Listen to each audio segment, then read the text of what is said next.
Chapter 955. The God of Lich, Vishsharan. He was a vain, selfish, narrow-minded, shrewd god who was obsessed with all kinds of experiments of life and death. He was indifferent to the fate of those lower creatures. In many ways, his way of doing things was not far from that of mortals, but now he had much more power to command. When Vishsharan was still a mortal, he was a red-robed wizard who had defected and was one of the main enemies of Szazden. Later, he was guided by the Lord of Storms during his research and became a god according to the method taught by the Lord of Storms. But he soon understood that the Lord of Storms just wanted to create a servant that could be used. For this reason, he asked for help from the god of mages, Ares, and formed an alliance. He also used the help of the goddess of magic to stop Talos' revenge. However, he later reconciled with Talos privately and re-allied with him. He also began to show goodwill to the Lady of the Night, Shar. But until the outbreak of the Avatar crisis, he was still serving the god of mages, Ares. The god of Lich was a typical example of a mortal becoming a god. And the way he was created as a god was the same as the way Soren created a god by giving divinity and divinity. At that time, the Lord of Storms wanted to create a servant that he could use, but he didn't expect the god of Lich to be more cunning than he thought. Relying on various interests and hypocrisy, the god of Lich escaped the wrath of all sides and finally served the god of mages in name. Ghost Forest. This was a cursed land. It used to be an ancient battlefield during the time of Queen Isabella. Hundreds of thousands of soldiers died here. Later, it was used by a powerful lich to try to create a terrible army of the dead. But later, a group of heroes thwarted the lich's conspiracy, but the aura of the dead still polluted the environment. The Droll Order tried to purify this land. They planted many trees here, but in the end, these trees were also polluted. These became a country of scavengers, and there was a special creature, Ghost Spider, a kind of half-dead spider, formerly a servant cultivated by the Queen of Spiders, Lolth, and then quickly multiplied and grew here. Several figures leaped between the trees covered with spider webs. All of a sudden, a shadow descended from the sky and knocked down all of these figures at lightning speed. Soren's figure appeared on the tree trunk. He frowned as he stared at the three figures in front of him.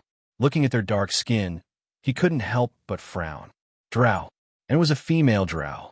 Due to the uniqueness of the Underdark, female drows had a very high status within their race. This status allowed them to hold more power. Two of the three drows in front of Soren wore special rings with the emblem of the Queen of Spiders, Lolth. There are actually two priests. Soren landed on the ground and turned over the female drow in front of him. He had been merciful just now and did not kill these people directly. He murmured, "There's even one of them who's at the level of a bishop. Is the Queen of Spiders doing something here? Snakehead whip, emblem ring, summoning wax demon." The older drow priest was obviously a core member of the Church of the Queen of Spiders. Soren searched the bodies of the three female drows and found a scroll that was a little special. There was a very strange thing drawn on it. A scepter. Soren frowned and thought for a moment, then said to himself, "The scepter of Savras?" Things are not simple. This was because another god was involved in this matter. The god of prophecy, Savras. A long time ago, Savras was the patron saint of the southern spellcasters. His clergy was the same as that of Ares, who was still serving Mystra as a mage at that time. Before the Calamity of Dawn, the two of them fought, but Savras lost, although his church claimed that it was because he saw the future and deliberately did so.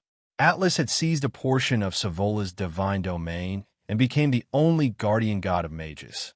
Meanwhile, Savola's essence was imprisoned in a staff that Atlas had crafted. Savras was later released by Ares after making an oath of loyalty, but in fact, most of his divinity and power were still imprisoned in the scepter. Although Savras was very dissatisfied with his position, on the surface, he still served Ares. The battle between gods was very cruel, especially when it involved the same clergy. At that time, Ares, who had the help of the goddess of magic, won, so Savras was imprisoned and seized the clergy of mages. Then he was sealed in the scepter as a servant and became a subordinate god under Ares. Soren found the pattern of the scepter of Savras on the drow priest, a god imprisoned by Ares, who still held the clergy of prophecy, fate, and truth. The god of mages is dead. Soren put away the scroll and murmured, "Why is the drow looking for the scepter of Savras? Does the queen of spiders, Lolth, want to control the god of prophecy?" Legend. It was just a legend. The body of the god of prophecy, Savras, was imprisoned in the scepter, and the one who owned the scepter could command and control him. Of course, at present, this legend had not been confirmed, because until the fall of the god of mages, this scepter was personally carried by Ares. Prophecy, fate, truth. A glimmer of light appeared in Soren's eyes, and he murmured, "Although the god of prophecy is only a weak god, the clergy in charge is really good. Any action of the Queen of Spiders must be up to something." Soren thought for a moment, woke up one of the drow, and then cast a mind control spell. Soon, the purpose of their trip was asked by Soren. These female drow were indeed looking for the scepter of Savras, but what made Soren a little dissatisfied was that their ultimate goal was unknown. They only received a mission from the church, but no one knew what the Queen of Spiders wanted to do. Soren stood in place and thought. He knocked out the priests in front of him, then opened a portal and sent them to the city of Moder.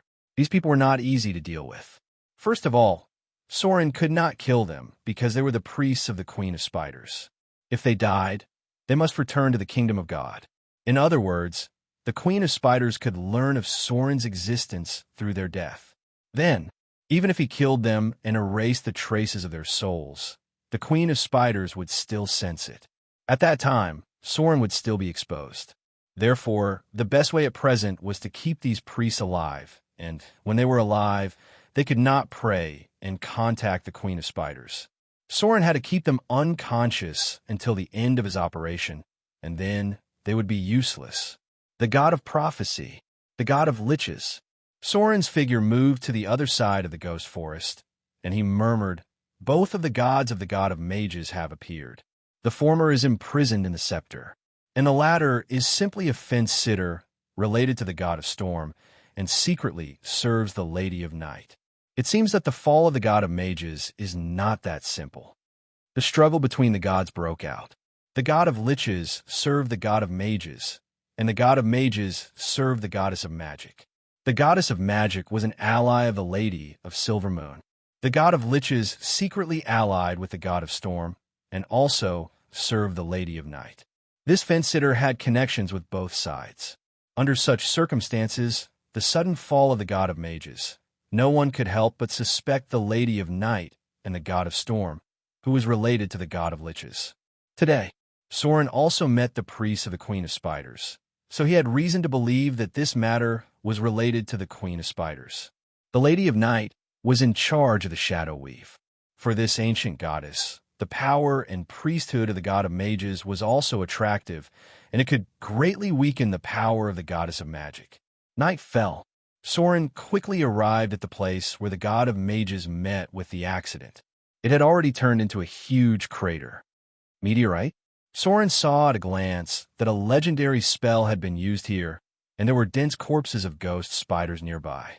At the same time, Soren also found a broken body that looked like a spider, but part of the body was that of a drow. Spider Sprite. In order to punish some people, the Queen of Spiders used cruel means to curse them, and then a kind of twisted monster was born. That was the Spider Sprite. They were the claws and teeth of the Queen of Spiders. Near the battlefield, Soren saw the corpse of the Spider Sprite. There was no doubt that the Queen of Spiders was related to the fall of the god of mages. The priesthood of tracking. Soren activated the power of the tracking priesthood, and some broken fragments appeared in front of his eyes. The power of another god interfered with his tracking, so the images he saw were very broken. He could only look for clues in places that were not interfered with by the power of the divinity. A god stronger than me has joined the battle. Soren stood in place and thought for a moment, then murmured, "It seems impossible to track the god of mages. It has been interfered with by some kind of power. However, Maybe I can track the god of Lich and the god of prophecy. He did as he said. Soren quickly changed his target. He did not get many clues about the god of Lich, but when Soren locked onto the god of prophecy, a strange scepter appeared in front of his eyes. The scepter of Savras, the sealed body of the god of prophecy, the scepter that had always been controlled by the god of mages. Soren actually found some clues about it. The scepter was taken away by someone. And, most importantly, the one who took the scepter away was only a powerful mortal, so he could not use the power of the divinity to interfere with Soren's tracking. Chapter 956. Soren's figure quickly followed the tracks. After about 10 kilometers into the ghost forest, Soren's figure couldn't help but stop. The tracks here were a lot denser, and there were many other footprints, which meant that someone had already caught up to Soren. It was very likely that they were the first to arrive near the battlefield, because there were a lot of footprints and they were very light. Most importantly, Soren found traces of fighting and struggle nearby.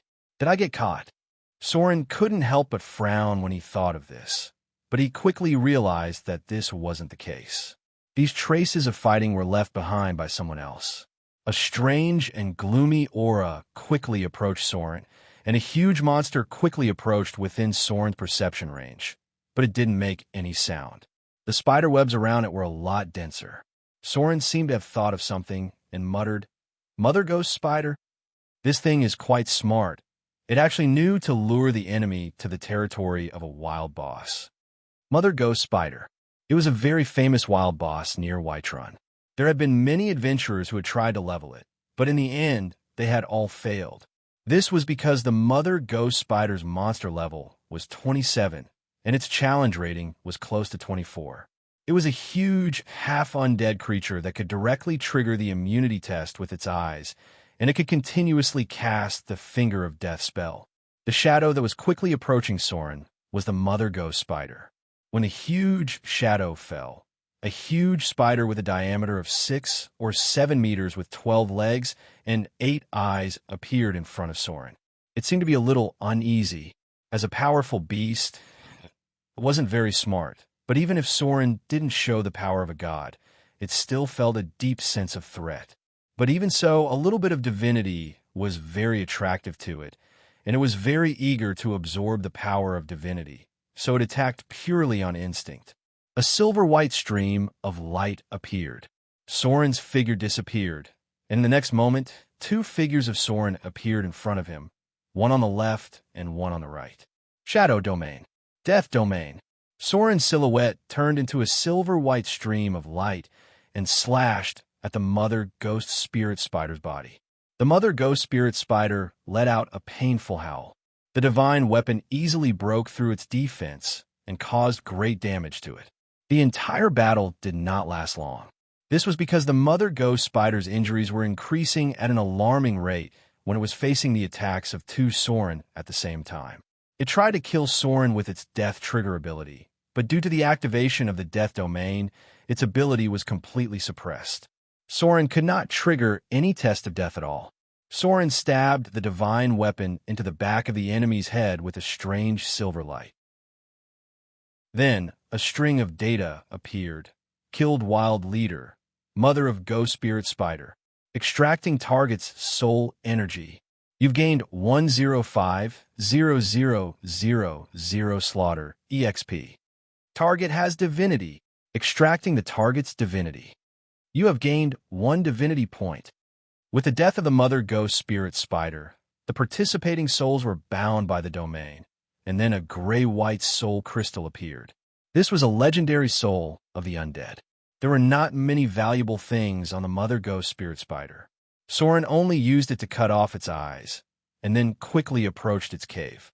Sure enough, Soren found a lot of corpses here. Humans and drows.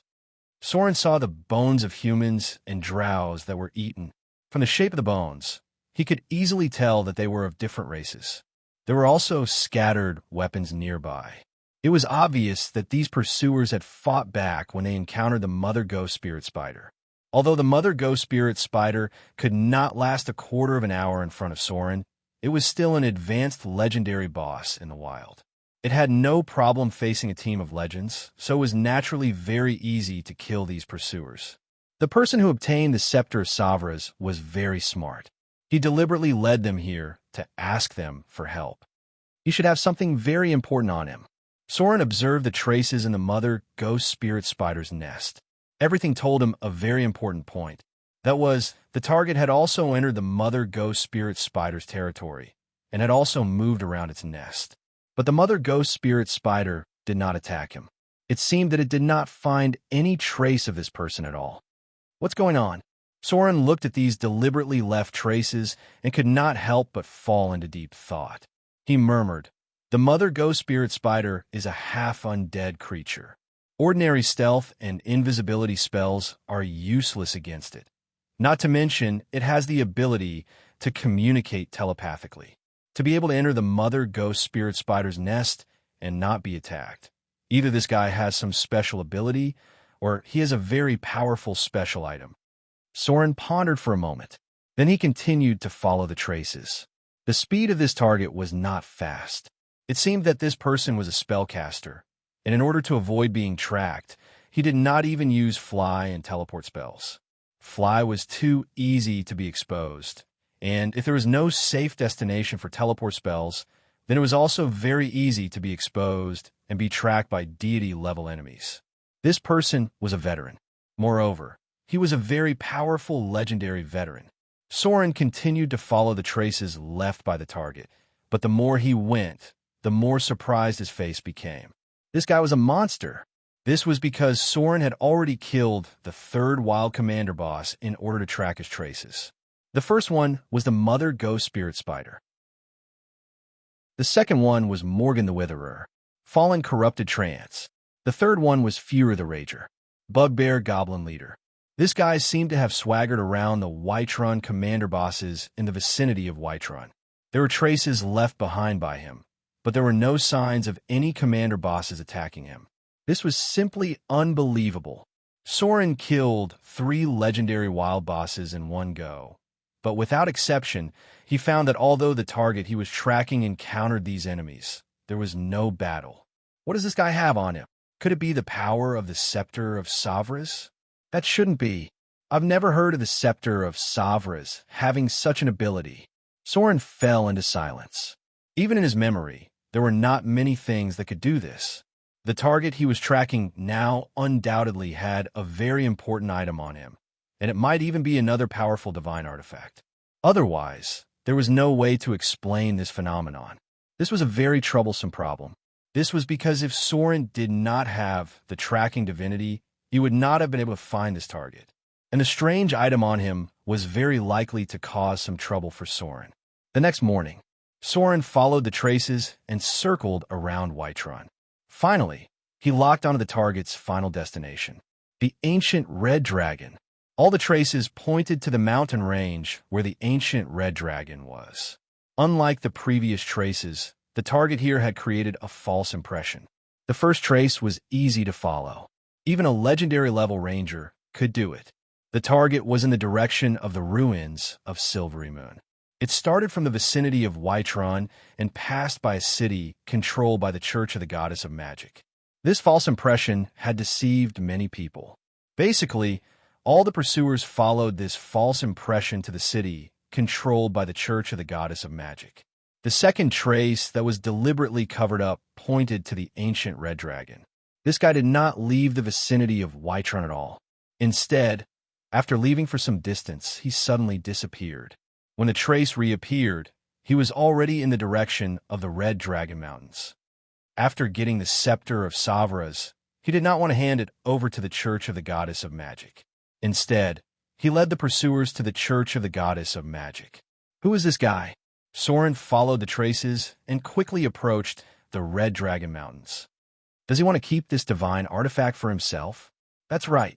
The Scepter of Savras sealed the body of a true god. If I can extract the power from it, it won't be difficult for a mortal to ascend to godhood. Ascend to godhood. It was a temptation that a mortal could not resist. In the end, the target brought the Scepter of Savras into the territory of the ancient red dragon. So the most dangerous place is the safest place? A plane appeared in front of Soren's eyes. This was the place where he first joined the army. It was a battle against the ogres. After passing through here, he would enter the territory of the ancient red dragon. It enslaved a large number of servants and built its own dragon nest deep in the mountains. Such a place was very dangerous. A chaotic and evil ancient red dragon was not very friendly to any creature. The target chose to hide here. Either he doesn't care about the threat of the ancient red dragon at all, or he doesn't care about being discovered by the ancient red dragon at all. It seems the latter is more likely. An ancient red dragon was enough to threaten a god in the form of a saint. Basically, no mortal could fight against it alone, so it was impossible that he did not care about the threat of the ancient red dragon.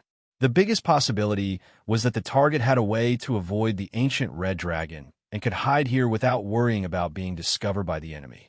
If that was the case, it was reasonable to choose the territory of the ancient red dragon, because during the Avatar crisis, no one would easily provoke an ancient red dragon.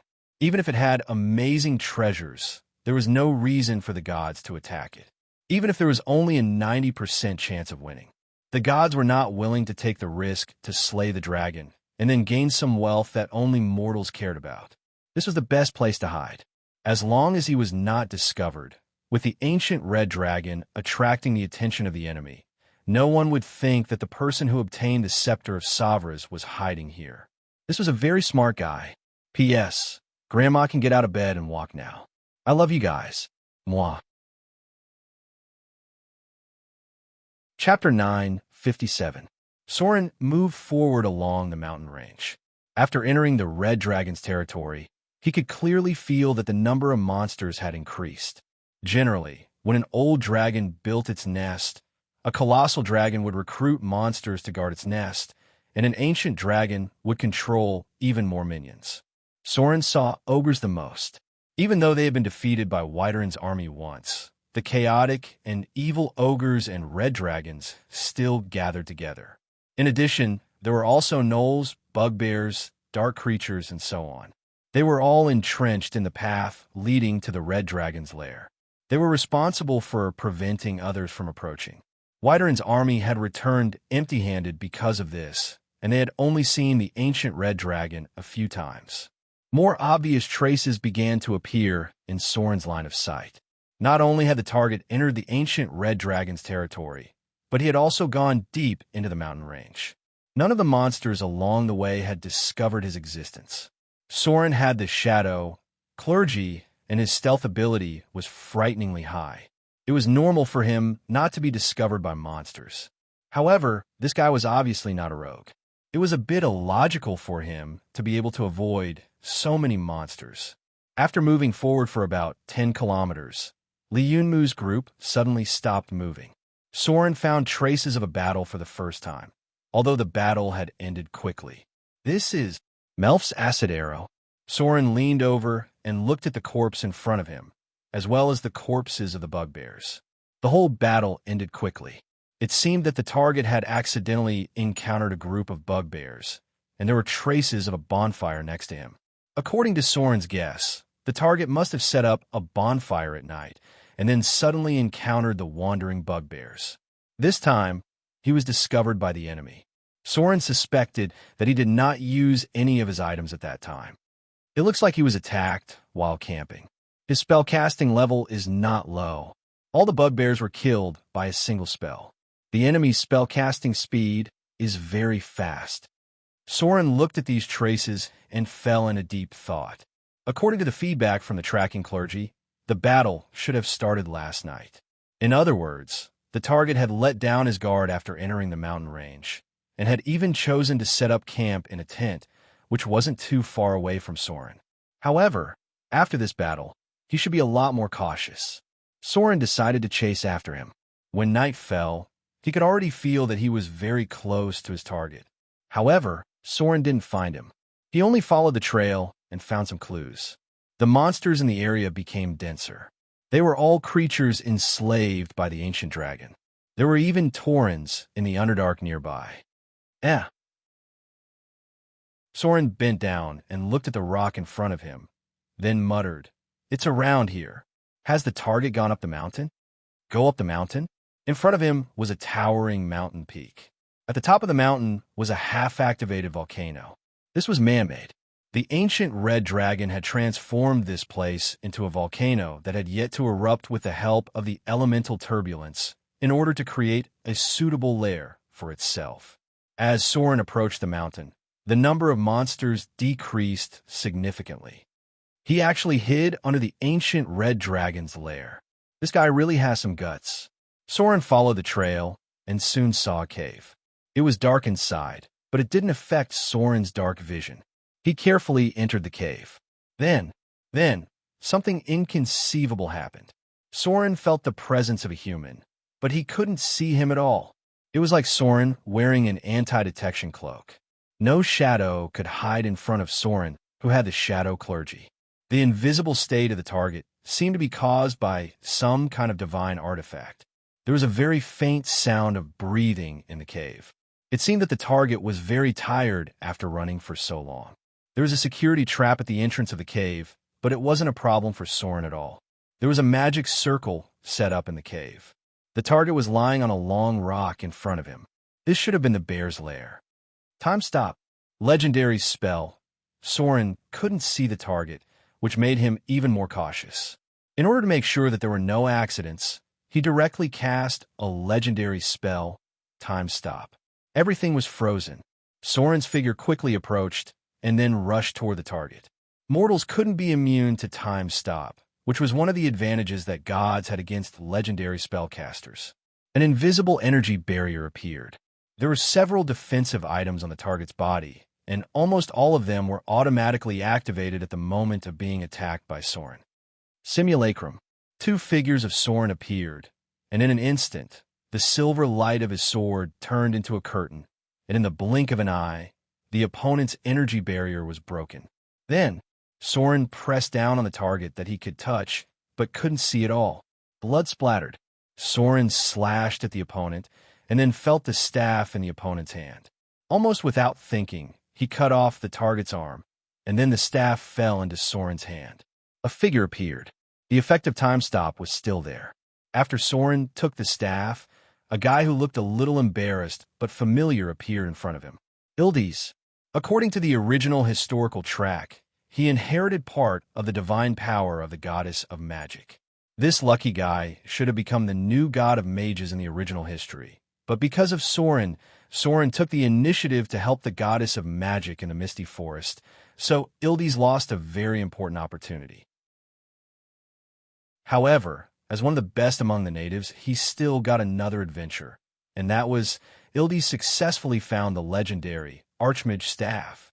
After seeing the staff in his hand, Soren immediately knew why Ildes could take the staff of Savras and escape from so many people. There was no mercy at all. Soren directly killed Ildes in front of him because the effect of the Time Stop spell was about to end, and the target was a legendary mage. At the same time, Savra's scepter was still on him. Soren absolutely did not allow any accidents to happen. Death came. A soul appeared in Soren's divine sense. Soul imprisonment. Why didn't he leave him alive for interrogation? This was what Soren relied on. As a god, he had the ability to imprison souls, and it was obviously much safer to interrogate a dead enemy. A little bit of divine light appeared. To Soren's surprise, when he killed Ildes, a data prompt appeared. Archmage, Ildes killed. Extracting target's soul energy. Target's soul is imprisoned. You've gained 250,000 slaughter EXP. Target has divinity. Extracting target's divinity. You've gained 5 divinity. Target has divinity. Extracting target's divinity. You've gained 3 divinity. Target has a domain of divinity. Extracting target's divinity. Compatibility 85%. You've gained some information about the divinity of mage. Divinity fusion. You've mastered the domain of mage. You've gained some information about the divinity of mage. The golden light of divinity appeared. Soren was right. Ildes had inherited some of the power of the god of mages. It seemed that his decision to kill the target directly was very correct. Because Ildes was only immortal, he still couldn't fully grasp the power of the god of mages. If he was given a little more time and the power of Sarfla's scepter, Ildes would soon be able to ascend to godhood. What a lucky guy, Soren muttered to himself as he stared at the corpse in front of him. Although he changed history, Ildes was obviously a person favored by luck. If he could obtain the power of the god of mages, if he did not meet Soren, it would not be difficult for him to become a god as a mortal. Soon, the scepter of Savras was found by Sauron. However, his attention was mainly on the first staff, and that was the legendary Staff of the Archmage. What a surprise! This divine staff actually had the aura of the divine son of Massacre, and there was a remnant of the divine power of Massacre. This meant that it had been used by the divine son of Massacre and killed a large number of enemies. Item type: Staff of the Archmage. Item grade: Level 5 Divine Artifact. Item description: This is a legendary divine artifact. It has a very strong power. Every time it appears, there will be a bloody storm in the material plane. The divine son of Massacre once used this weapon and used it to kill the final enemy of the War of the Gods. This weapon has been stained with the blood of God, and there is a remnant of the aura of Massacre on it. Equipment requirement: Spellcaster. Equipment effect: Divine Artifact, Blood of God, Greater Dispel Magic, Succubus Immunity. Immunity to Enhancement, Protection from Evil, Protection from Energy, Spell Storage, Permanent Invisibility. Weapon effect: Divine Artifact. This weapon is a legendary divine artifact. It cannot be destroyed by conventional means, and it is also immune to disintegration spells. Only legendary disintegration spells have a 1% chance of destroying this divine artifact, but the one who destroys it must also receive a backlash from the divine power. Weapon effect: Blood of God. This weapon has been soaked in the blood of countless high-level demons, demigods, false gods, and even real gods. Some powerful beings who once coveted the divine power of Massacre have also died in its hands. Weapon effect: Greater Dispel Magic. When this weapon hits the target, it will automatically cast a legendary Dispel Magic and automatically remove the defensive spells on the target. Weapon effect: Immunity to Charm. When this divine artifact is held, it will automatically be immune to all charm spells. Weapon effect: Protection from Evil. When this divine artifact is activated, it will automatically cast a protection from evil spell. Weapon effect: Immunity to Enhancement. When this divine artifact is held, all immunity resistance +2. Weapon effect: Energy Protection. When this divine artifact is activated, it will automatically activate an energy protection field. Weapon effect: Spell Storage. This divine artifact is stored with a legendary spell, Spell Trap, Chain Lightning 2 times, Lightning 4 times, Fireball 6 times. This divine artifact will automatically recharge itself every day. Weapon effect: Permanent Invisibility. When this divine artifact is activated, it will enter a state of invisibility. The state of invisibility has no cooldown, and it will remain in effect forever unless it is removed by the user. The Archmage Staff. If there was a divine artifact in the material plane that could be compared to the Holy Avenger, it would undoubtedly be the Archmage Staff. It was a divine artifact that would automatically cast a greater Dispel Magic when it hits the target. Soren finally understood why Ildes could avoid so many wild bosses. It was because these enemies could not see him at all. Chapter 958. The Archmage Staff was a famous artifact. Its most powerful ability was that it could be used together with the Anti-Detection Cloak. It could become invisible at any time and anywhere, and it could not be seen by magic or the naked eye. This artifact used to be Soren's favorite item, but after he mastered the Shadow Priesthood, his need for the Archmage Staff had decreased a lot. However, this artifact still had a lot of uses. Even if Soren could not use it, it was still an invaluable treasure for any mortal. Ildes had a lot of good things on him. However, most of them were not of much value to Soren. The only thing that piqued his interest was the 2 staffs. The first was the Archmage Staff. The second was the Sarfla's scepter. Compared to the Archmage's staff, the Sarfla's scepter looked much more mysterious. The Sarfla's scepter was carved out of gray wood, about 4 feet long, and inlaid with 9 star-blue gems. A diamond with a diameter of 1 inch, with the emblem of Sarflas the All-Seeing, was embedded at the bottom of the scepter. Another diamond with a diameter of 3 inches with 1,000 facets on it could not be made by mortals. Finally, a diamond with the emblem of the god of mages, Azuz, was embedded at the top of the scepter. When Soren received the scepter, he could not identify its attributes. The Sarfla's scepter was covered with divine power. It was not only the power of the sealed Sarflas the All-Seeing, but also the power of the god of mages, Azuz. The power of the priesthood of mages has been transferred to the scepter. Soren clenched the Sarfla's scepter in his hand and murmured, "No wonder Ildes was willing to betray the Church of the Goddess of Magic to take him away." Ildes wanted to become a god. He also wanted to obtain the power of the priesthood of mages. That was why he took the risk and escaped to the Red Dragon Mountains with the scepter. Saint Form. In order to explore the mystery of the fall of the god of mages, Soren penetrated the scepter with his god-level perception. He wanted to know if Azuz's soul was hidden in it. However, what surprised Soren was that Azuz's soul wasn't among them. It looked like he had really fallen. What he sensed was a tortured soul. It was none other than the prophet, Savras. This soul was very weak, and its consciousness was rather blurry. It seemed that a lot of its power had been extracted. The Red Dragon Mountain Range was not a place to stay for long. Soren imprisoned Ildes's soul and opened the portal with the 2 staffs and the loot. He was ready to return to Motor City. But at this moment, an angry roar suddenly rang out. Immediately after, an astonishing dragon's aura shrouded down from the top of the mountain. Accompanied by a raging gust of wind, a huge monster descended from the sky and landed outside the cave. Who is it? Which lowly insect dares to sneak into the lair of the ancient red dragon, Frostra? The dull dragon's voice was filled with boundless anger. A huge dragon head appeared outside the cave. The terrible dragon's aura made all the nearby creatures not dare to approach it easily. A burning flame appeared in front of Soren's eyes. It seemed that as long as Soren's answer was not satisfied, the red dragon in front of him would burn him to ashes with its terrible dragon breath. He was too careless.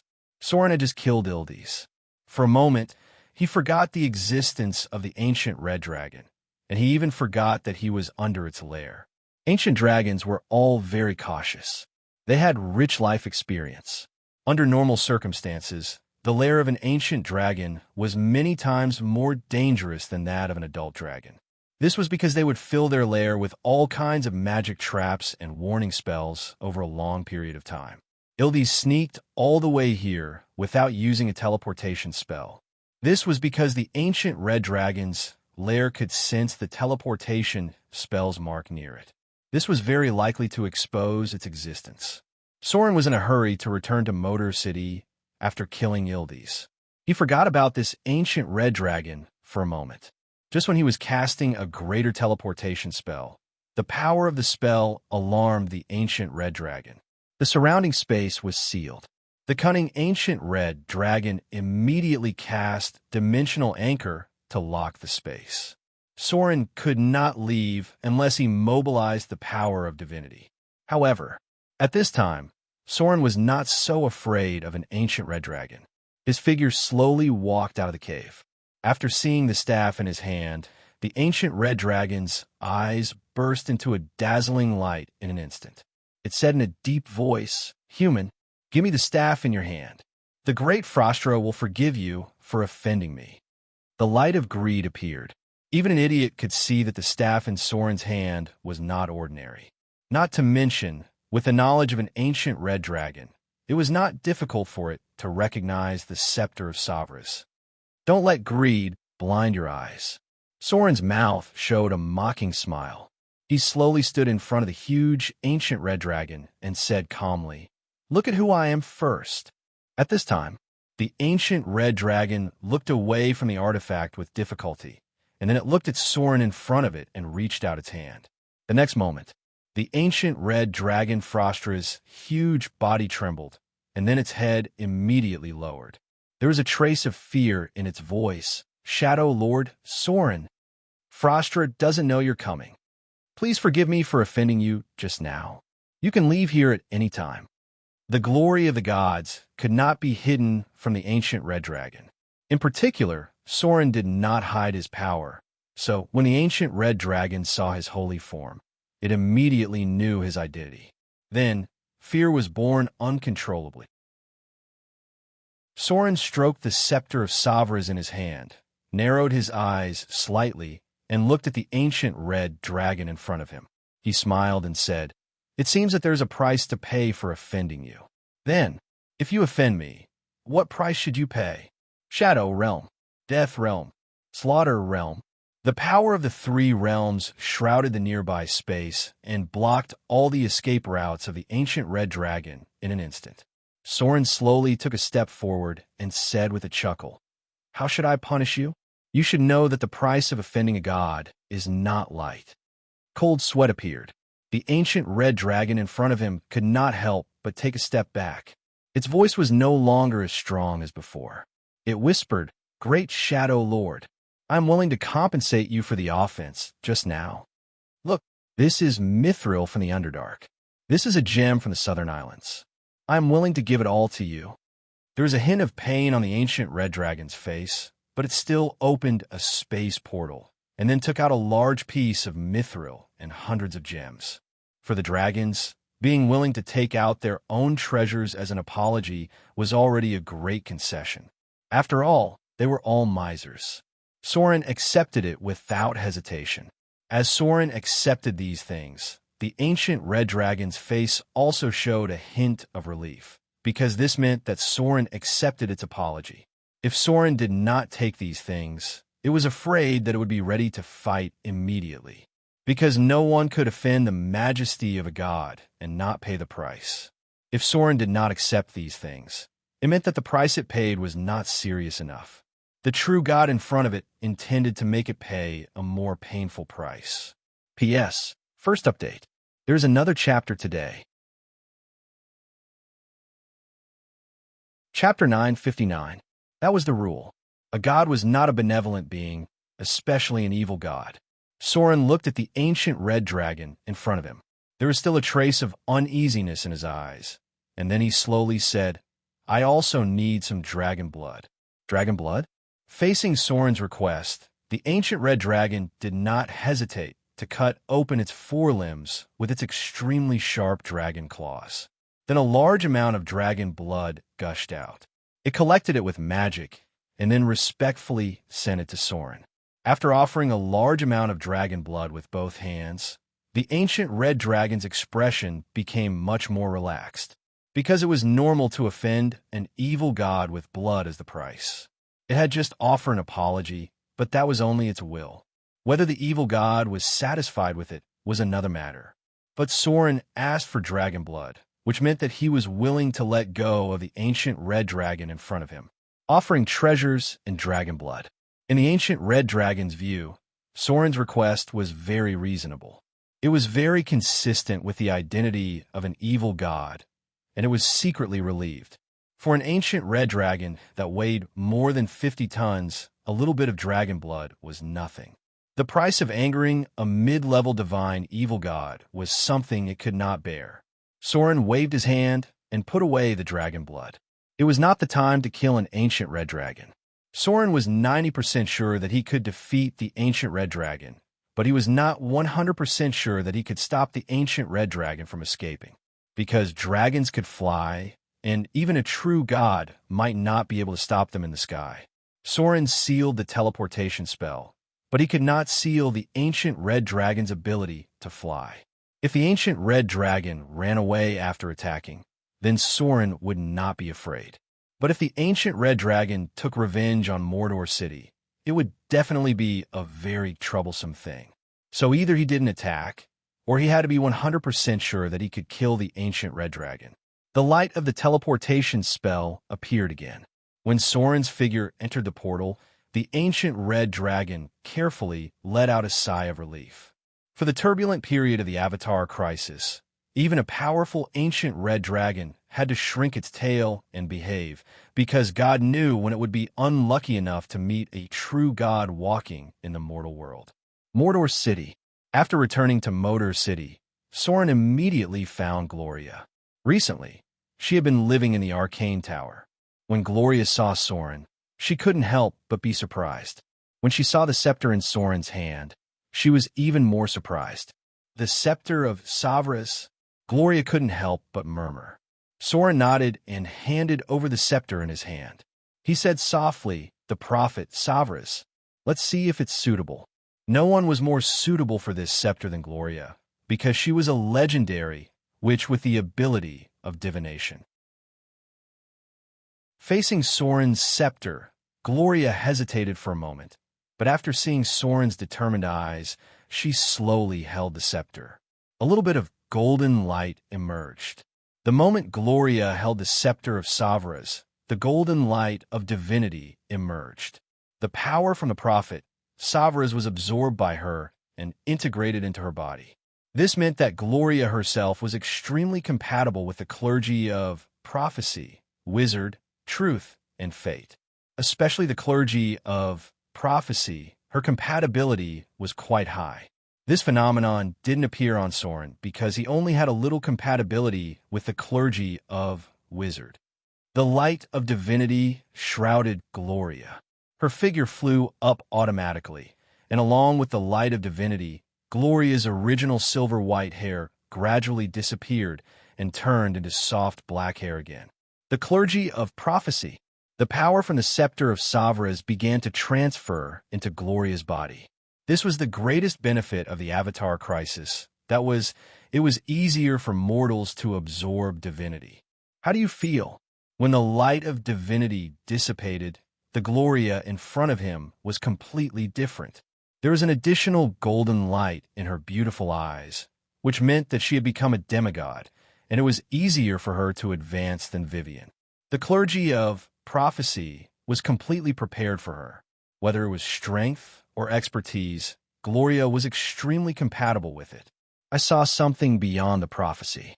A smile appeared on Gloria's face.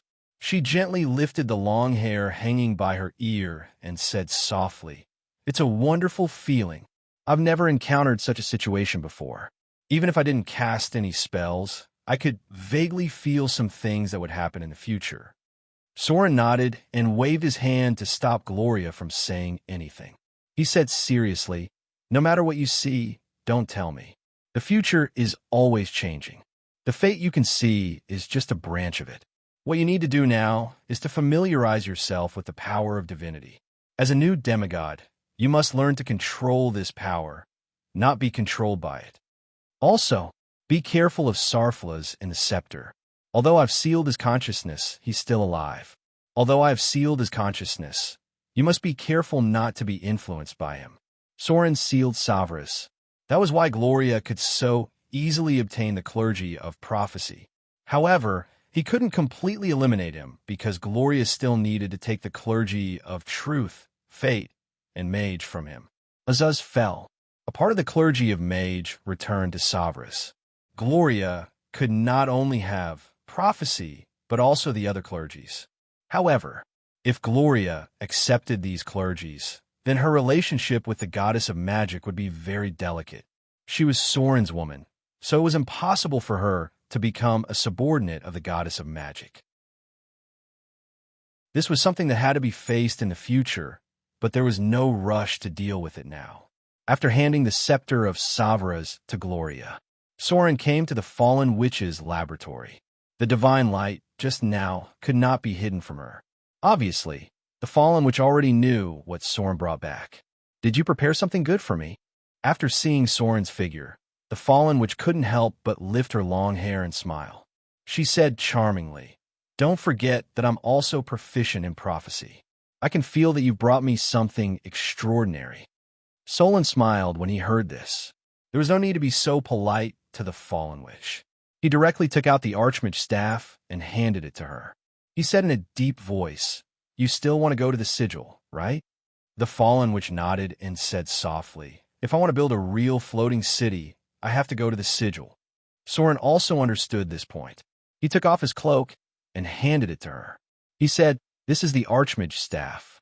It has the ability to permanently turn you invisible. This is the anti-detection cloak. No spell can detect your invisibility when you wear it. I'm sorry. As a god, I can't enter the sigil, so I can only find these two things for you. You must be careful when you go to the sigil. If you encounter any danger that you can't deal with, use these two things to come back first. The floating city is not as important as you." The Archmage staff, the anti-detection cloak. This was a pair of divine artifacts.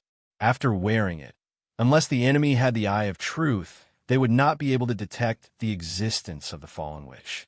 Facing the two divine artifacts that Soren handed over, the fallen witch was silent for a while. Then she took them, but just as Soren was about to turn around and leave, she suddenly walked up to Soren and hugged him. She gave him a big kiss. It seemed that at this moment, she didn't want to hide her thoughts at all. She didn't even care that Gloria could sense everything. She just hugged Soren and kissed him fiercely. And then there was no more and then. P.S. Second update. Something happened 2 days ago. I'm tired and a little uncomfortable. Tomorrow will be the second update. Chapter 960. Sigil City was a very dangerous place. However, such an important place was very special. The Lady of Pain who managed Sigil City was very unfriendly to the gods. This unfriendliness was directed at all the gods, and there was no difference in treatment. Whether it was an evil god or a good god, whether it was from Mountain Paradise or the Bator Inferno, all the gods were treated the same in the eyes of the Lady of Pain. That was, she did not care about you at all. Sigil City was an absolute territory controlled by the Lady of Pain. Although her power was not the strongest in the multiverse, she was always the strongest in Sigil City. There was a passage about the Lady of Pain in Sigil City. The Lady of Pain is a symbol of power. People usually call her the Lady. She has no residence, no temple, no palace, and no believers, worshippers. Those who pray to her foolishly prepare to regret it, because the Lady of Pain will mercilessly kill anyone who worships and believes in her. Sometimes, people can see her floating on the streets, her clothes barely touching the ground. However, even if she visits Sigil City sometimes, it does not mean that you can go up and talk to her. She never talks, and those fools who dare to go up are usually hurt by her gaze. The residents of Sigil City look at her with respect because she is the protector of Sigil City. The Lady of Pain has the right to open and close portals in Sigil City. In a neutral place like Sigil City, portals to other worlds are everywhere, and people have to find them. Everyone would arrive at Sigil City in some way when they traveled through the various planes. However, other forces are not allowed to enter the cage of Sigil City, and these forces are mainly the other gods. All the doors are closed to them. Because of this, the other gods feel very discouraged, and they need to gain more believers, but the Lady of Pain stopped them. First of all, one thing was certain. Although the Lady of Pain was very powerful, she was definitely not a god. This was because since ancient times, no god would kill someone because of their belief and worship. However, the Lady of Pain did so, and more than once. She was an even more ancient existence. Even for the most powerful gods, the Lady of Pain was full of mysteries. It was precisely because of this that when the Arcane Kingdom was destroyed, something was left behind in the Sigil City. The gods couldn't enter the Sigil City, which led to some survivors of the Arcane Kingdom's era struggling at death's door in the Sigil City. They were the fallen witch's target. Soren had no way of entering the Sigil. Even if he tried to force his way in, he might be attacked by the Lady of Pain or be imprisoned by her. It was said that greater divine powers had the right to enter Sigil City and were not afraid of the Lady of Pain. However, this was only a legend because Death God Jurgil had never heard of anyone going to Sigil City for no reason. Soren was unable to enter Sigil City. If that was the case, it would be dangerous for the Fallen Witch to enter Sigil City alone. This was something that Soren had always been concerned about. He cared about the Fallen Witch. Perhaps the two of them used to be enemies, But after experiencing so many things, the Fallen which had proven herself, she was Soren's most important ally and an important woman by his side. The staff of Archmage made up for this problem very well. With the staff of Archmage, even if the Fallen which faced a god in the form of a saint, she could still escape if she couldn't win. The floating city was a very important thing, and the Fallen which had paid too much for it. Soren couldn't stop her from going to Sigil City, so he could only think of ways to increase the safety of the Fallen Witch. Motor City, Governor's Mansion, study. Soren sat at the desk. In front of him was a thick book that recorded everything about Sigil City. Sigil City. Soren slowly closed the book and murmured, "The gods are not omnipotent. There is such a place in the multiverse that they can't do anything about." About 30% of the research on elemental fission had been completed. Although it was still impossible to open the super-large anti-magic lock, it seemed that it was about to make the entire Motor City fly. The Fallen Witch needed some important information in Sigil City.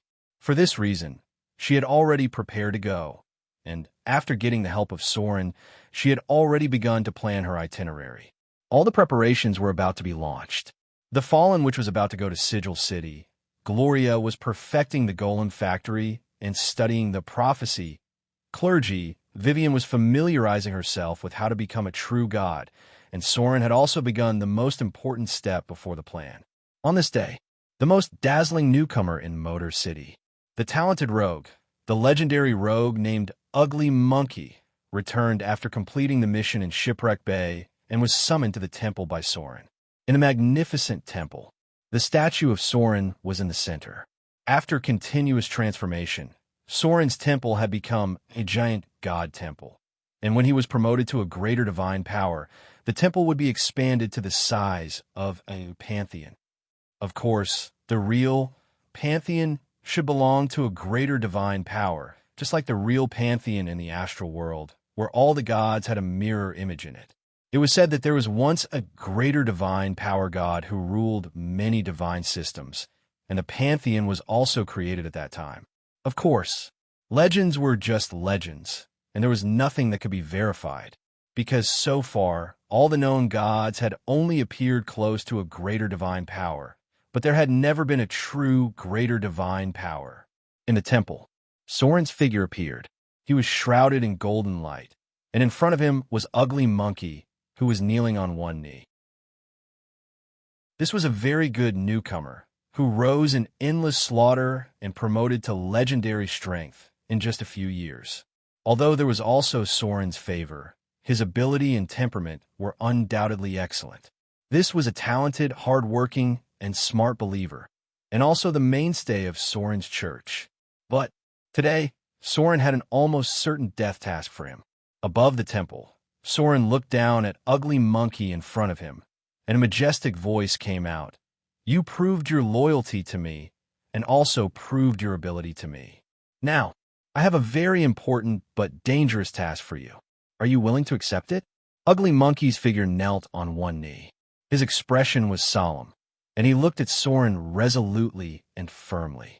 Then he lowered his head and humbly said, "I have already dedicated myself to my Lord. Death is not the end for me, because I will always follow my Lord's footsteps." There was no hesitation. After hearing that Soren had an almost certain death task for him, there was no hesitation on Ugly Monkey's face, only determination and a hint of joy. Chapter 9:61. Very good. Soren's voice was heard.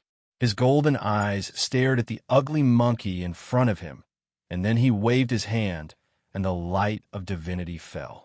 Powerful divine power poured into the Ugly Monkey's body. Soren gave the Ugly Monkey some of the divinity in his body, and also a part of the power of the shadow divinity. God's Chosen. Soren was creating a true God's Chosen, or there was another name for this level of God's Chosen. The Chosen was an existence comparable to the saints. They could mobilize the power of the gods, and they also had divinity. Other than being unable to become a god, their other abilities were very similar to the gods. There was only one way for a chosen to become a god, and that was to be promoted by the god they believed in. Under normal circumstances, no god would easily create and chosen. Because the cost of creating and chosen was not small, it meant that a part of their own divinity would always be reduced. The chosen had great power, and they were also the channel of the gods. When necessary, they could directly become the incarnation of the gods. If it wasn't for the importance and danger of this mission, Soren would at most create a god's chosen and non-chosen. A huge amount of divine power poured into the ugly monkey's body. The golden light of divinity also appeared in his eyes. From now on, his position in the Shadow Church was second only to the High Priest and the Saint Cardinal Milan. Even, he could mobilize more power than the Saint Cardinal, and he could use a part of the Shadow Divinity. Soren promoted him to Chosen. A full 10 points of divinity were injected into the ugly monkey's body. With the gathering of the Shadow Divine power, he was now a little stronger than many demigods. At this time, Soren spoke again. I need you to go to the wasteland of destruction and despair. There is an entrance to the kingdom of the Dread Lord there. What you need to do is to sneak in and find the location of the throne of fear. A god's kingdom was very large, especially a divine kingdom of a greater divine power. The mission of the ugly monkey was the key to Soren's next action. He had to send someone strong and trustworthy to the divine kingdom of the Dreadlord, find the location of the throne of fear, and finally find a way to destroy it. No pirate leader was qualified for such a task. Currently, Soren's only candidate was the ugly monkey. For this reason, he needed to promote the ugly monkey to his chosen one and bestow him with enough power. The ugly monkey knelt on one knee in front of the statue. He could feel the surging god's spirit in his body. He lowered his head calmly and said, I will not disappoint you, my lord. He didn't say much. After knowing the content of the quest, the ugly monkey knew that it was almost certain that it would die. His chances of survival were pitifully low. Entering the kingdom of a powerful evil god alone and finding the throne was almost impossible to estimate the danger. Even if he found the throne of fear in the end, once the petitioners and demons in the kingdom discovered him, it was almost impossible for him to escape the kingdom alive. Even Soren estimated that he had less than a 10% chance of surviving this quest. Soren didn't say anything. For such a loyal follower, he should give enough rewards. But not now, but after the ugly monkey completed the quest, or after he died. Attacking a divine kingdom was a very risky move. Any mistake could destroy the power of Mordor. Soren pondered for a moment. He waved his hand and opened a portal. He said slowly, Let's go. I'll be watching you all the time. This sentence had two meanings. One was that Soren would always pay attention to the ugly monkey's movements. The other was that he would give the ugly monkey enough power when necessary. The ugly monkey humbly bowed his head. Then, he didn't hesitate to step into the portal. Soren had already locked the destination with the ability of plane teleportation. The wasteland of destruction and despair. There were many cruel living environments in the lower planes, and the wasteland of destruction and despair was one of the cruelest.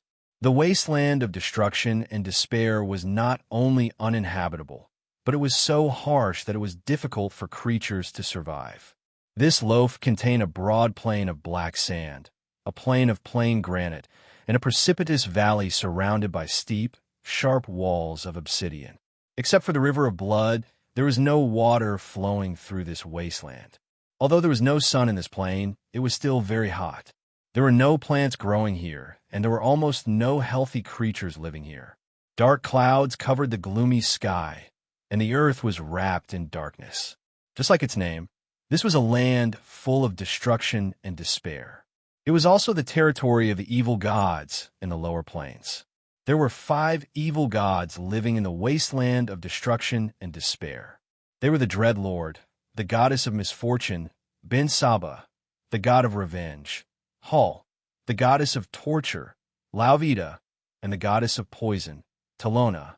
Because of the outbreak of the Avatar crisis, the goddess of torture had been forced to become Soren's subordinate god, and the goddess of poison, Talona, had also fallen. At present, There were only three gods who occupied the dominant position in the wasteland of destruction and despair. They were the Dread Lord, the goddess of misfortune, and the god of revenge. This was a plane very close to the Abyss Bloody War. The original god of tyranny, Ban, lived here. After the Dread Lord replaced him, the position of the god's kingdom had been lowered, and it was getting closer and closer to the Abyss. The kingdom of fear was in the place between the wasteland of destruction and despair and the Abyss.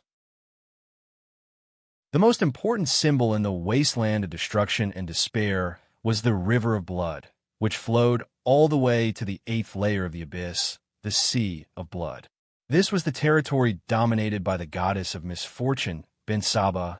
In order to facilitate the control of these two places, Ben Saba built a permanent portal to the Abyss in her own territory, the Blood Rock Spikes. This was a plain between the Badhor, Inferno, and the Abyss, and it was also the residence of some of the most abhorrent creatures.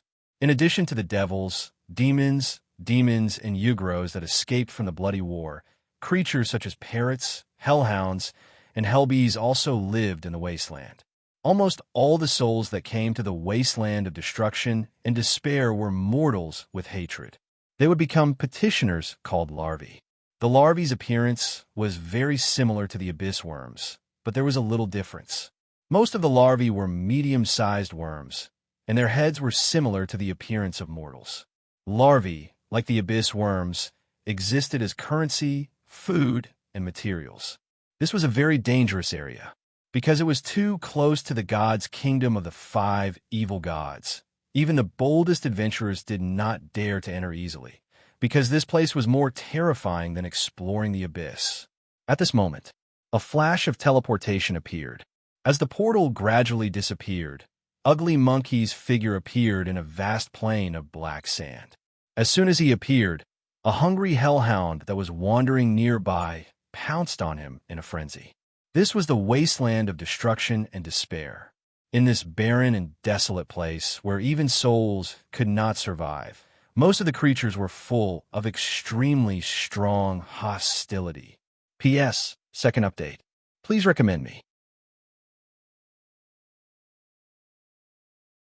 Chapter 962. The Hellhound was a very difficult creature to deal with. Especially in the wasteland of destruction and despair, the hellhounds here were more ferocious than those in other planes. They wandered in the wilderness in groups, and any creature that could be eaten would be attacked by them. When there was an extreme lack of food, a fight would even break out among the hellhounds. In the end, the weaker hellhounds would die, and the stronger hellhounds would have a full meal.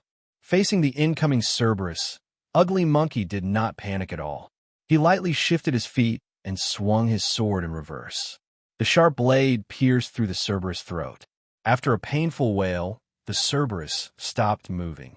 After doing all this, the Ugly Monkey identified the direction and went into the shadows to explore the front. On the other side, in Mordor City, Soren had been watching the Ugly Monkey's every move. This was a very good believer. He was sophisticated and had a lot of experience. From the way he dealt with the Hellhound just now, it could be seen that the Ugly Monkey had a deep understanding of how to deal with the enemy. If it was an inexperienced rogue, the Hellhound would have summoned its companions. Exploring the Kingdom of Dread was a very difficult task. If it wasn't for the fact that there was no other way, Soren wouldn't send his best believer. During this time, he needed to keep an eye on the Ugly Monkey's movements until the other party entered the Kingdom of Dread. After entering the Kingdom of Dread, Soren would have to pay a little divine power if he wanted to observe everything with the Ugly Monkey's research. Mordor City. Laboratory. Today was a very normal day for Alice until a visitor came to her door. It was a woman covered in a large cloak. There was a dagger on each side of her slender and strong thighs. After she arrived at Alice's residence, she untied the cloak on her body, and then a beautiful face was revealed. This woman's appearance was very beautiful, but different from the women in the southern part of the continent. She had very obvious Eastern female features, a high nose, amber pupils, and a special flame emblem. Nightingale! There was a trace of surprise and joy on Alice's face. She stepped forward and hugged the woman in front of her. Softly, she asked, "Why are you here?" The woman called Nightingale looked around, then smiled at Alice and said, "It seems like you're doing well here." Indeed, compared to the desert shrouded in chaotic energy, this place is more suitable for your research. Alice's expression turned a little awkward when she heard the other party's words. No matter what, she was once a subordinate of the Eastern Empress. Although she wasn't as loyal to the Eastern Empress as the others, leaving like this was indeed a bit wrong. Nightingale looked at the other party's expression and smiled. "Don't worry. Her Excellency Dongfang Empress did not blame you. I came to Mordor City to deal with another matter." Nightingale's identity was very special. She was the most trusted bodyguard of the Eastern Crown Princess, a legendary dancer and assassin. She usually protected the Eastern Crown Princess. This time, she definitely didn't come to Mordor City for a vacation. There must be something important for her to deal with. Alice looked at the other party doubtfully. Since Nightingale came in person, something important must have happened in the Eastern Kingdom. Nightingale found a seat and sat down. Then she said softly, "What do you think of His Excellency Soren, the owner of Mordor City?" His Excellency Soren? Alice's expression was a little dignified. Although the other party hadn't said the reason yet, she felt that things were not that simple. So, after thinking for a while, she slowly said, "It's hard to comment on this excellency in words. But there is no doubt that he is a very outstanding, powerful, and charming excellency. He values order and rules, and he built the glorious Mordor City in just a few years. It's hard to comment on such a character in a few words, but there is no doubt that he is definitely the most outstanding man in the world." Nightingale fell into silence.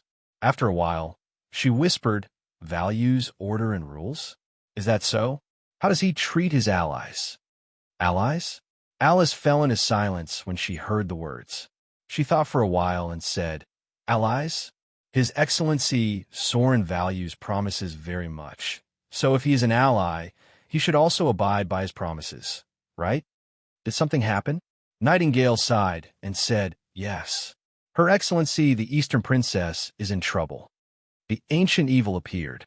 Although the monks managed to invite the legendary cloud-climbing monk to seal the terrifying ancient demonic creature, the cloud-climbing monk was still a cloud-climbing monk. But many places in the Eastern Kingdom were still polluted.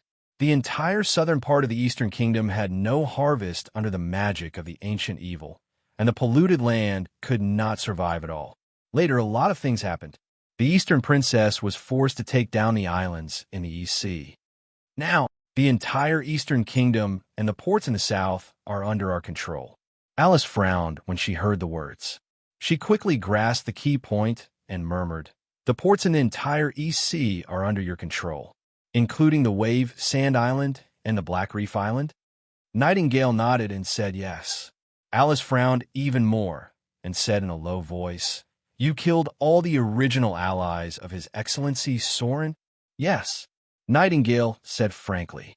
Then she thought for a while and said, "These evil guys don't care about the life and death of others." After the ancient evil appeared in the Eastern Kingdom, Her Excellency the Eastern Princess expressed that she was willing to pay a certain price in exchange for their material assistance.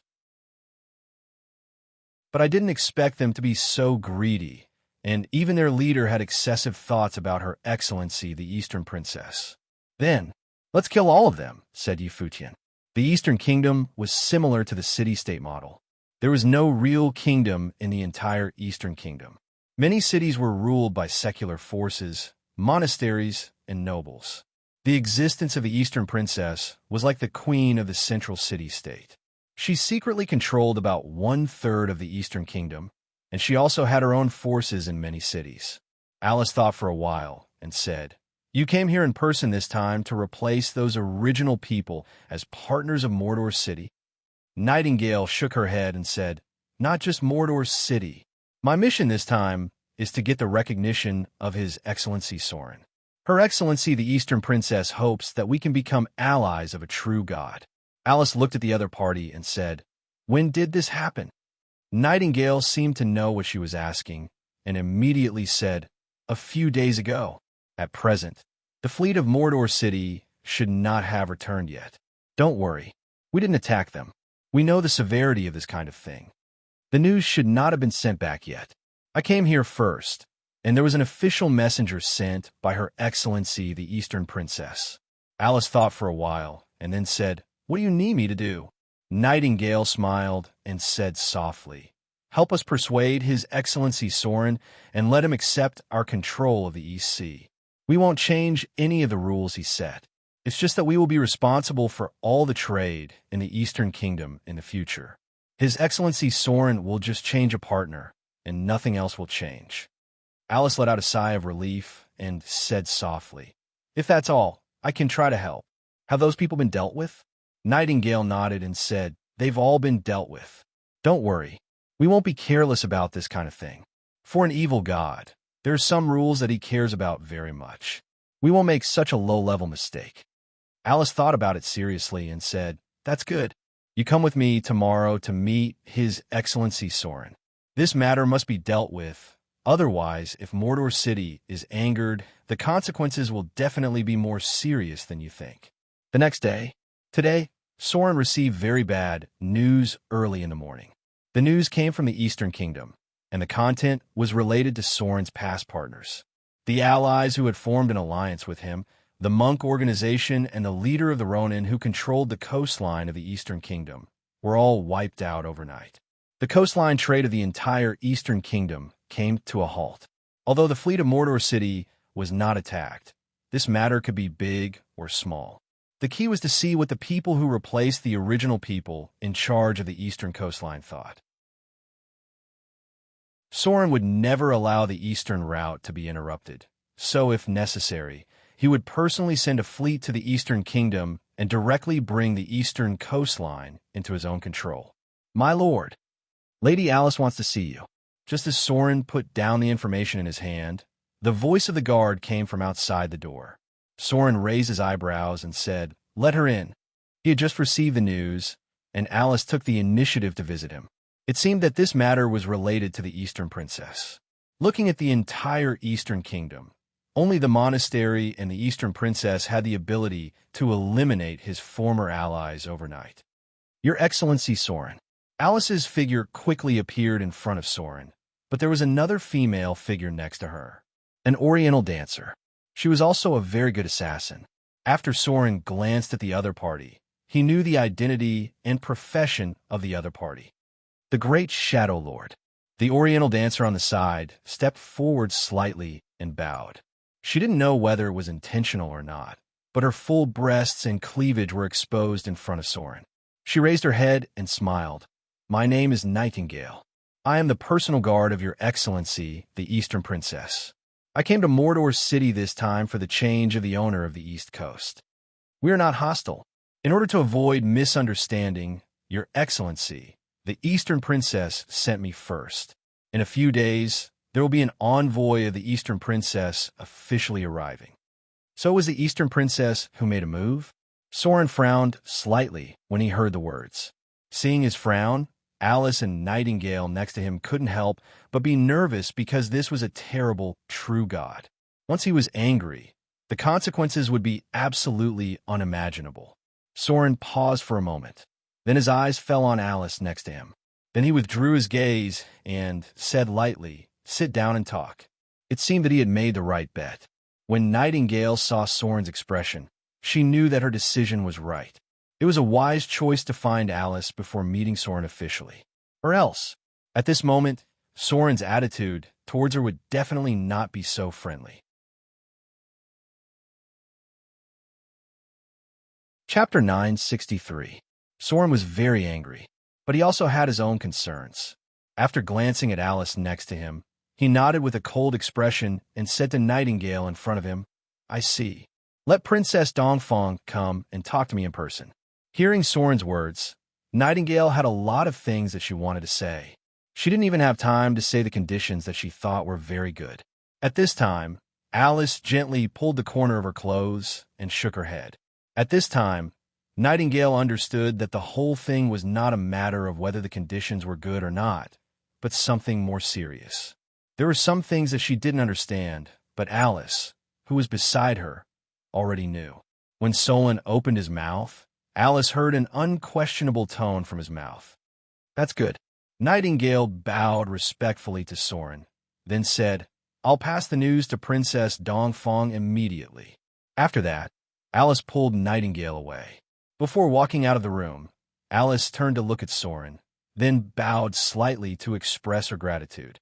As a smart person, she knew very well that Soren's attitude today was completely because of her existence. She couldn't refuse Nightingale because Princess Dongfang had raised her. Many dancers were orphans raised by Princess Dongfang since childhood, and Alice was one of them.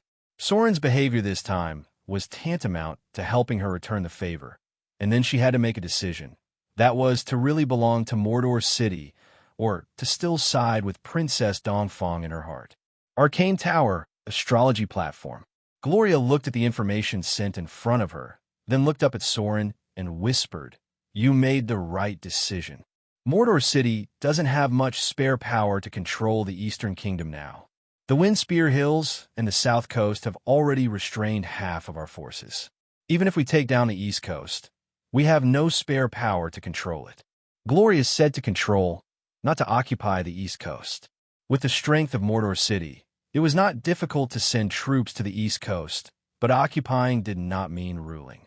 The energy and manpower needed to control the East Coast were unimaginable, and there were also differences in civilization and the power of the local nobles.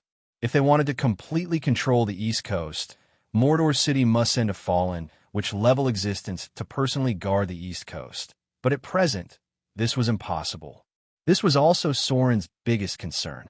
The energy of Mordor City could not be controlled by the Eastern Kingdom, and he did not have the spare energy to control the territory thousands of miles away. Hearing Gloria's words, Soren remained silent. What he was thinking about was the Eastern Emperor's concubine, because she was a very powerful and ambitious mortal. The Eastern Emperor's concubine was like another princess royal, but she was more dangerous than the princess royal. This danger was not because of her strength, but because the Eastern Empress concubine had great ambition. If Soren remembered correctly, she wanted to become the Empress of the Eastern Kingdom, just like Empress Isabella. Note, Empress Isabella claimed to be a descendant of the Thorium Empire and once controlled 2/3 of the land in the south. This matter could be big or small, but the key was how Soren defined it. If this matter was defined as a provocation to Soren, then this matter would be a big deal.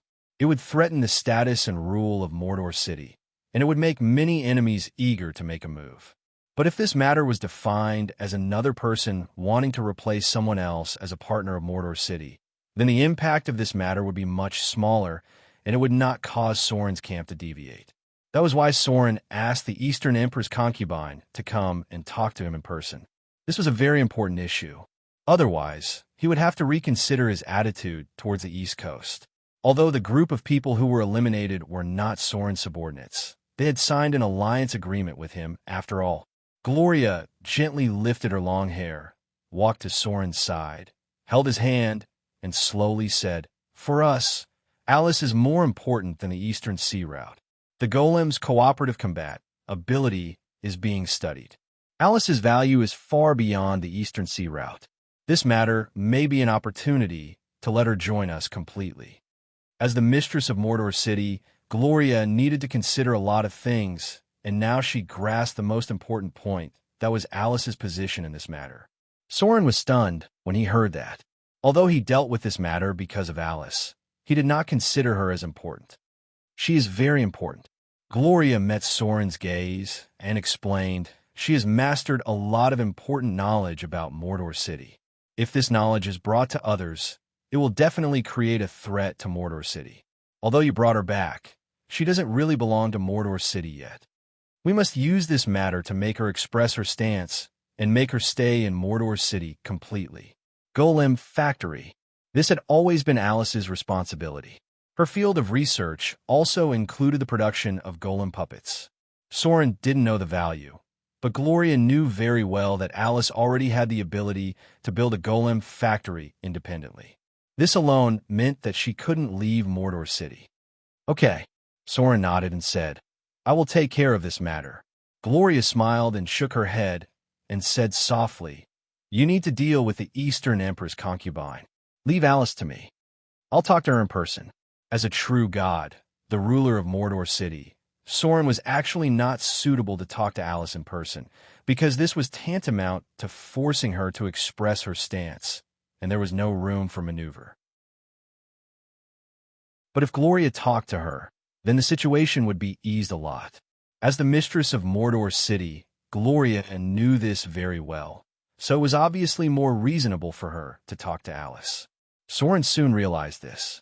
He thought for a moment and said, "Okay, I'll leave it to you to talk to Alice. I will deal with other things in the Eastern Kingdom."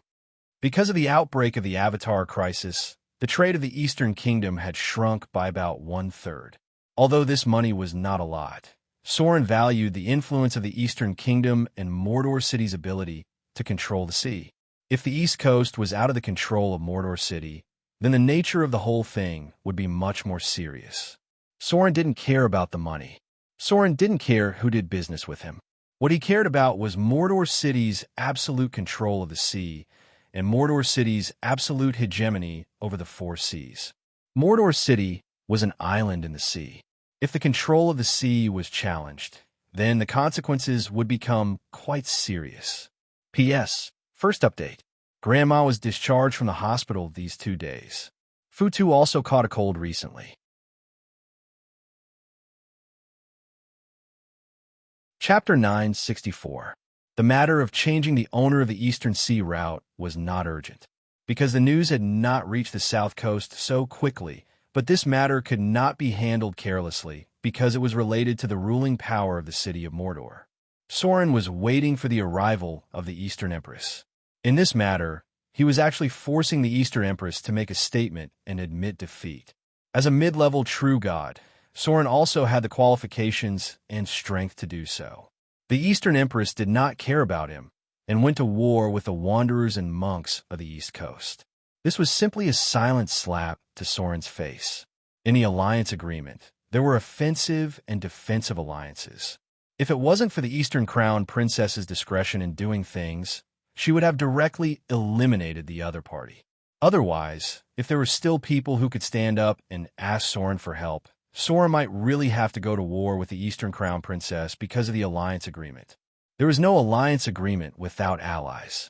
But if the alliance agreement existed, if Soren did not abide by it, it would be a very serious matter, and there might be alignment deviation. Soren needed to deal with this matter properly. However, he also had to force the Eastern Empress to submit and make her come over personally. Otherwise, Sauron's face would definitely be lost. For a true god, the Eastern Empress attacking without warning was tantamount to offending Soren's dignity, and the danger of offending a true god must be paid a price. That was why Soren asked the Eastern Empress to come in person. Soren attached great importance to the contract. As a god of the lawful camp, Soren must personally uphold the rules. The content of the alliance agreement was cooperation, but part of the contract at that time was that if the people of the Eastern Kingdom were attacked and asked for help from Soren, he must help. Similarly, if the city of Mordor was attacked, the wanderers and monks of the Eastern Kingdom must also help. The one who signed the contract with Soren was a monastery of the lawful evil camp. Now that the monastery had been destroyed by the White Cloud sect, and the Eastern Empress had also completely destroyed the wanderers who controlled the overseas islands, there was room for reconciliation. Furthermore, Alice was also involved in this matter, so Soren's current plan was to avoid a war as much as possible. Because the ugly monkey had already found the Dreadlord's divine kingdom today, he was prepared to sneak in tomorrow. Based on the current situation, if the ugly monkey succeeded, Soren would prepare to attack the divine kingdom of Fear next month. If they started a war with the Eastern Empress, the attack on the divine nation of Fear would have to be delayed, and the losses caused by the war would take time to make up. On the third day, the envoy of the Eastern Empress had arrived. However, Soren did not meet these people. Everyone in Mordor City seemed to ignore them. Even the officials of Mordor City ignored these people and let them stay in the hotel and wait. Soren's words were clear. That was to let the Dongfang Crown Princess come to talk to him personally. Before the Dongfang Crown Princess came to Motor City, Soren would definitely ignore these messengers. On the same day, Gloria personally went to talk to Alice seriously, and the two women talked until late at night. Nightingale didn't know what they were talking about, but when Nightingale went to find Alice the next day, the guards of the mansion told her that Alice had already gone to work on a new experiment. At this time, Nightingale also understood Alice's attitude. She had already helped this time. This was equivalent to repaying the previous favor. Alice could only help this much. The rest of the matters would have to be discussed by the Eastern Crown Princess herself. Although Soren did not know what Gloria had said to Alice, he did not know. But from her attitude, Soren also understood which side Alice had chosen. This way, it was much easier for him to deal with things. At least he didn't have to worry about hurting Alice. Mordor City was actively preparing for war. In this case, as the leader of the Golem factory, Alice couldn't make any mistakes. There was no other way. Nightingale could only send the news to the Eastern Kingdom again. At the same time, she also realized that if the Eastern Empress was not willing to give in, Soren might really send troops to the East Coast. War was something she didn't want to see, especially after coming to Mordor City in person and witnessing everything new in Mordor City, the powerful military force, and the prosperous economy. Nightingale understood one thing very well. That was, if they really went to war with Mordor City, they didn't even need the evil gods to do it personally. The army of Mordor City alone could defeat them. They were just a group of Oriental dancers. Perhaps each of them was very powerful in a one-on-one fight, but there were very few real troops under the command of the Eastern Empress. If it was just a gang-level struggle, the Oriental dancers would be very terrifying because they were proficient in assassination, disguise, and spying. But if it was a war between countries, the Eastern Empress would probably have to gather most of her strength to be able to withstand a head-on battle with Mordor City. Yes, the biggest feeling Nightingale had after coming to Mordor City was that it was a sea kingdom, and Mordor City was the capital of the entire Sea Kingdom. The current population of Mordor City was only more than 200,000, but there were more than 30,000 troops stationed there. This was only a small part of it. The fleet guarding Mordor City had more than 10,000 people. The 7th Fleet on Snake Island had more than 6,000 people. There were about 8,000 people stationed in Port Tylon. There were nearly 3 fleets in Shipwreck Bay. Raging Sand Island had gathered 7 or 8 fleets and 3 regular legions. Some time ago, they even had a head-on fight with the Principality of Rossard. Then there were the Guard Fleet in the City of Wealth, the Patrol Fleet in Shipwreck Bay, and the Trade Fleet too, and from the West Coast. Before Nightingale came to Mordor City, she would never have imagined that Mordor City had such a terrifying force. And this was only the South Coast. It was said that in the north, Arendelle, Mordor City had 3 very powerful fleets. This force was really amazing. Nightingale couldn't imagine how the wealth of Mordor City could supply such a huge army. According to the information she had collected so far, the fleet of Raging Sand Island alone was enough to make them unable to go to sea at all. As for the landing battle, after learning about the Battle of Autumnfall, Nightingale did not think that her side had much chance of winning. Soren's legendary points were all obtained through fighting. The more she learned about Soren and Mordor City, the more panic Nightingale felt. She sent a message back almost every day. In the past few days in Mordor City, she really realized how terrible Soren was. The expedition to Autumnfall, the expedition to the West Coast, the expedition to the Southern Island countries, the naval battle in Arendelle, the blockade of the Principality of Rossard, the extermination of the indigenous people, the expedition to Treasure Island, the annexation of the Windspear Hills. Everything that Soren had created was like a big net. Just hearing about it already made her a little breathless. The attitude of the Eastern Princess had not been expressed yet, and Soren could not wait during this period of time. He personally went to the Southern Principality and prepared to visit the goddess of agriculture alone. He needed her help, and he also believed that the goddess of agriculture needed his help. Soren needed to formally sign a very important alliance agreement with the other party, and this agreement was not confidential, but an alliance that was directly announced to the gods. About this point, Soren must come up with enough sincerity and price to impress the goddess of agriculture. P.S. Second update. Please recommend me.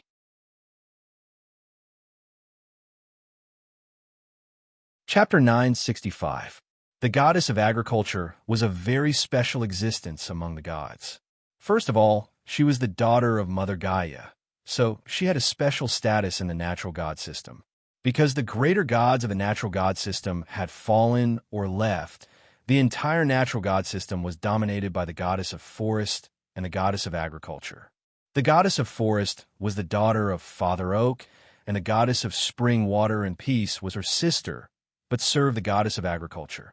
The aforementioned goddess of unicorn was her mount in battle. The goddess of forest and ranger had always been the one to maintain the status of the natural pantheon. Even if she was only a mid-level god, no powerful enemy would dare to ignore her. This was because part of the power of Father Oak had been inherited by his daughter, the goddess of forest, Marikai. The other part of the natural god system was composed of the goddess of agriculture. She represented the peaceful coexistence of nature and intelligent creatures, but of course, the relationship between humans and nature. The existence of agriculture balanced the plundering and destruction of the natural world by humans. The teachings of the goddess of agriculture were not completely biased towards humans. She was loved by the Druids because she hoped to develop agriculture to reduce humans' demands on the natural world. If agriculture could meet most of the basic needs, then the destruction of nature and forest by humans would be reduced a lot. At present, this was correct because in places where the goddess of agriculture had a wide influence, agriculture was more developed.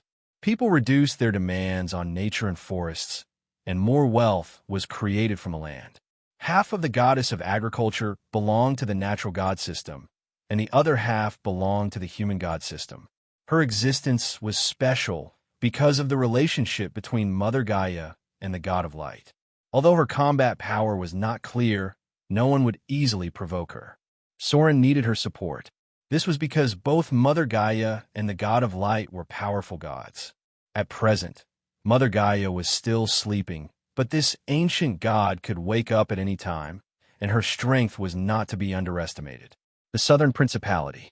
This was a fertile land near the south coast, and had more fertile land than Amber City and Whitron. The entire Southern Principality was crossed by 2 rivers. The goddess of agriculture was the dominant god of this land, and her subordinate gods included the goddess of spring, water, and peace, the goddess of river, the goddess of sprouts, and so on. These gods originally served Mother Gaia, and then after Mother Gaia retired, they followed the new goddess of agriculture. Many large granaries can be seen in the territory of the goddess of agriculture. This was the largest source of food in the entire material plane.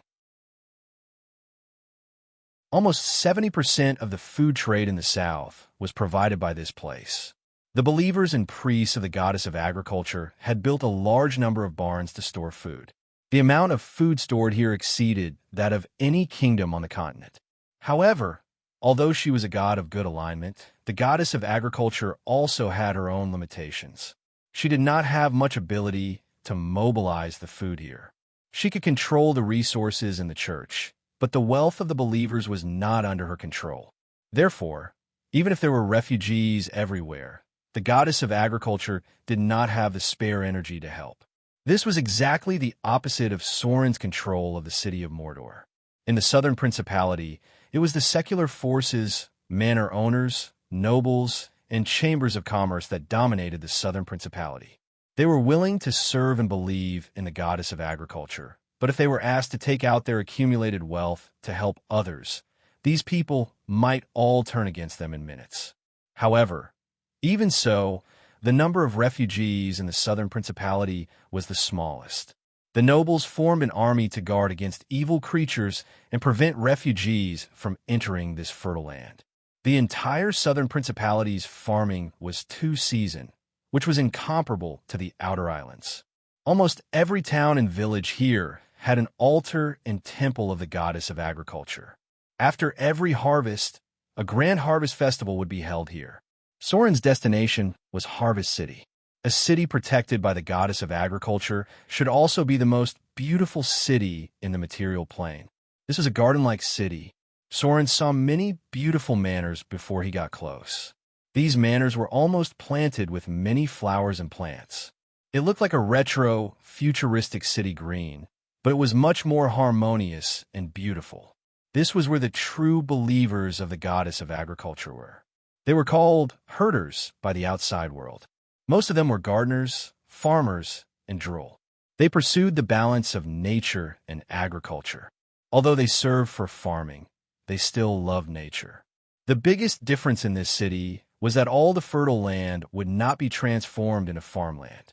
Along the way, Soren saw many fertile fields, but they were transformed into beautiful gardens by these people. He had to say, the goddess of agriculture did create a dreamlike garden city in the material plane.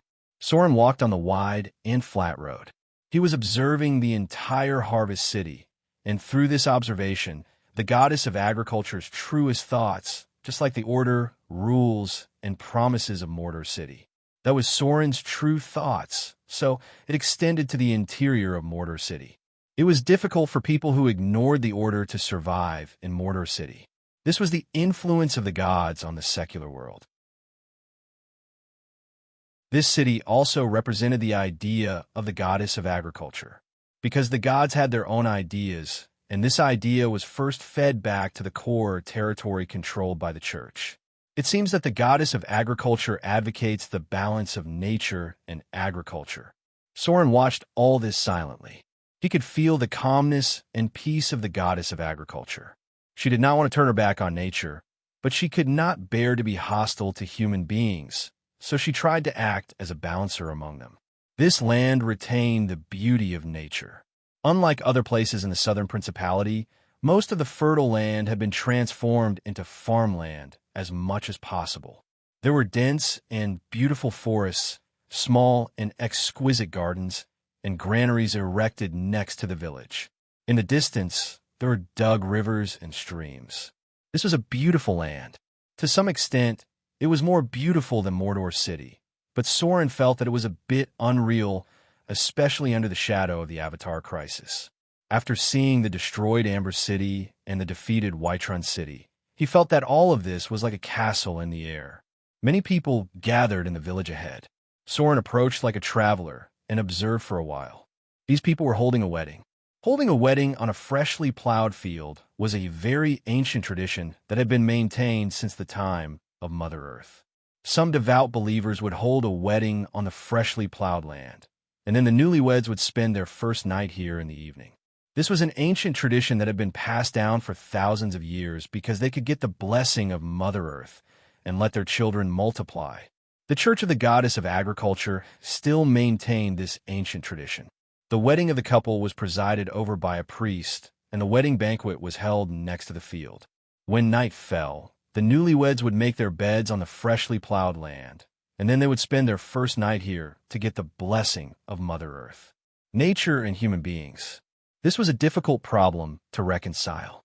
The conflict between Mother Gaia and Father Oak was because Mother Gaia turned her preference to humans and began to protect agriculture, causing the relationship between the two greater gods to be cold. In the end, a group of believers who served Mother Nature, known as the True Forms, who worshipped the wild and nature of the Druids, began to switch allegiance to the gods of other nature pantheons. For now, these true images serve the goddess of the forest. Soren's arrival couldn't be hidden from the goddess of agriculture, so when he entered Harvest City, the main temple located in the center of the city immediately sent out a large number of priests. Because the Church of the Goddess of Agriculture had many characteristics of motherhood, fertility, and femininity, most of the priests were female members. They gathered in groups to welcome Soren's arrival, sprinkling fragrant flower petals on both sides of the garden, and then respectfully led Soren all the way to the temple. No matter what, the visit of a true god was very significant, so these priests used the grandest welcoming ceremony. The temple of the goddess of agriculture was like a beautiful hanging garden. Even as a true god, Soren couldn't help but be shocked when he first saw it, because everything in front of him really did look like the legendary Hanging Garden of Babylon. The whole temple was shrouded in the beauty of humanity and nature. The two balanced and complemented each other, supporting everything in front of him like a dreamy kingdom. There were a large number of believers here, and each believer's face was full of happiness and reverence. It could be seen that their life was very good, because the residents of Mordor only had a proud smile on their faces, not such a calm and happy smile. Soren was invited all the way to the deepest part of the temple. There was a beautiful priest waiting for him there, and then the priest took Soren into a private kingdom. This was a half-bit wall. A beautiful half-bit wall attached to the temple looked like a huge garden, with countless strange flowers and plants blooming in it. In front of it, there was a delicate vine rocking chair, and the goddess of agriculture was wearing a white dress, sitting quietly on it, watching Soren's arrival. "Welcome to my kingdom." The goddess of agriculture stood up and walked slowly. She came in front of Soren and gently twisted the corner of her dress, then bowed her head slightly and smiled. "What do you think of what I've seen along the way, Sir Soren?" She had already noticed Soren's visit. Soren bowed slightly, then held the goddess of agriculture's hand with his palm, leaned over, and kissed the back of her hand gently. But it was just a kiss, and he didn't really touch the other party. Since the goddess of agriculture used the ancient etiquette, he naturally responded to the ancient knight etiquette. In this etiquette, kissing the back of the hand was just a symbol. The most orthodox ceremony was to never touch the skin of the woman because it was very rude. Of course, this etiquette evolved to the point where he really kissed her. Soren looked up and met the goddess of agriculture's eyes and said calmly, "It's beautiful. It's natural, but it's also illusory." Hearing Soren's words, the goddess of agriculture's face changed instantly.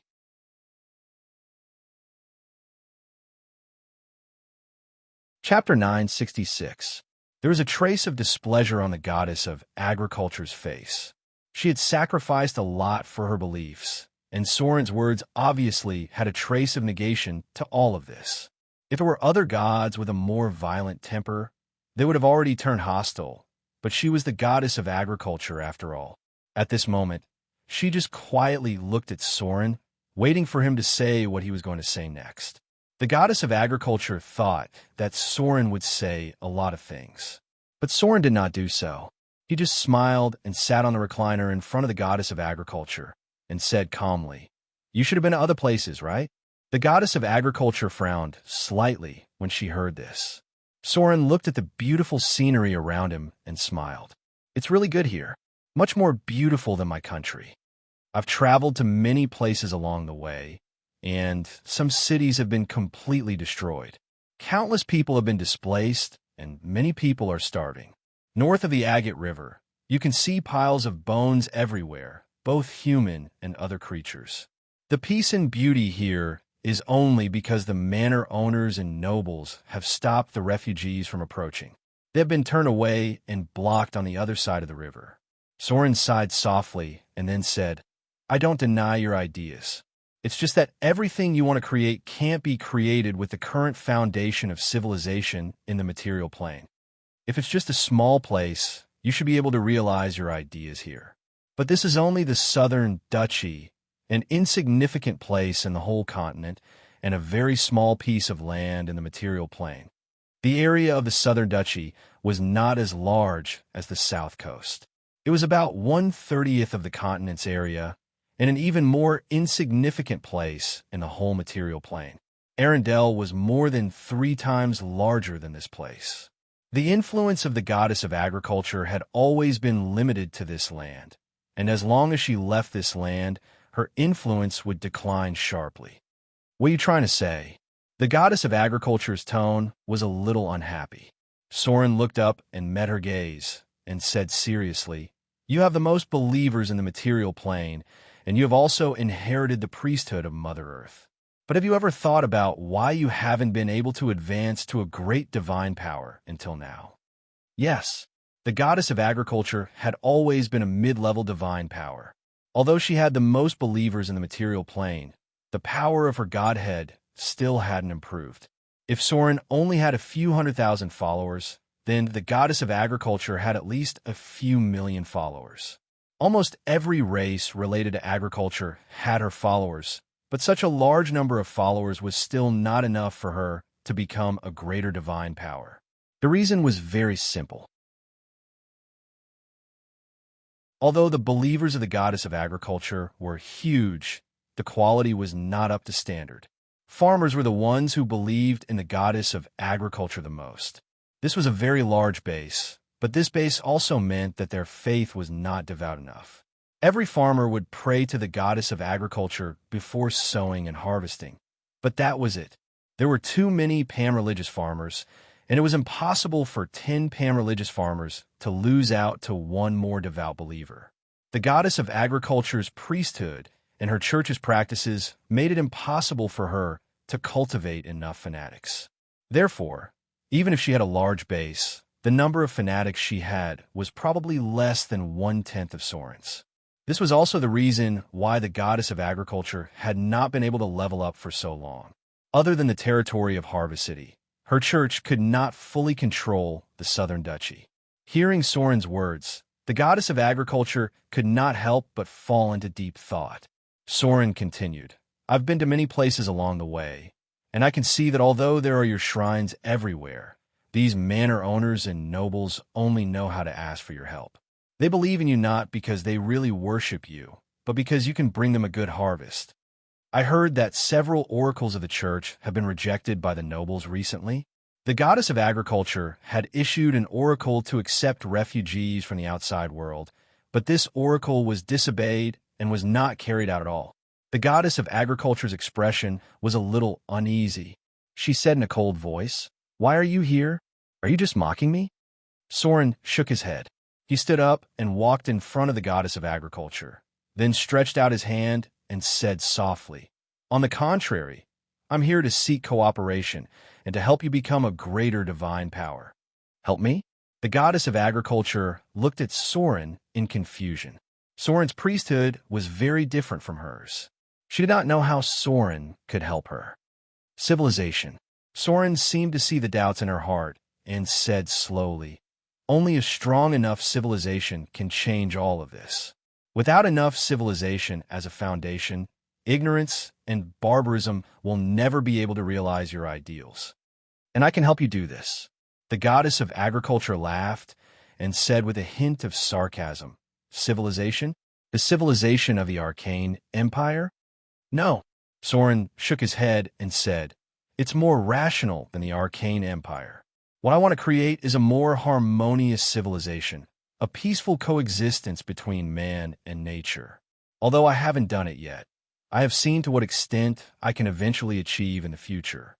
The goddess of agriculture fell into deep thought. After a long time, she looked up and said softly, 'What do you want? What are you going to pay?' Soren looked into her eyes and said seriously, 'I need you to form a real alliance with me. And what I'm paying is a vow.' 'A vow?' The goddess of agriculture looked up with great interest and said, 'What vow?' Soren smiled and said seriously, 'In the name of the true God, I vow to protect agriculture.' Surprise. The goddess of agriculture looked up in surprise and suddenly chuckled playfully. 'Are you going to vow to fight for me?' Soren shook his head. He said seriously, 'I vow to protect agriculture, to maintain the agriculture civilization. Any existence that destroys or threatens the agriculture civilization will be my enemy. I will help you promote agriculture, protect agriculture, and develop agriculture. I will be your staunchest ally and fight for you when agriculture is threatened.' The goddess of agriculture was silent. After a while, she looked at Soren with hesitation and murmured, 'Are you serious?' It wasn't that she doubted everything Soren said, but she still couldn't believe it. Because a god of the order-evil alignment, an evil god who controlled the power of death and slaughter, would actually agree with agriculture so much. Soren couldn't deceive her with lies, but because it was the truth, she was even more surprised. Agriculture is the cornerstone of everything.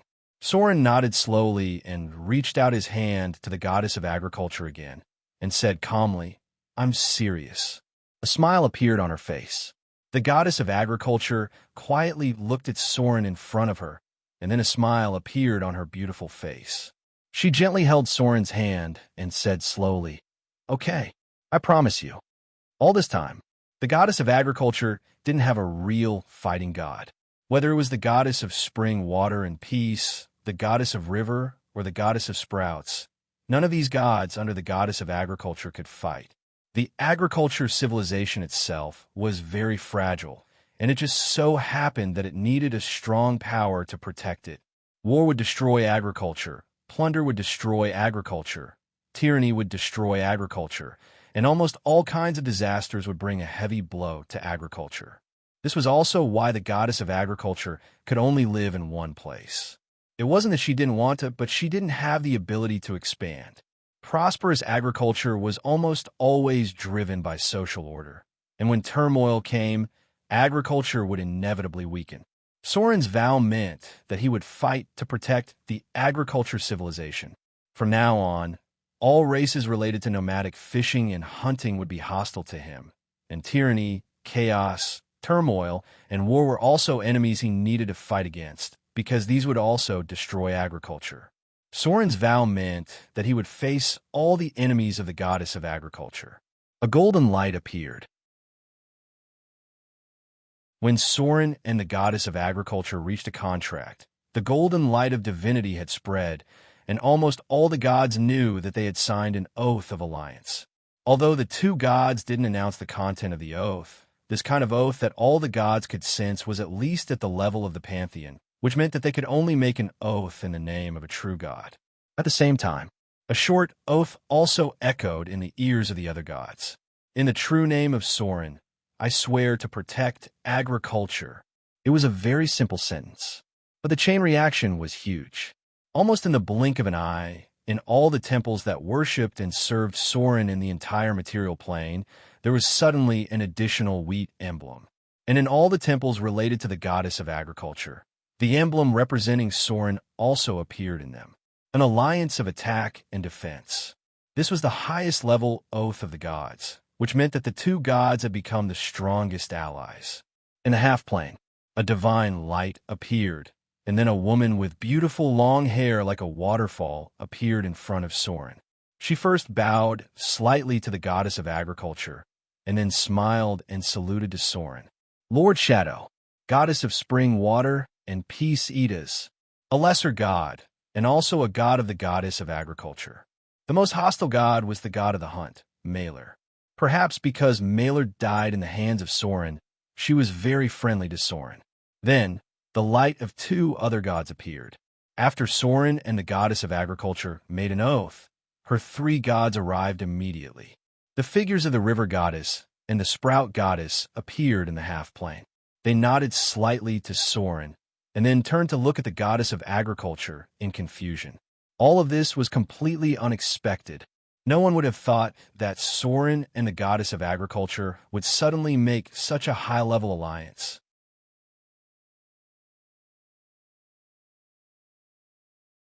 Chapter 9, 67. The three goddesses appeared in the half-bit wall. However, unlike the friendly attitude of the goddess of spring water and the goddess of peace, the river goddess had a cold expression, while the sprout goddess was a little hostile towards Soren. The sprout goddess, Cyania, was an amiable goddess. She often danced and played in the forest, and when she did not have to take care of the little ones in the forest, she played with the forest creatures. Her voice was very deep and resonant, and she was very fond of retorting in conversation with intelligent replies, often with a little coarse insinuation. Her appearance looked like a half-goat, but she had more mysterious and unfathomable characteristics than the latter. This goddess was a member of the natural god system. Legend had it that she was the embodiment of the collective spirituality of the forest spirits. She used to serve Mei Kai together with the unicorn goddess, but later turned to the goddess of agriculture for some reason. Judging from her embodiment, the sprout goddess was about 1.75 meters tall. Her upper body was that of a beautiful woman wearing an emerald green robe. Her lower body was similar to the legs of a goat, and there was a pair of small antelope horns on her forehead. This weak goddess was in charge of the fertility of the forest, as well as many areas related to the forest. After joining the goddess of agriculture, she was actively trying to obtain the fertility priesthood in agriculture. Soren thought for a while and understood why she was a little hostile towards him. It was because Saruman's priesthood seemed to conflict with hers. In the eyes of the other gods, Saruman was obviously an existence that Soren was preparing to cultivate as a god. This is the Shadow Lord, His Excellency Soren. The goddess of agriculture stood up with a smile and said to the three goddesses in front of her, "From today onwards, he is our most important ally." As the main god of a god system, the goddess of agriculture had her own authority. She seemed to be trying to ease the current atmosphere, and the other goddesses also understood this. So under the leadership of the goddess of spring water, the other three goddesses bowed to Soren to show their respect. In terms of divine power level, the three of them together were no match for Soren. Moreover, the goddess of agriculture did not have any fighting gods at all. It was completely dependent on the golden thighs of Mother Earth and the god of light that they could maintain their current influence. However, the goddess of agriculture did not want to always rely on her parents. She hoped that as a true god, she could walk her own path. Since everyone is here, Soren's expression was very calm. He did not care about the rejection and wariness of the goddesses, because time would prove everything. He said slowly, "As an ally, I have prepared some plans and gifts for you that can help you increase your divine power." Now that the material plane was becoming more and more turbulent, and the four elemental overgods had appeared, the devils of hell were also becoming restless. "I think all of you should be interested in hearing my plan." The three goddesses were puzzled when they heard this, but they still sat down nearby. With a gentle wave of the goddess of agriculture's hand, the flowers and vines on the ground automatically formed three elegant and comfortable rattan chairs. "This is the Wind Spear Hills." Soren waved his hand, and a hologram appeared in front of him. The hologram was the actual scene of the Wind Spear Hills. This was the result of the fallen witch's recent research, and it was combined with the High Priest's 3D image. The arcane tower circled around the Windspear Hills, scanning and recording the entire map. Soren pointed to the overlooking map of the land in front of him and said, "The Windspear Hills is a very fertile land. There are two rivers running through this land. From the map, it can be seen that there are still many places in this land that have not been reclaimed. If all these areas in the south are operated, it can support at least 500,000 people. For now, there are about 400,000 refugees on the south coast. Some of them have moved to the island of Moder, but there is still a large number of refugees near the Principality of Rossard and the City of Wealth. I plan to gather all of them and then gather them to the Wind Spear Hills to reclaim the land. The City of Moder will provide the necessary materials and help for this. In accordance with the oath I made, I will also station troops at the border. Turmoil brings destruction and destruction. I am ready to help these mortals rebuild their homes. And this matter also needs your help. I hope you can send priests to the Windspear Hills to assist in this matter. Also, recently, the City of Moder will hold a grand harvest festival. The scale may reach about 200,000 people. If there is no problem, I hope to make this festival one of the most important festivals in the City of Moder. In the future, there will be a corresponding celebration every year for the harvest." Soren finished his words. The several goddesses present could not help but have their eyes lit up. Soren's plan was not very attractive, but the number he proposed was very tempting. Hundreds of thousands of refugees in one breath.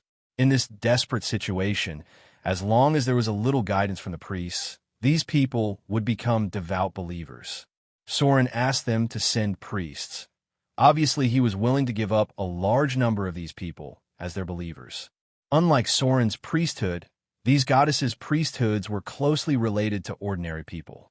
Most of Soren's priesthoods were related to professions. Such a large number was enough to increase their believers by a large number. The goddess of agriculture was more interested in the harvest festival. A celebration with a scale of 200,000 people was not common in the material plane because the population was limited. Although Harvest City was lively and bustling, in fact, the total population was only around 100,000. Any more, and the beautification of the whole city would be ruined.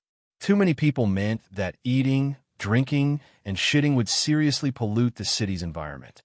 A harvest festival of 200,000 people was enough to provide a large amount of divine power for the goddess of agriculture. At the same time, if this festival became a legal festival in the city of Moder, it meant that Soren officially allowed the goddess of agriculture and her church to enter the sphere of influence of Moder and become an officially and legally recognized church organization. The benefits involved were obviously very tempting. There is no problem with sending priests. But how can you ensure that the cultivated land will not be destroyed? Goddess Shinya suddenly said. Soren glanced at her and slowly said, I will station about 50,000 troops in the Wind Spear Hills, including some of the main forces of Motor City and the properly trained militia. If there is a war, troops can be sent from Snake Island and Port Tylon at any time. At first, this plan was just to settle them down and let them have land to farm and ensure that they can support themselves. It will take about 10 years to complete it completely. At that time, the Avatar crisis would be over. Soren thought so in his heart. The purpose of developing the Wind Spear Hills was to hoard enough people. It didn't need to be planned as well as Motor City. He just needed to ensure that the population here would continue to flow and no one would starve to death. Soren's purpose was to pull the goddess of agriculture onto his pirate ship first. When the Avatar crisis was over, naturally, he could plan whatever he wanted. Yes, the goddess of agriculture spoke at this time, smiled, and nodded to Soren and said, I can send a group of priests at any time. I also believe that you have the ability to protect agriculture. But I also have a request. Soren raised his head and said, What request? The goddess of agriculture drew a circle on the map, which was about 3,000 square kilometers, including the fertile land upstream of the river and a large area of dense forest, and said seriously, All this land belongs to our church. Secular and church. It seemed that the goddess of agriculture had also learned her lesson. She knew very well that she could not have enough influence in the southern principality because the church itself did not have much land. These lands belonged to nobles and merchants. The goddess of agriculture only had influence, but no decision-making power. She was ready to make some changes in her heart, but in order to do so, she must also have certain resources in the secular world. What Soren did in Motor City made her want to test it herself. She wanted to know if more things could be done if the church controlled more resources and power in the secular world. Soren fell into deep thought when he heard this. The other three goddesses also looked thoughtful. Although the gods had great power, most of their influence on the secular world was determined by the church. Soren's behavior was unusual among the gods, because everything he did was a bit similar to at first, and then Soren separated all this, but the influence on the church was quite amazing. Yes, Soren thought seriously and nodded. All these lands belong to your church, but the people still belong to the Wind Spear Hills. It seemed that the goddess of agriculture had also learned her lesson. So what if she was a god? Even if she was powerful and superior? But these good gods couldn't force the mortals to hand over food, wealth, and land, could they? Why was the goddess of agriculture always frustrated? The reason was simple. All the oracles she issued were just words. The church itself did not control the southern duchy, and the final implementation was completely up to the nobles. The goddess of agriculture had a large number of drool and priests, but for a long time, she had been creating wealth for nobles and merchants. The resources of the church itself were actually limited to the vicinity of Harvest City. No resources, no money. Even if the gods wanted to do something, it would be very difficult. The wealth was in their own hands, in the hands of the church, and it was just a matter of saying a word to accept refugees and expand their faith. But if the wealth was in the hands of the nobles and merchants, they would pay to accept refugees and help the church expand its influence. Even the most noble ideals would be able to persuade them. It seemed that the goddess of agriculture had realized that only the resources controlled by the church could be directly mobilized. Other believers, even the nobles who believed in her devoutly, would hesitate to implement it. Hearing that Soren had agreed to the request, the other goddesses' expressions became a lot more friendly. Although the gods didn't care about the wealth of the mortal world, the mortals care a lot about it. And this large piece of land was enough for them to build another parish. The good gods couldn't just plunder at will. They needed a legitimate way to expand their parish and influence.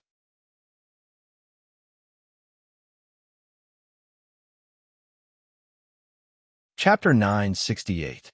Perhaps it was because Soren had agreed to their request. The goddesses seemed to be in a good mood. After all, Soren was a guest from afar. The goddess of agriculture thought about it and decided to hold a banquet to entertain him. It was very easy for the gods to hold banquets, and there was no need to bother those mortals at all. As the goddess of agriculture clapped her hands gently, a group of lovely flower fairies flew out of the lush forest in front of her. They were only the size of a palm, like pocket-sized little fairies. These flower fairies brought honey and fruit. The goddess of river picked up a conch and blew towards the river, and more than 10 beautiful water fairies came out. They were holding plates made of beautiful shells, and there were all kinds of aquatic products on them. The goddess of spring water tapped gently on the ground with her snow-white toes, and immediately, a clear and sweet spring water automatically turned into a small fountain, shining with colorful brilliance under the sun. The goddess of sprouts summoned a large group of gorgeous birds, and they played a music movement with all kinds of chirps. Soren was a little stunned. In fact, although he was the owner of Mordor City and a mid-level divine power god, he had never experienced the enjoyment of a god-level god. Many nobles lived much more luxurious lives than him. As for using divine power to hold a banquet, he had never studied a similar spell. Looking at the extremely skillful movements of the goddesses, as if everything was so natural, it was obvious that it was not the first time these goddesses had used similar spells. It seemed that the rumors were true, and the gods of this world were really good at enjoying life. It was said that some gods had also developed the banquet spell. As long as they cast a sixth circle or seventh circle spell, they could automatically create a large amount of wine, food, chairs, and even a garden square out of thin air. Soren felt that if he had time, he should also learn the extra-dimensional mansion spell. The banquet did not take up too much of Soren's time. The goddess of agriculture was a very active person. In the afternoon of the same day, the goddess of agriculture conveyed an oracle to the church, and then many priests and drool in the southern duchy were summoned. There were a large number of priests and drool under the command of the goddess of agriculture. They were good at cultivating plants and were all experienced gardeners and farmers. These people originally served many nobles and merchants, and some of them were manor owners themselves. Under the oracle of the goddess of agriculture, many priests and drool, who were originally aristocratic advisors, came to Harvest City and then began to go to the Wind Spear Hills under the arrangement of the church. Devout believers would not disobey the oracle, so hundreds of drool and priests set off on the same day. At this time, the nobles of the southern duchy quickly got the news, and they could not sit still. Their harvest, they were completely dependent on the goddess of agriculture. Was a little worried that the goddess of agriculture was dissatisfied with them. So they planned to pay a certain price to keep these priests and druids, but they were soon rejected because the covenant of the gods was not a joke. Since the goddess of agriculture had agreed to Soren's request, it was useless even if these people were willing to pay a higher price. Windspear Hills, Maple City. The light of a teleportation gate appeared.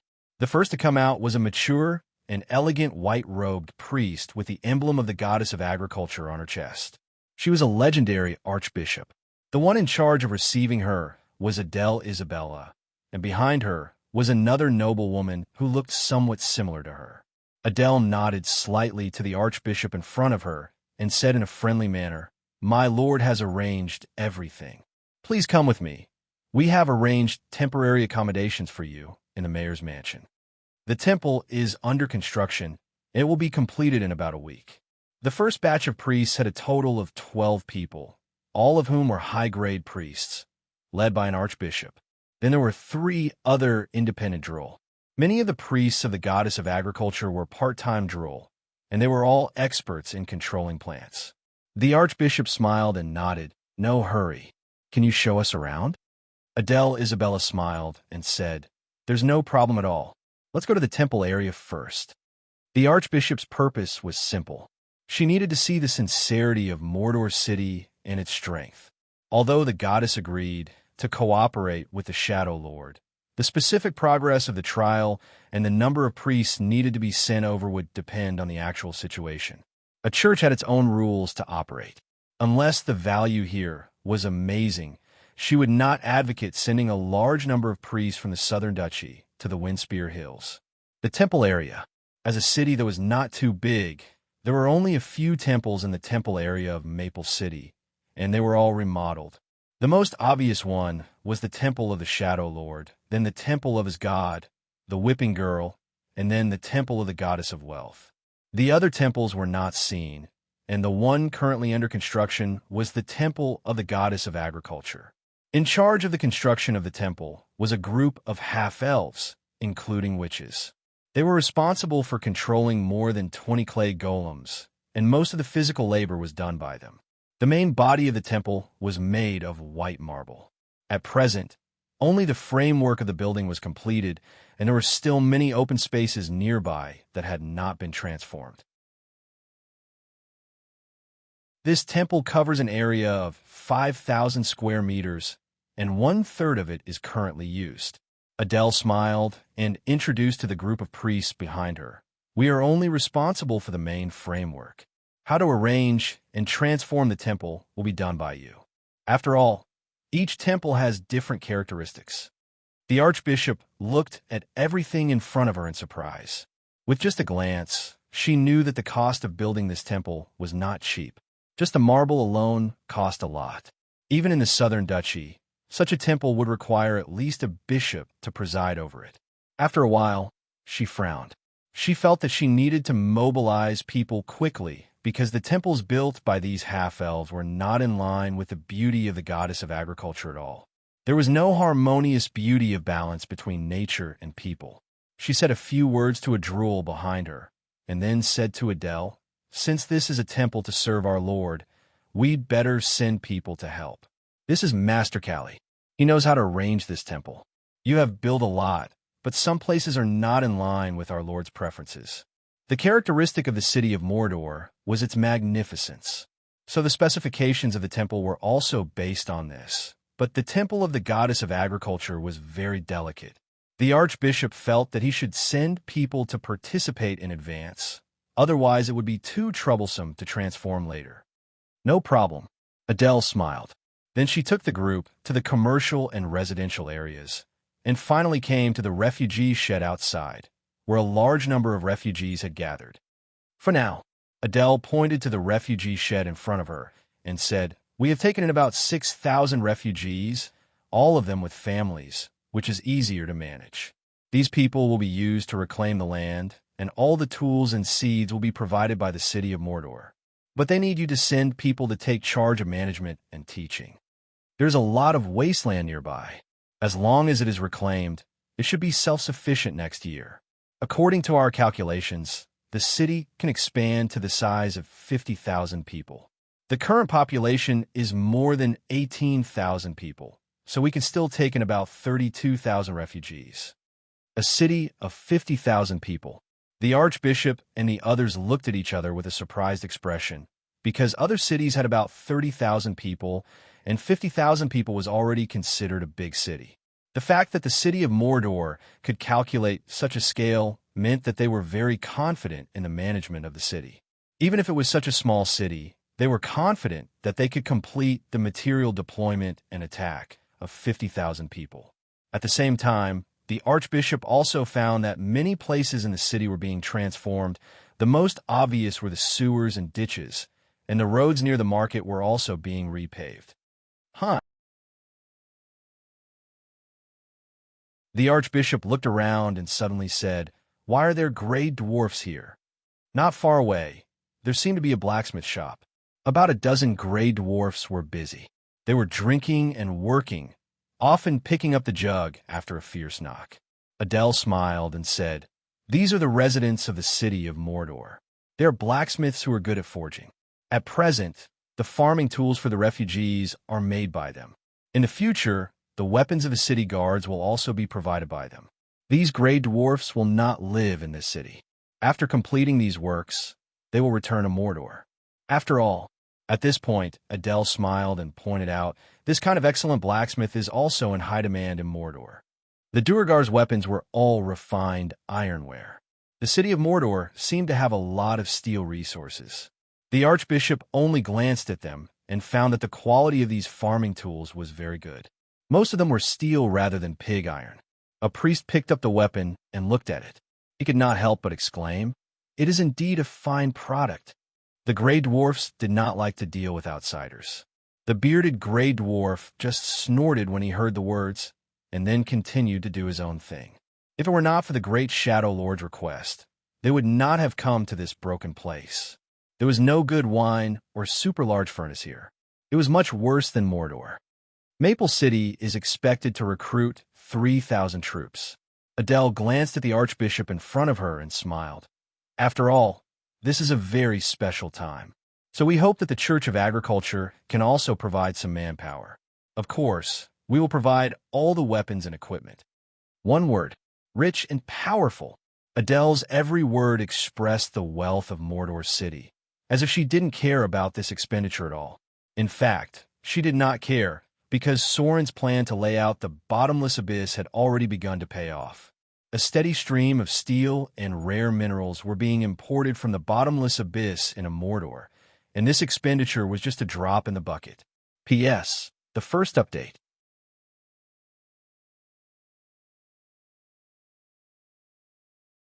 Chapter 9:69. Roping in the goddess of agriculture was only part of Soren's plan. After returning from Harvest City, his second target was the already dilapidated City of Wealth. Soren's visit was also a big event for the City of Wealth, but he didn't alert anyone. Instead, he quietly entered the deepest part of the Temple of Wealth. There were 2 saint priests guarding the place. If there was a word to describe the Temple of Wealth, then there was no doubt that it was magnificent. The whole temple looked like it was shining with golden light, and the walls were even inlaid with gems as decorations. However, there shouldn't be any blind thieves coming here, because it was simply suicidal. In a magnificent temple, Soren saw the body of the goddess of wealth. It wasn't surprising that the goddess of wealth was hiding in this city. After all, this was her headquarters. The appearance of the goddess of wealth was that of an elegant and graceful noble lady. She had beautiful blonde hair and wore a light golden lace dress. There was a beautiful, huge jade necklace on her full chest and a pebble-sized gem in her hairband. She wore all kinds of expensive jewelry rings on her fingers. Her golden shawl was painted with many patterns, and her boots were made of golden silk that were inlaid with many pearls. She looked like a walking golden beauty with a lot of jewelry. The goddess loved gold. Almost everything she liked had the brilliance of gold and jewelry. For Soren's arrival, the goddess seemed very friendly, at least on the surface. Goddess of Wealth, Joaquin. Almost every goddess of wealth had this name. However, unlike the previous goddess of wealth, the current goddess of wealth was a young and hardworking goddess. She was full of vitality and vigor. She loved wealth very much, not for its value, but for its use. She loved the hustle and bustle of the market, and she loved bargaining. She was in charge of all the transactions on the table and under the table, including legitimate transactions and black market transactions. Although she was interested in carrying out reforms, she sometimes showed a stubborn side, which sometimes caused her to run into some trouble. The goddess of wealth's alignment was absolutely neutral. In other words, the goddess could cooperate with any god, whether it was a good god or an evil god. Devotees of Joaquin traveled all over the world, assisting merchants in their dealings and serving Joaquin shrines in major cities. The Shrine of Joaquin was usually the local financing center, currency exchange center, and storage place. They also provided a channel to sell the stolen goods in private. All of their activities were for the sake of obtaining wealth. The clergy of Joaquin were required to pay a quarter of their income to the church and were obligated to invest in profitable businesses run by other devout believers. On the surface, the Church of Joaquin seemed to disdain the use of rumors, monopolies, and hiring bandits to manipulate trade. They criticized these methods and always denied that they had committed them. However, in private, they demanded that their pastors use these methods in the most secretive way so that no one would suspect that they had anything to do with the church. Being able to accumulate your own wealth was seen as a synonym for success in the church. Of course, the premise was that the money had to be earned through investments and not through improper means. To a certain extent, the philosophy of the Church of Joaquin was very similar to that of modern society, which was the typical worship of money. Wealth was seen as a symbol of success. A person who could make money and have a lot of money could easily achieve a high enough position in the church. The devotees of Joaquin didn't care about the methods, and they also used a lot of dirty tricks, but they still maintained their glamour on the surface. "Welcome," said Wang Yao. The goddess of Joaquin smiled and greeted Soren, and behind her, 5 beautiful Holy Spirit maidens gradually appeared. Lord Shadow. These 5 Holy Spirits were very famous. They were beautiful, powerful, and ambitious women when they were alive. These women were the top merchants, the best diplomats, and also abnormally powerful professionals. They were known as the 5 Fierce Women when they were alive, and their names were still remembered today. Berinsta Therius, Della Ischel, Felicia Galbruce, Helena Jassia, and Sarilatai Brannan. They were the most important members of the Church of Joaquin, the Golden. The strength of an old god could be seen from the Holy Spirits behind them. Although the goddess of wealth wasn't very powerful, she had a lot of resources. The 5 maidens quickly arranged a long table and chairs in the temple, and it was almost as luxurious as possible. Pure gold wine glasses and utensils were inlaid with gems, and huge pearls were placed in front of the eyes as decorations. Even the richest king in the mortal world couldn't compare to this. Soren smiled and sat down. He looked at the goddess of Joaquin in front of him and said, "I'm here this time in the hope of forming an alliance with you. Of course, I also have a very good idea to discuss with you." The goddess of Joaquin smiled and looked at Soren with a slightly playful expression. She was a tall and slender beauty, just like the most famous and luxurious lady. She said, "What do you think, Lord Shadow? You have just been to Harvest City, haven't you?" Soren smiled and took the wine glass from the maidservant. He tasted the wine, then smiled and said, "Yes, I have just formed an alliance with the goddess of agriculture." Joaquin's expression was thoughtful. Soren looked at the goddess in front of him and said directly, "I plan to build a bank.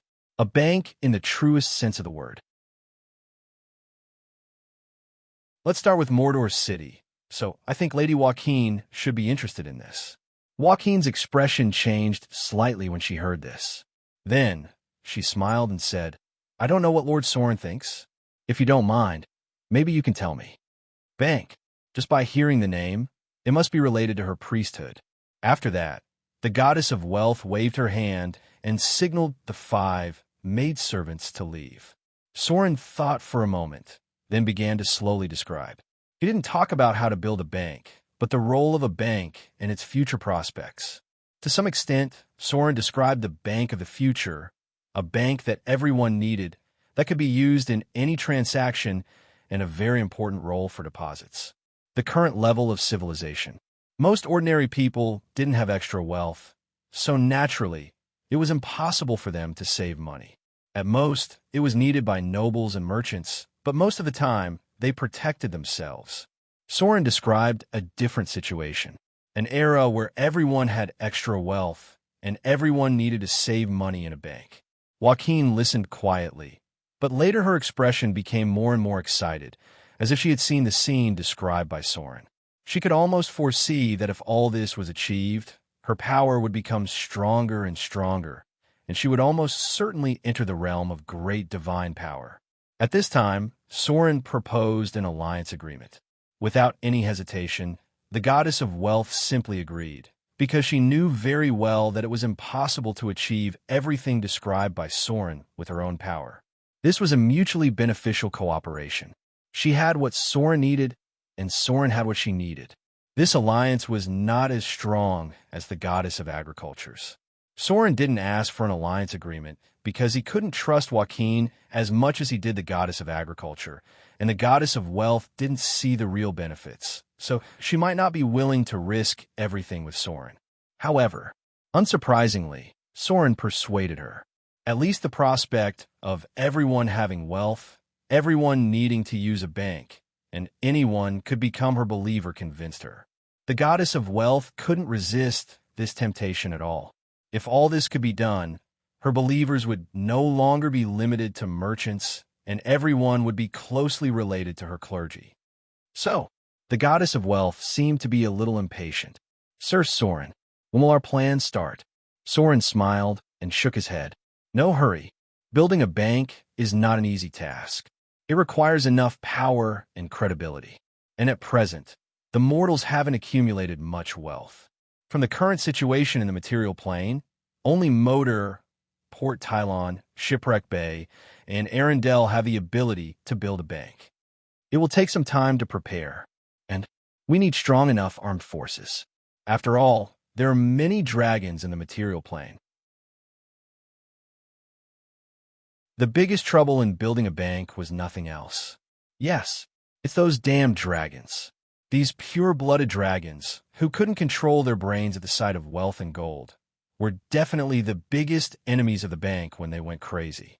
Maybe these dragons didn't dare to offend Soren and the goddess of wealth, but when the wealth accumulated to a certain extent, even the ancient dragons might lose their minds. Maybe they weren't opponents of the two gods, but if the bank was open in other places, these dragons were likely to attack places they couldn't care less about. 10,000 Kindler, maybe the dragons didn't care. 100,000 Kindler, maybe the dragons were just tempted. But when 1,000,000 Kindler were piled up together, these dragons were probably already thinking about how to act. The bank must not make a mistake, not even a little possibility. So this plan needed enough time to prepare. And Soren couldn't issue paper money at present. In the current background of civilization and turbulent times, Soren had never considered the issue of paper money. Hearing Soren's words, the goddess of wealth fell into deep thought. "Okay." Joaquin looked up and said, "This does indeed need a detailed plan." As if thinking of something, the goddess of wealth suddenly turned her eyes and her gaze fell on Soren. Then she smiled elegantly, slightly lifted the corner of her skirt and leaned over, revealing her seductive cleavage in front of Soren. She said playfully, "I think there are still a lot of things to discuss about this plan. Why don't Sir Soren stay here tonight, and we can have a long talk tonight? Maybe our relationship can be closer to each other." Soren was slightly surprised, but then he gladly accepted the invitation of the goddess of wealth. P.S. Second update.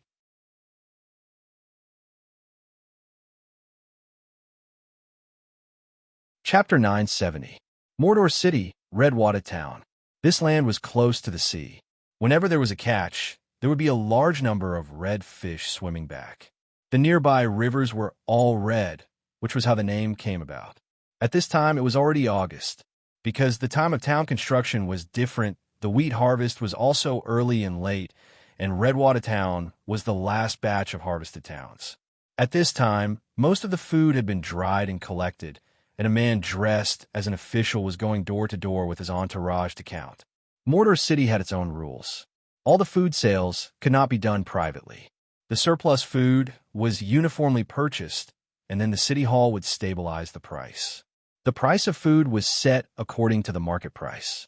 At first, it was very smooth, but there was a little disturbance when they received the second row. "Not for sale. My family has a large population, so we consume a lot of food." It was a man dressed as a rich businessman who spoke a northern dialect.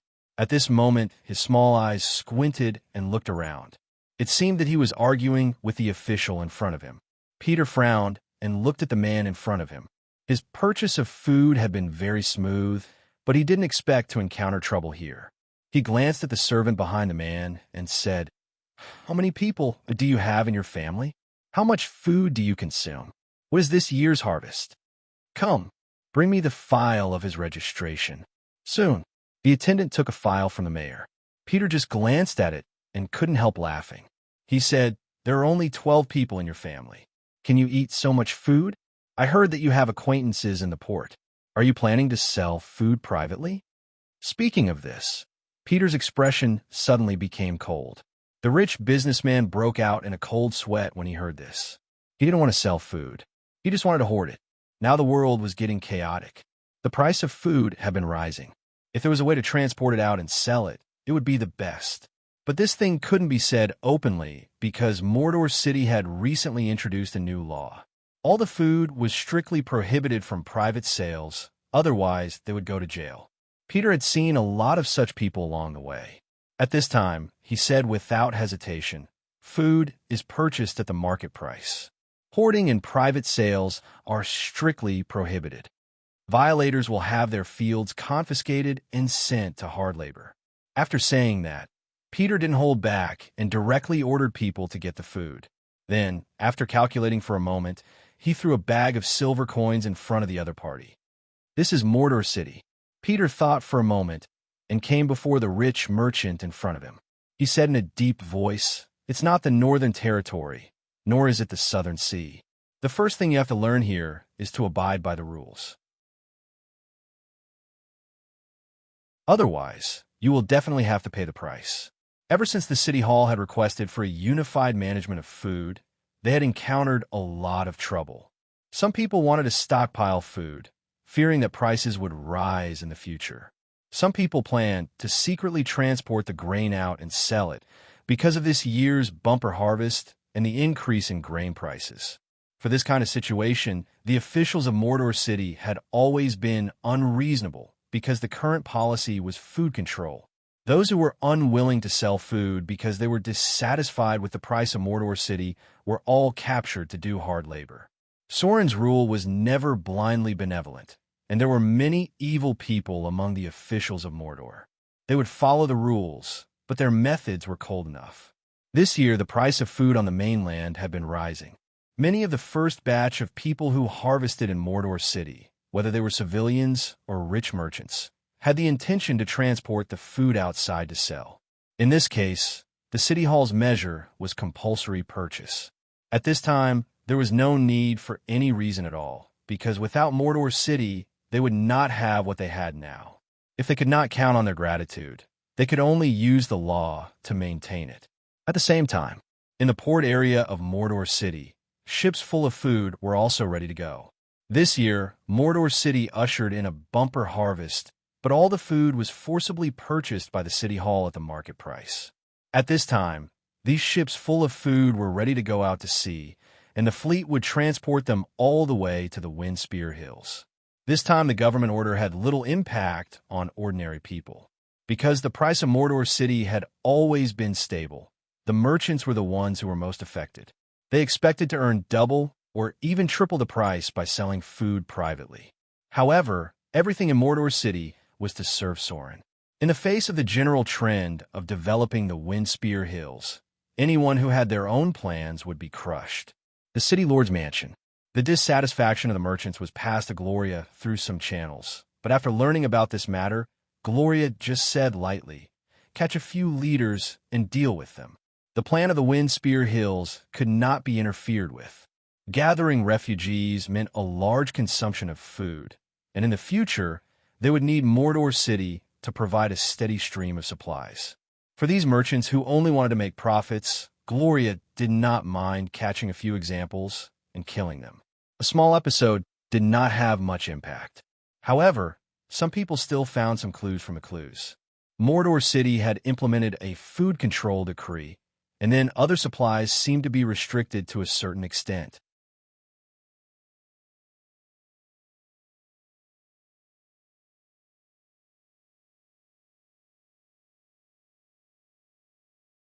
In front of a magnificent temple, thousands of demon hunters were ready.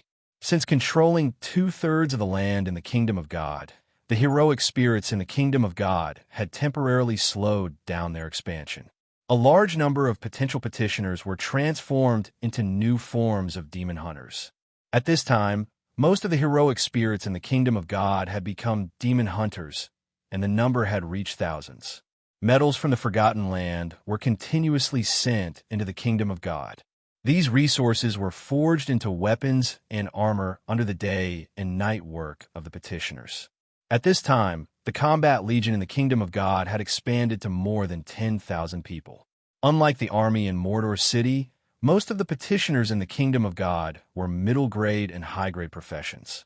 There were almost no cannon fodder among them. Galumba Arena. Since joining the evil gods, Baelor Sauron seemed to have stopped his expansion plan, but he still continued to gather demons. Some were sent to the mining area to work hard, and others were thrown into the battle to eliminate the undead. Almost every day, thousands of dretches were sent into the barracks of Galumba Arena. Then 90% of the dretches died in battle, and most of the survivors advanced. This was an extremely cruel elimination rule. In just half a month, tens of thousands of dretches had died, but what followed was the birth of more middle-grade demons. Now the worms near the Abyss blood pool had been reduced by half. Under the crazy extraction of Sauron, even the demons transformed by the Abyss blood pool could not keep up with the consumption rate. At this time, the demonic army in the Gruba Arena had expanded to a size of about 50,000 people, and half of them were middle-ranked demons. These demons were gathered in the military camp, and in the magnificent forge, the demons and goblins were supervising the laborers as they worked hard, continuously forging weapons and equipment for them. The smell of war was coming. Almost everyone expected that the demon Lord Sauron was preparing for a big battle, but they could not determine the target of the attack. Time passed little by little. Just as August was coming to an end, a great temple was suddenly built in Mordor to serve the goddess of agriculture. At the same time, a dazzling divine light also rose from the temple. This was a light that mortals could not see, but gods and legendary professions could sense it. This was a temple favored by the goddess of agriculture. Shrouded in golden light, a beautiful woman also stepped into the depths of the temple. On this day, the goddess of agriculture came to Mordor in person and lived in the great temple that Sauron prepared for her. Thousands of druids and high-grade priests came to Mordor City overnight. On the surface, they were preparing for the biggest harvest celebration of Mordor City, but they were secretly guarding against any possible attacks with the Shadow Shrine. On this day, Sauron left Mordor and went to the Abyss. According to the content of the True Gods Covenant, the goddess of agriculture would replace Sauron in Mordor for the next half a month. P.S. First update.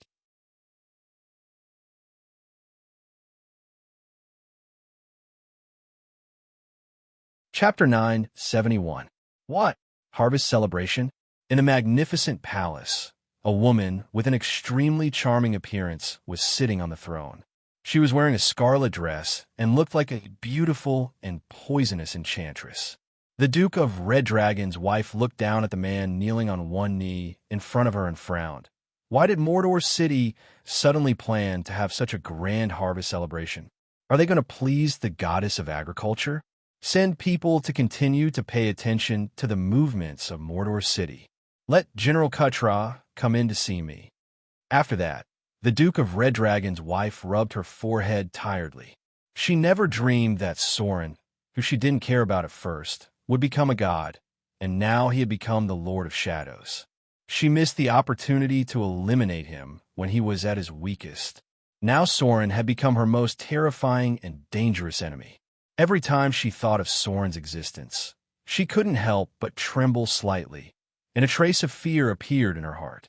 If it weren't for the Principality of Rossard in the inland area and the support of the Duke of Bator Inferno, she would have been destroyed by Mordor City long ago.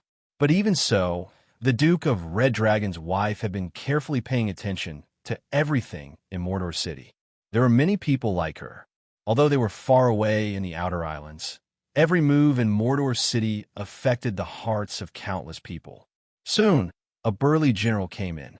After seeing the other party, the Duke of Red Dragon's wife couldn't help rubbing her forehead. After all, her rule was not legitimate. This world had its own rules. The Duke of Red Dragon's wife stole the power of the Principality of Rossard, but she also lost the support of many nobles. Although she now controlled most of the land of the Principality of Rossard, there were many nobles who openly opposed her. There were also many nobles who supported her on the surface, but secretly provided supplies to the rebels. In particular, there was a big trouble recently. That was, the goddess of protection of the nobles seemed to be very unfriendly to her. She thought that she had destroyed the order of the nobles. This goddess was not a very powerful existence, but if a god was openly hostile to her, it was enough to cause her great trouble. In particular, the goddess of nobility, Shinewood, had a very wide influence in the ruling class of the material plane. If she did not acknowledge the rule of the Duke of Red Dragon's wife, most of the rulers of the material plane would not respect her. Instead, they would think that she had destroyed the legacy of the nobles. General Kutra was a powerful legendary warrior, but he was also a ruthless butcher. If there was a better candidate, Madame Duke of Red Dragon would never let such a ruthless person lead her army. But at the moment, she didn't have a better choice. Mordor City was holding a grand harvest celebration, which meant that Mordor City was unlikely to go to war for a while. This gave the Duke of Red Dragon's wife a very important chance to catch her breath. She was ready to take this opportunity to pacify the rebels in the Principality of Rossard. Now, the number of rebel forces had expanded to 3. There were already more than 20 nobles who openly opposed her rule, and these nobles even found an illegitimate son of Duke Rossard in some corner of the country. Almost all of Duke Rossard's sons were killed by the Duke of Red Dragon's wife. An illegitimate son originally had no right of inheritance, but the rumors of Madame Duke of Red Dragon's collusion with the devil seriously damaged her rule. Even if it was just an inconspicuous illegitimate son, with the support of these nobles, it was also possible to get the legitimate right of inheritance. Mordor City. After giving an order to General Kutra, Madame Duke of Red Dragon went to the balcony. She looked in the direction of the sea, as if she was looking at the city of Mordor in the distance, and murmured, "What should I do next? Defeat Sauron? That's almost impossible. Even if it's the Queen of Umar herself, it's unlikely. If it goes on like this, I'm afraid I'll be defeated by those nobles. No, I have to find a way out for myself." On the surface, Mordor City seemed to be preparing for the grandest harvest celebration in history. This celebration was not only held in Mordor City, but also near the Windspear Hills, Shipwreck Bay, and Port Tylon. There were more than 200,000 people participating in Mordor City alone, and the other places added up to hundreds of thousands of people. Many people thought that Sauron was trying to please the goddess of agriculture and get an ally with a strong background for himself. But in fact, that was exactly the case. However, Sauron's real purpose was concealed. The abnormal material movement in Mordor City made people realize that Sauron was preparing to start a war, but many people did not think that Sauron would attack any place during the harvest celebration. And, similarly, the army of Mordor City did not have any abnormal movements. It could only be regarded as gathering materials to prepare for future wars.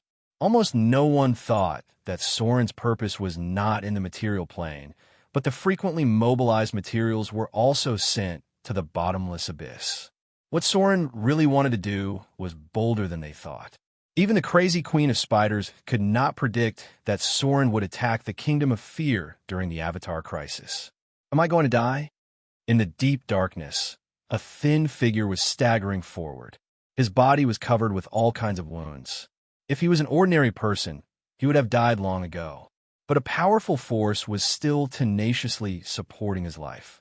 Not far away, the low roar of a demon could be heard. There was also a terrifying aura of fear. The Slaughterer was tracking his tracks. These monsters were level 21 and above. Even a high-grade demon would not dare to face them alone. They were strange creatures that were completely under the control of madness. In the abyss, they were existences that were feared and repelled. The ugly monkey gasped as he approached a cliff. His life force was very weak, and there were hundreds of high-grade demons behind him. In such a situation, it was almost impossible for him to survive. It seems that it is impossible to leave this country alive. The ugly monkey bit the dagger with his teeth and pulled out the bone spur on his back that pierced his kidney. This was a mark left by a slayer, but the enemy also died in his counterattack. At this time, the ugly monkey's body was full of holes. A large number of high-grade demons were not something a rogue could deal with alone. If there was no divine power, he would have died long ago. But even if there was divine power, it was impossible for him to walk out of this land alive. There were thousands of demons outside. A large number of petitioners of the Lord of Fear were looking for him. Cough, cough. The ugly monkey gasped and sat on a rock. Behind him was a cliff hundreds of meters high. His breathing had become more and more difficult, and his strength was diminishing with the loss of blood. The ugly monkey looked into the distance and could see that hundreds of demons had found his trace and were rushing here quickly. Fortunately, my lord's mission has been completed. Facing the approaching demons and petitioners, the ugly monkey smiled a little ferociously. He made a dirty gesture to these demons, then turned around and jumped down from the cliff hundreds of meters high. Late August 1677, the best believer of Soren, the most promising rookie in Mordor City, the legendary rogue, Ugly Monkey, died while carrying out a mission to spy on the Kingdom of Fear. The Throne of Fear has been locked, and the mission has been successfully completed. P.S. Second update.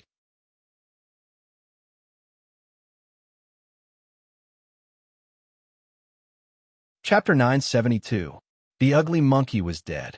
When his figure jumped down from the cliff that was hundreds of meters high, it meant that his life had left him. Bang!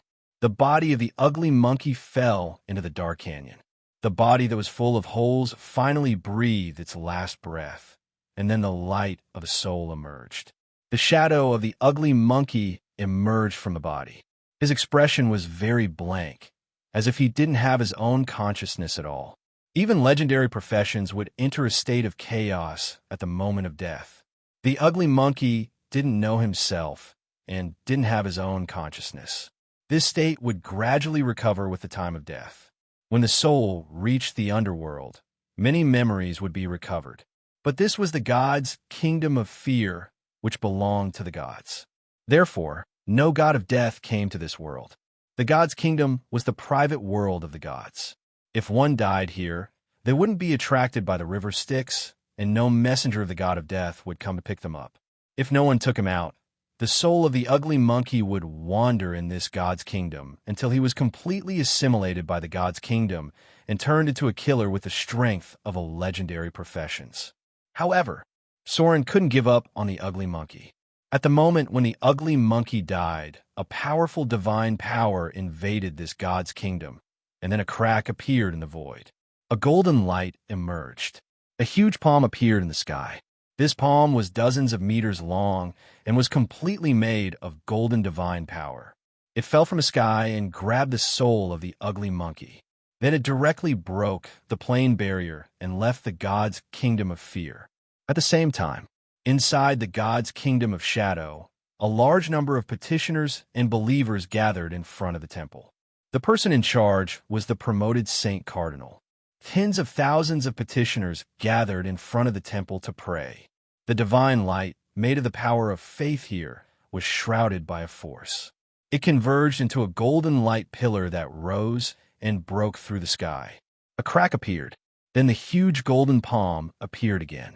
A soul was put down from the sky by the huge golden hand and fell into the golden light pillar above the temple. Soren still couldn't enter the god's kingdom. But as the Avatar crisis entered the later stage, his sense of the god's kingdom became stronger and stronger. Soren used his divine power to form a giant hand and place the ugly monkey's soul on top of the temple. Following that, the power of faith poured in from all directions. He had no intention of sending the ugly monkey into the pool of reincarnation. He wanted to use his divine power to reconstruct the ugly monkey's body as a reward for this devout and loyal follower. In my name, I grant thee the authority of God. Thou art my messenger. Control the power of a rogue. Soren's majestic voice reverberated throughout the divine kingdom. An enormous amount of faith gathered and began to reforge Ugly Monkey's body. His soul was gradually distorted, and under the infusion of divinity, his soul began to evolve bit by bit. A black shadow appeared. Ugly Monkey's body turned into the form of a demon hunter. Black wings appeared on his back. Dark red tattoos gathered on his bare chest. Soren's divine power and divinity continued to pour into the monkey's body. At the same time, part of the power from his wanderer divinity was also poured into the monkey's body by Soren. He still couldn't directly create a true god. However, Soren left the seed of a true god in Ugly Monkey's body and gave him the divinity of a wanderer, directly transforming him into a otherworld messenger. The power of divinity awakened his memories. At the moment when his body was reconstructed, Ugly Monkey's memories were almost completely restored. However, he still retained the memories of the moment before his death. After regaining his consciousness, he was a little confused and didn't know where he was. However, he soon realized that he had changed. Not only did he have more power, but there were also some changes in his body. He was a little clumsy when he controlled his black wings to fall, but he soon became very familiar with it. Ugly Monkey's figure had turned into a man about 2 meters tall. His face had a hint of viciousness, and his body was shrouded in an evil aura. This was the transformation of his soul. Even his appearance was formed by the characteristics of his soul. Soren's divine power gave Ugly Monkey more power. His body was shrouded in a halo of evil aura. At the same time, his identity as an otherworld messenger gave him the power of shadow, rogue, and slaughter. Greetings, Your Excellency. The leading Saint Cardinal welcomed Ugly Monkey's arrival. Under her lead, tens of thousands of petitioners knelt down on one knee and saluted Ugly Monkey in front of them. Messengers were second only to the vassal gods. Soren's kingdom didn't have a real vassal god, so messengers were the people with the highest status in the kingdom. Messengers had a very special position in the kingdom. Not only did they have great power, but they also represented the will of the gods when they appeared. At the same time, they were also responsible for negotiating with the god of death and receiving the souls of believers from the underworld and other kingdoms. Messengers had very special soul characteristics. There were very few petitioners who could freely leave the kingdom. Messengers from other realms also had the ability of plane teleportation, which could almost reach most of the plane kingdoms. Messengers from other realms had many natural abilities. These abilities included, but were not limited to legendary language, legendary writing, spiritual communication, teleportation, precise teleportation, astral travel, shape-shifting, and so on. Ugly Monkey, who had just been revived, was still adapting. However, he didn't forget his responsibility. Ugly Monkey quickly arrived in front of 2 powerful heroic spirits and pressed his hands on their heads.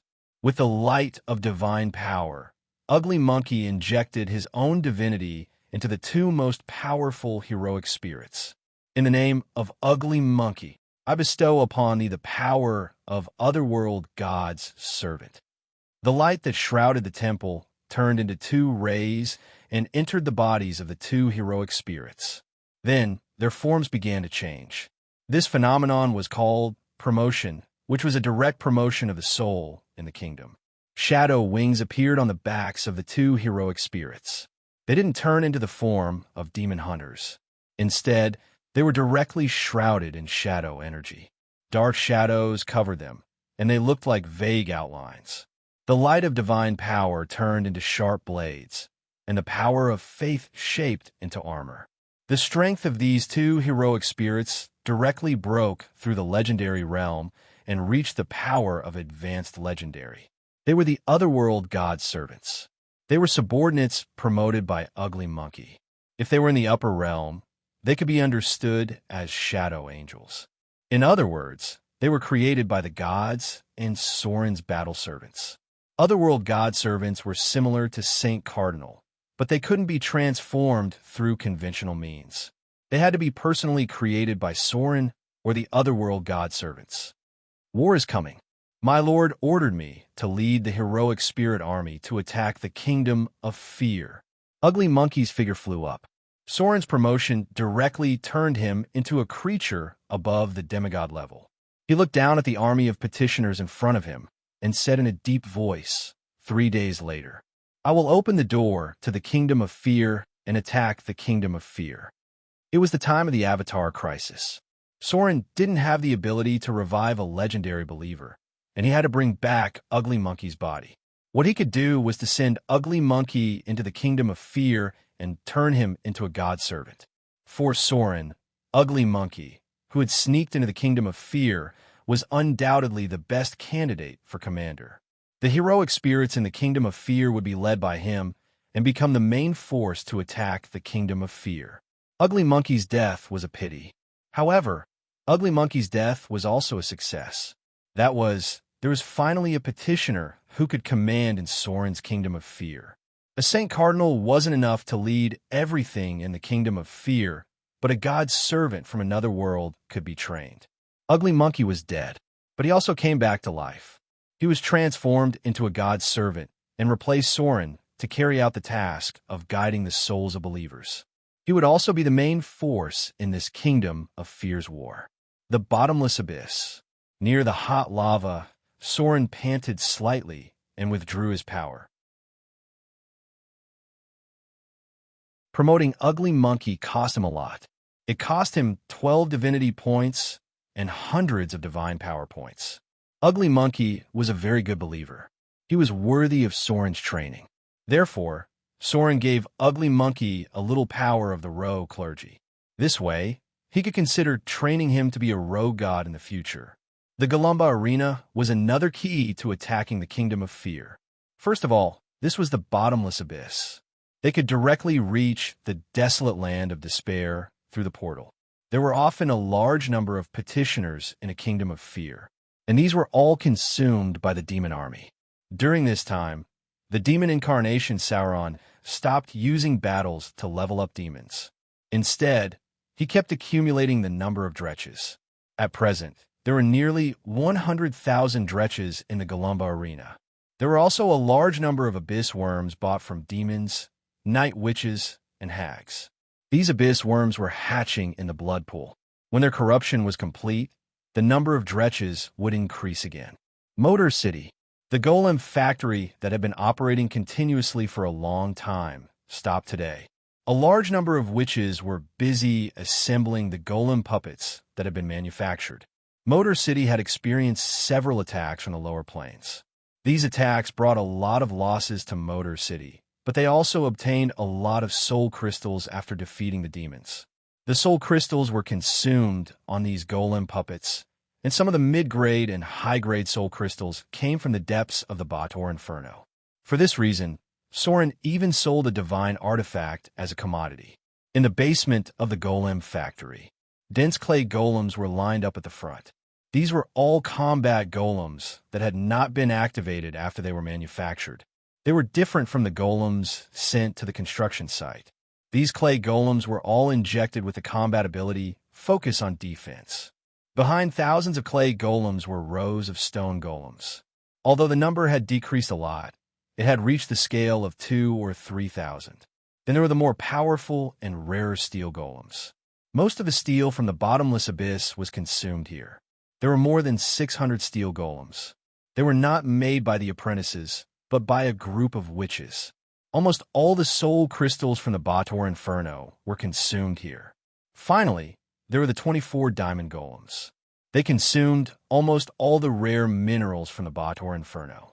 These diamond golems were made by Gloria, Fallen Witch, and Alice. Boom! The entire Motor City suddenly shook, and then a huge amount of energy came from the deepest part of the laboratory. The golems kept in the basement of the golem factory suddenly shook, and then they were activated one by one.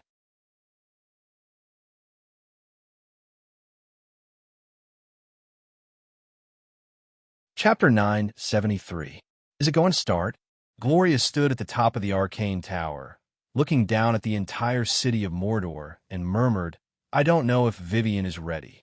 Although her relationship with Soren could not be more intimate, Gloria was also very clear that her position in Soren's heart could not be compared to Vivian. However, she had nothing to be jealous of. Gloria was already very satisfied with the current situation, even if she vaguely felt something. The divination clergy gave her some special powers, which allowed her to vaguely feel and discover some things that might happen in the future, as well as what had happened in the past. She was learning how to become a god, and, as a god, she obviously had to adapt to a new perspective. This time, the main force of the attack on the Kingdom of Fear was not the troops of Mordor City. For such a war, there were very few mortals that could be of use. Prepare to open the portal. Target locked on the wilderness of despair and destruction. Charging the portal. Start the portal. The cold mechanical voice sounded. Under the command of Thaling, a portal was opened, and then the mighty Golem army walked into the portal from the underground factory. The Thaling in charge of the command was not the Thaling experimental body created by Gloria, but Thaling #1 who had entered the mechanical realm of clockwork nirvana. For these Thaling who had already established a foothold in the mechanical realm, it was undoubtedly valuable to make friends with a powerful god. They knew very well that the investment now could bring greater benefits to themselves in the future. So this battle was not only joined by the Golem army of Mordor City, but also by the Golem puppets from the mechanical realm. Moreover, part of the Golem factory in Mordor City was completed by these Thaling puppets, and there were many resources in the mechanical realm that could be used. Only Soren and Vivian would participate in this battle. The other core members all stayed in Mordor City, at least to give others the feeling that Mordor City was not doing anything, just concentrating on preparing for the harvest celebration. At the same time, in the depths of Golumba Arena, a huge and magnificent portal had been completed. The portal had been completed a week ago, but it was only opened today. Along with the emergence of a blood-red radiance, the portal locked onto the wilderness of destruction and despair. The massive demonic army that had gathered near the military camp also began to move. In this battle, Sauron did not mobilize the demon army because the demons were not that trustworthy. They only cared about their own interests and the benefits they could get in front of them. In contrast, although the demon army was more prone to mental spasms, they were very loyal to Sauron in the beginning, at least when he was still so powerful. For this battle, Sauron had mobilized most of the troops in the Golumba arena. Hundreds of thousands of demons had been mobilized. Soren was staking everything on this battle. If they failed, not only would Mordor City be severely damaged, but the other forces would also be destroyed. This battle could only succeed, and failure was not an option. In the northwest of the Gruba arena, a dark teleportation portal had been opened. Soon after, a large army of demon hunters and petitioners that numbered in the tens of thousands appeared. Soren could not enter the kingdom of God yet, so he could not directly link the kingdom of God to the wilderness of despair and destruction. The angel incarnation of the ugly monkey took over his task and opened a temporary portal in the kingdom of God so that the petitioners could temporarily leave the kingdom of God and go to other planes. The petitioners could not leave the kingdom of God for too long, otherwise they would become very weak. This battle was destined to be a quick one because the strength of these petitioners would gradually decline if they left the kingdom of God for too long. Without the power of the kingdom of God, it would be difficult for them to support a long battle. A group of hellhounds wandered in the empty desert. As the most common creature in the wilderness of destruction and despair, hellhounds were in a state of hunger most of the time. They thirsted for food and flesh and were not friendly to any creature that entered this country. At this moment, a portal opened. The nearby hellhounds obviously noticed the presence of the portal, and then they approached with a grin. Almost 30 hellhounds gathered together, waiting for the target to appear. With so many hellhounds, it was enough to kill a high-grade demon. These hellhounds almost foresaw that they could have a full meal, so they were more excited. A dretch appeared. It was obviously shocked when it saw so many hellhounds, but it was very surprising that it did not run away. Dretches were very timid. The hellhounds were obviously not very satisfied with the prey that appeared in front of them, because the dretch was too small and its meat was too small. Even with the bones, it was not enough for them to eat. However, the portal did not close, and the hellhounds knew that there should be more demons coming. Boom! As if the portal was officially activated, the light on it gradually turned blood red, and then hundreds of dretches appeared. They gathered together in a mess and also found the hellhounds outside. However, what was surprising was that although these dretches were afraid, they did not run away. On the contrary, some dretches even seemed eager to rush up. The hellhounds felt that something was wrong. Although there was a lot of flesh in front of them, so many dretches did not run away. The hellhounds felt that more enemies would appear. Oh, the hellhounds howled to summon their companions. It was rare to see so much flesh in the wilderness of despair and destruction. The leader of the hellhounds was looking for his companions within a radius of tens of kilometers, telling them that there was a large number of prey here. A wolf howl came in response, and soon other hellhounds appeared nearby. At this time, the third wave of teleportation was completed. The number of dretches expanded to 2,000 or 3,000, and some berserk demons also appeared. This made the hellhound a little uneasy because there were too many demons. Such a large number was not something that ordinary people could teleport. But at this time, hundreds of hellhounds had gathered. They were very powerful and ferocious creatures. Even in the Bator Inferno, they dared to attack high-grade demons, so they still tried to attack. The demons howled excitedly. Facing the attack of the hellhounds, they were very excited and rushed up directly.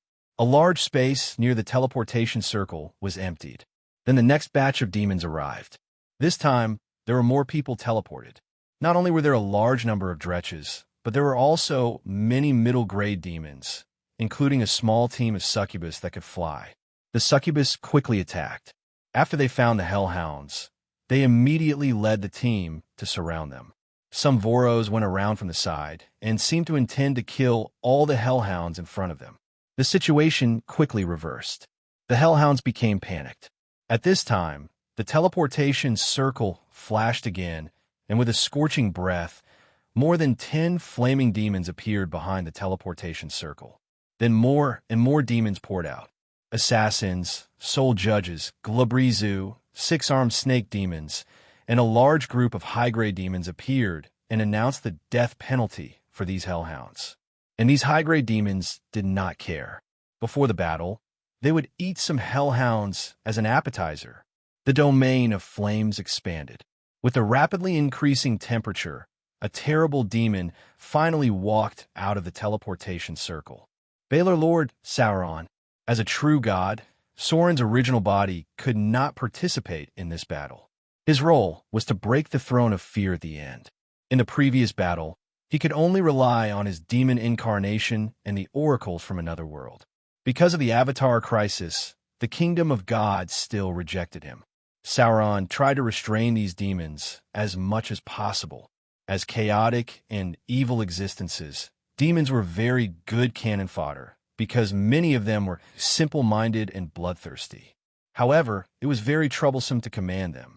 Even Sauron could only give simple orders. The mighty army of hundreds of thousands of demons began to move forward. They were the vanguard of the attack. The ugly monkey had locked the entrance of the kingdom of fear. These demons' cannon fodder would be the first to enter the battle and consume the enemy's strength. Sauron did not say too much about the goal this time. He just told the demons that he wanted to occupy a new plane of land, and all the souls killed would be their spoils of war.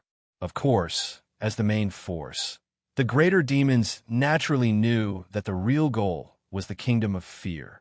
However, they also knew that the battle this time was led by a terrifying evil god, and at the same time, there were other troops joining in as well. A living evil god and a dead evil god. The demons were not idiots. They obviously knew which side had a higher chance of winning. Therefore, these demons did not hesitate to choose Sauron. They were ready to divide the treasures of the Dread Lord after winning the battle. Sauron only cared about the power of the Dread Lord.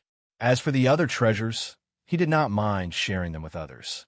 The Dread Lord was really dead, but he was not completely dead. Like Sauron, he could not enter the battle. Therefore, the key to victory was their respective armies. The army of the Kingdom of Fear and the huge army gathered by Soren.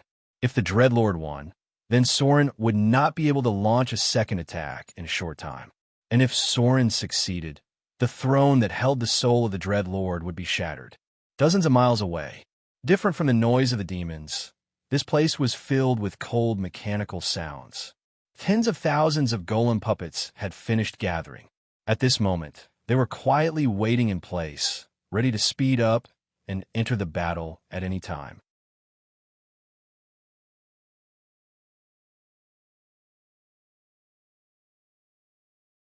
Chapter 974. Hundreds of thousands of demons were advancing in the desolation of despair. Such a large scale caused great panic among the natives of the desolation of despair. They thought that the demons were not going to fight anymore and were now planning to occupy this plain. Fortunately, these demons did not attack the natives.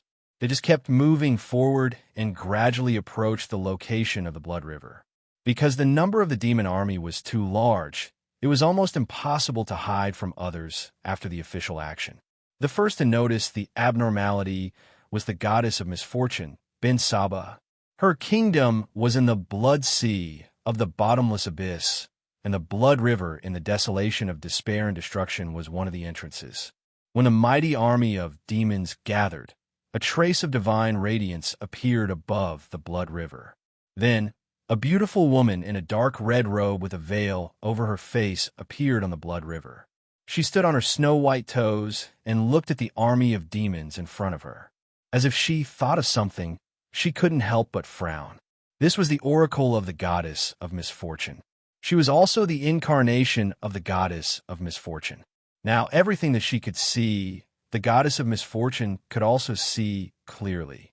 The demon army passed through the Blood River and soon reached a special entrance. Change space, power of divinity. Soren's divine power spread out. With the spread of the power of slaughter, a space crack appeared in front of them. A terrifying aura overflowed from the space crack, and many demons couldn't help but tremble. But then the aura of the Baylor Lord, Sauron, spread. With the spread of the evil aura, he took the lead in leading the army into the Kingdom of Fear. This was a kingdom full of despair and fear. The land in the distance was black. Blood seemed to have permeated the world. Even the river had a trace of blood. The power of the Dreadlord was inherited from the god of tyranny, Ban. So this kingdom was changed from the original kingdom of the god of tyranny. A tyrannical system ruled by fear was implemented here. The powerful petitioners were like feudal lords, controlling many souls with cruel means.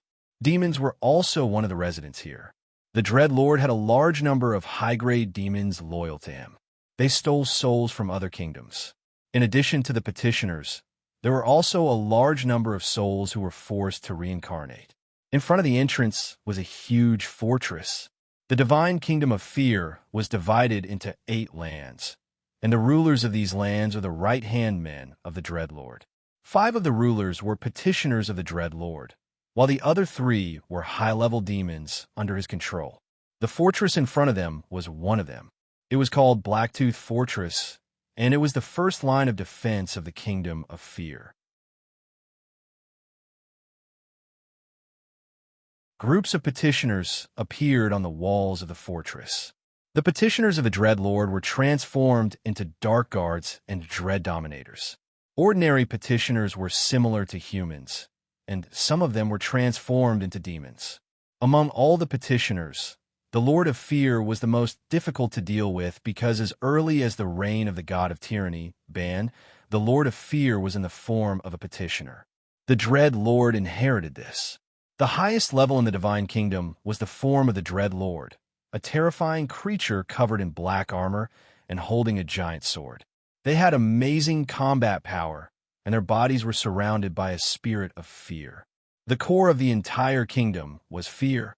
The demon god relied on fear to rule the world, and the powerful petitioners automatically emitted the power of fear to intimidate and enslave other souls. Prepare to attack. Sauron, the Baylor Lord, gave the order to attack. Then, under the command of the demon warlord, hundreds of thousands of dretches were caught up to the battlefield. Sauron tried to expand the scope of the evil aura as much as possible to strengthen the combat power and willpower of the dretches so that they would not collapse under the influence of the spirit of fear. Thousands of petitioners appeared in the fortress. After all, the Dreadlord was one of the oldest gods. Although his enemies had consumed a lot of believers, the number of petitioners accumulated over thousands of years was still huge. When the Dreadlord died, a portion of the petitioners died as well. However, there were still many who survived. At this moment, the army of petitioners in front of them numbered more than 10,000, and their leader was a demigod-level god's messenger from another world. He ruled hundreds of kilometers of land in this kingdom and enslaved thousands of souls to work. Boom! There was a dull explosion. The first batch of dretches was as many as tens of thousands, but they only lasted for less than 10 minutes before collapsing. As cannon fodder, they consumed the first batch of the enemy's firepower, and many arrows and spells did not even let them climb the walls. But soon the second batch of dretches appeared. This batch of dretches expanded to more than 30,000 people, and the pressure on the believers of the Dread Lord suddenly increased greatly. However, they did not dare to let the dretches come up because there were more demons behind them. If they did not repel these dretches, the other demons would quickly take advantage of the chaos to attack the walls. The second batch, the third batch, the fourth batch, and the fifth batch. 5 consecutive waves of attacks of tens of thousands of people quickly tired the enemies in the fortress. The demons' human wave tactic had always been successful. As long as the number was large enough, they could often destroy the enemy's defense. It's almost time. Sauron looked up at the sky. Then his figure rose into the air. Summon demon army, demon covenant, summon Baelor. The raging flames spread, and Sauron's figure rose into the air. With the opening of a portal, a group of high-grade demons composed of Glabrizu and assassins were summoned. At the same time, 2 Baelors also appeared in the air. As a Baelor lord, Sauron's new ability was Summon Baelor. The appearance of 3 Baelors meant the beginning of the general attack. The pressure on the fortress suddenly soared several times. Under the crazy attack of the demon army, part of the wall quickly fell. At the same time, the oracles who controlled this land also began to ask for help from other places. The Divine Kingdom was a whole. When the attack began, it meant the outbreak of the Divine War. Half of the fortress quickly fell, but hundreds of kilometers away, tens of thousands of demons and petitioners had gathered. They moved quickly in the direction of the demon army, and some powerful demons and petitioners had opened the greater portal.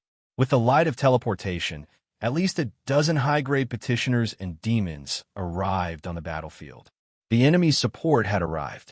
The attack of the demon army was instantly contained, and the number of low-grade demons decreased at an alarming rate. The whole wall was like a bloody meat grinder. In a short time, tens of thousands of corpses had been piled up. The enemy's reinforcements were constantly arriving on the battlefield. With the Saint Necromancer opening the portal, in a castle thousands of kilometers away in the northwest of the Divine Kingdom, a group of fully armed Dark Guards in black armor teleported. Dark Guards, the main force of the Divine Kingdom of Fear. They were the core members of the Divine War, and they were all powerful professionals when they were alive. The advantage of the demon army began to reverse. Many high-grade demons were worried, and some even had the idea of retreating. However, there was a smile on the face of the demon Sauron. The despairing wilderness. About 50 kilometers away from the coordinates where the demon army entered, a heavy golem puppet was advancing. With a powerful divine power breaking through the space inlaid with the Divine Kingdom of Fear was directly torn apart, and then a crack appeared on the edge of the Divine Kingdom. The Divine Kingdom was attached to the plane. This characteristic meant that there was more than one entrance to the Divine Kingdom. Activate Battle Command. Golem Army activated. Activate Battle Mode. Defense Command activated. Cooperative Battle Command activated. Golem Army Advance. The moment the space crack opened, hundreds of clay golems stepped into the kingdom with black soil, and then they quickly killed all the petitioners in front of them. This was a small gathering place. It looked like the scale of a village. The petitioners needed to explore the resources of the divine kingdom. So outside the core temple area, there were many villages, towns, and mines that needed to be arranged for the petitioners. The Fear Lord relied on enslavement to control the divine kingdom, and the ruler of this land was a high-grade dark guard. At this moment, he was surrounded by dozens of golem puppets. Eliminate all enemies. Lock onto the coordinates of the Throne of Fear. The golem army began to advance. Under the cold command, the golem army's eyes shone with blood-red light. This mighty golem army did not go to support the demon army. Instead, they directly wiped out all the enemies on the road, and then began to advance in a straight line, quickly rushing to the position of the Throne of Fear. The clay golems opened the way, followed by the stone golems, and the steel golems were the main force to support at any time. The golem army was like a sharp knife, advancing hundreds of kilometers in just a few hours and flattening 3 defensive fortresses. At this time, the enemies that went to the front line to support the demon army realized that there was more than one enemy attacking the divine kingdom. There was another golem army that was rapidly entering the divine kingdom, and their target was the Throne of Fear. But at this time, it was very difficult for them to come back and support. The demon army successfully held them back, and at least tens of thousands of petitioners were held back near the Blacktooth Fortress. Only a few legendary petitioners successfully left the battlefield. However, all of this was just the beginning. When the golem army successfully broke through and attracted the enemy's firepower, an army of tens of thousands of petitioners also invaded this divine kingdom. Unlike the other armies, they sneaked into the dark forest, then quickly went around the fortress in front, and approached the peak of the Throne of Fear from the side. It was a mountain peak that towered into the clouds, and the throne that sealed the soul of the Fear Lord was built on top of the clouds. Soren's target was the Throne of Fear. As long as the Throne of Fear was destroyed, victory would be decided. There was no point in fighting with these petitioners. After Vivian took over the Fear priesthood, these petitioners could only choose between swearing allegiance to her or dying. His goal was to destroy the Throne of Fear, not to occupy the entire divine kingdom. As long as the Throne of Fear was destroyed, everything would be over.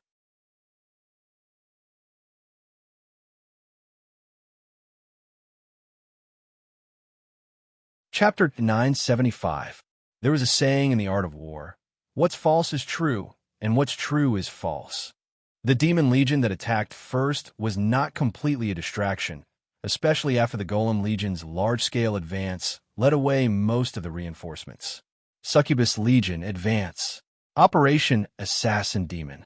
Six-armed Snake Demon Attack the Gate. Baylor Demon Teleport to the interior of the fortress with me. As the orders were issued, Sauron's figure suddenly accelerated and directly teleported to the interior of the Blacktooth Fortress.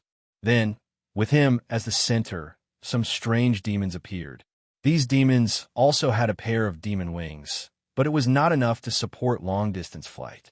They had obvious horns, and there were dark green runes on their naked chests. The speed of these demons was quite amazing, and almost every one of them had amazing agility. After entering the battle state, these strange demons were covered in flames, and they looked like half of a small Baylor demon. The demon hunters had joined the battle. The demon hunters created by Soren were not only the ones in the kingdom of God.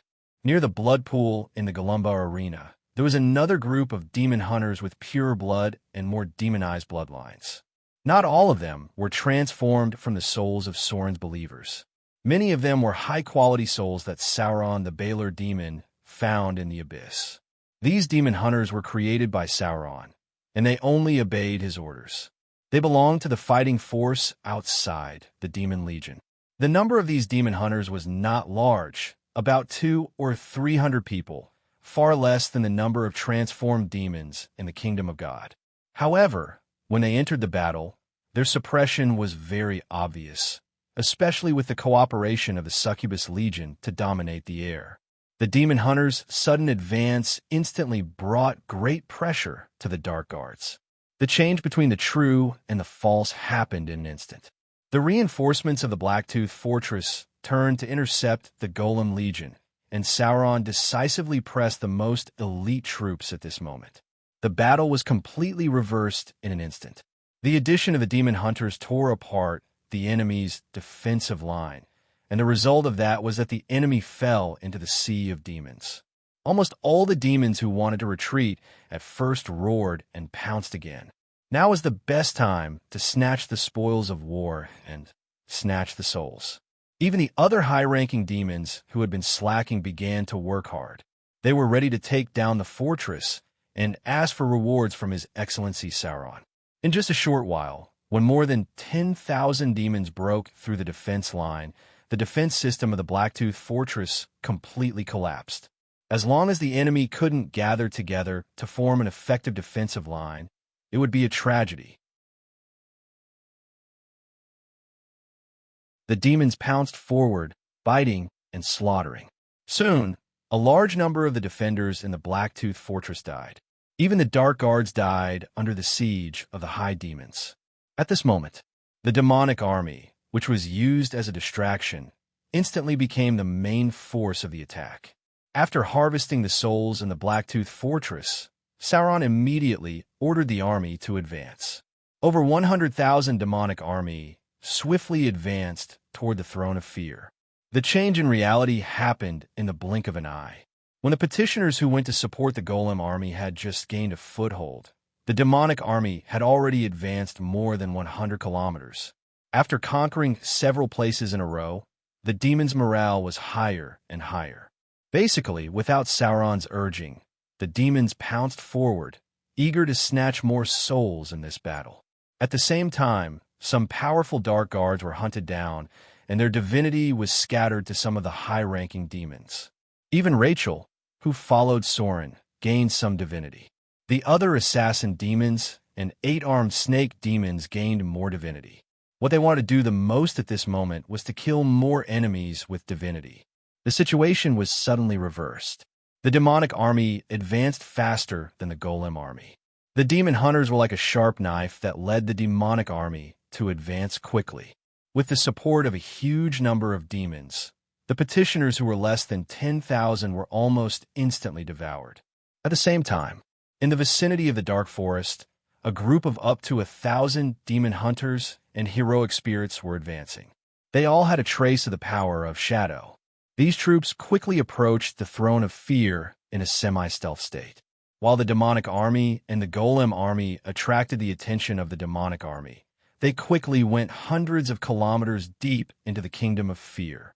Then, when the Dark Guards were busy intercepting the demonic army again, the vanguard led by Ugly Monkey had arrived near the mountains. "We can begin."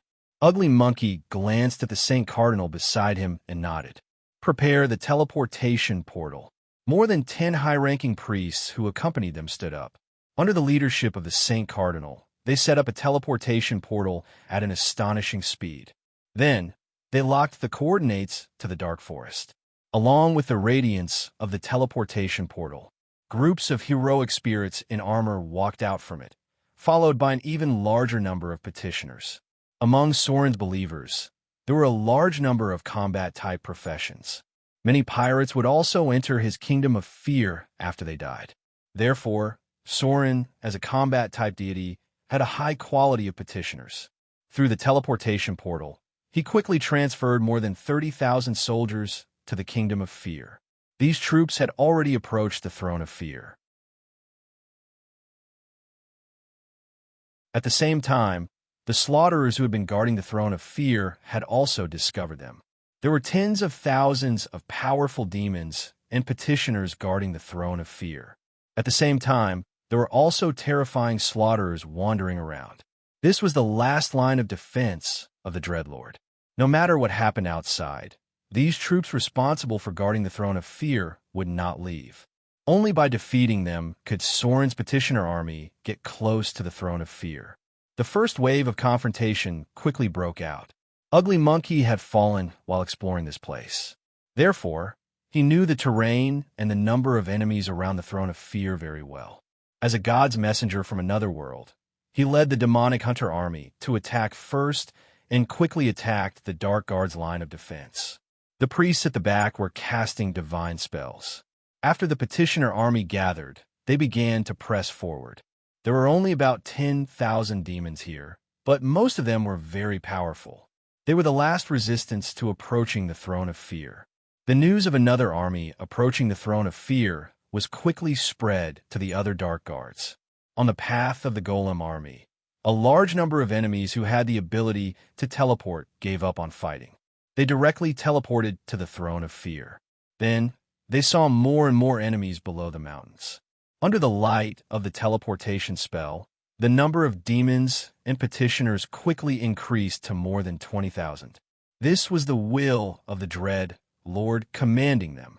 After realizing that Soren's army was approaching the Throne of Fear, he decisively gave up on stopping the demons and Golem army.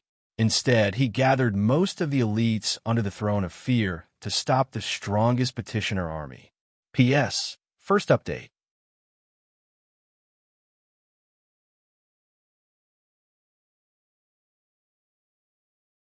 Chapter 976.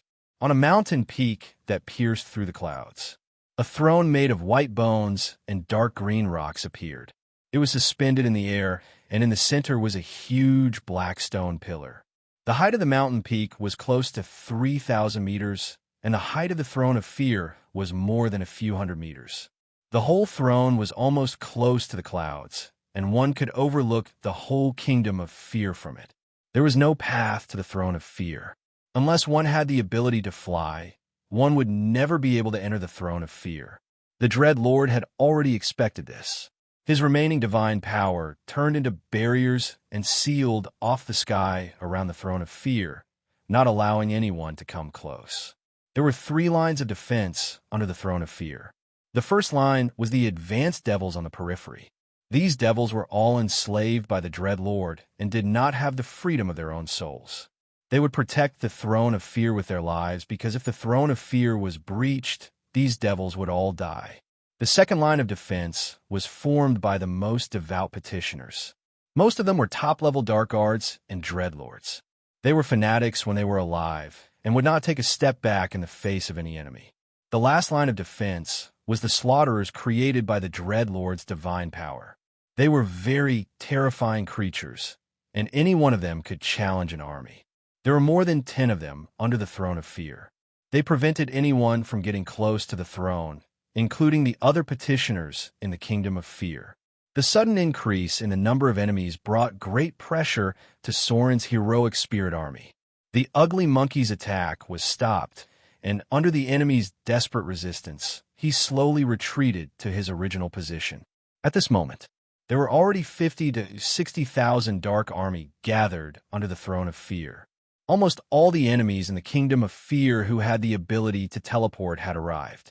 There were still hundreds of thousands of petitioners enslaved by the Dreadlord's will in the Kingdom of Fear.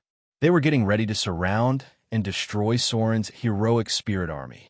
If they could not destroy the Throne of Fear before the petitioners gathered, all the heroic spirits under Soren's command would die here. Fortunately, the Dreadlord had gathered most of his forces under the Throne of Fear. The Devil Army and the Golem Army were able to advance quickly. They were only 50 to 60 kilometers away from Soren's heroic spirit army. If all the troops were gathered together, the combat power of both sides would be evenly matched, and it would be difficult to determine the victor. However, why would Soren do something that he was only half confident in? As a god that had risen from the ranks of mortals, Soren had always planned his every move.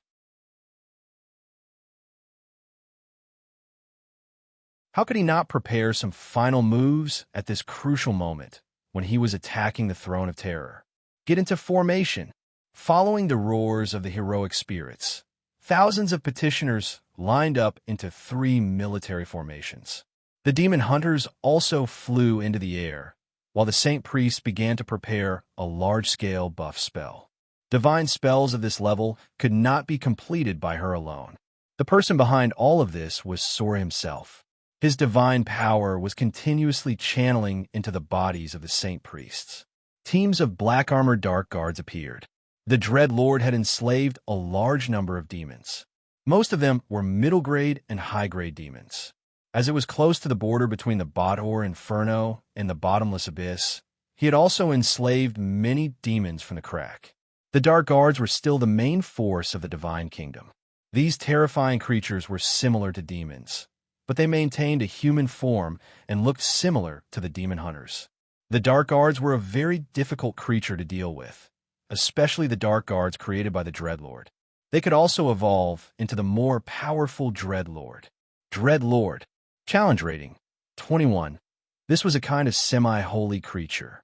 In the Divine Kingdom, their level of existence was the same as that of a Saint Cardinal. Not only did they have amazing melee ability, but they could also use divine spells below the 7th grade. The most frightening thing about them was that they had an area of effect, aura of fear.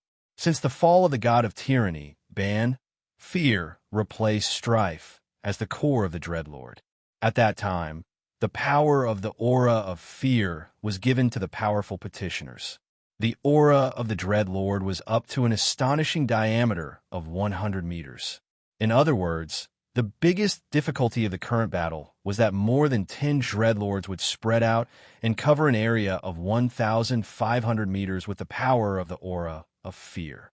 This kind of spiritual energy would intimidate enemies with weak willpower. Even heroic spirits might be greatly affected. Glory of courage. The saint priests cast a divine spell that made them immune to fear, but the aura was far more powerful than the effect of the spell. The divine spell could only temporarily improve the will of the Dreadlord, not to mention that there was still the residual power of the Dreadlord here. So when the Dreadlords gathered, the combat power of the heroic spirit army was seriously weakened. The ugly monkey was not in a hurry to attack. He was waiting for the arrival of the golem army. The golem puppets were constructs and were basically immune to the effect of the aura of fear. They were mechanical creatures that could only carry out orders. So in the next battle, the golem army must be the ones to fight. Moreover, Soren's big move also needed a little time to prepare. At the same time, far away in the material plane, Gloria's figure appeared at the top of the arcane tower. At this moment, the arcane tower had floated under the control of the fallen witch, but because of the cover of magic, ordinary people could not see the existence of the arcane tower. Gloria stood in the center of the astrology platform. Under her feet was a huge astrology array. With the wind blowing her beautiful long hair, an invisible barrier wrapped the entire arcane tower. A white light appeared under Gloria's feet, which was the characteristic of the top divination spells. At this moment, she was holding a staff in one hand and a crystal ball in the other. She looked like a witch who was divining fate. However, at this moment, Gloria was not divining fate. She was calculating the trajectory of the astral plane and, at the same time, transmitting her magic power and will to the astral plane through the array. A low incantation could be heard. This spell was so long that it was impossible to have time to cast it in most battles because the enemy would not give you such a long time to cast it. However, this was the safe city of Mordor. With the help of the fallen witch, who was guarding by the side, Gloria kept chanting the ancient spell. A total of more than 30 spells took her nearly half an hour. Prophecy Domain. When the last part of the spell was completed, Gloria raised the staff in her hand and pointed to the void. Then a huge amount of magic power surged out. In the blink of an eye, her face became pale, and her whole body seemed to be on the verge of collapse. At this moment, in the distant astral plane, a meteorite that was moving according to its original trajectory suddenly changed direction. It flew directly through the void and flew to the lower plane.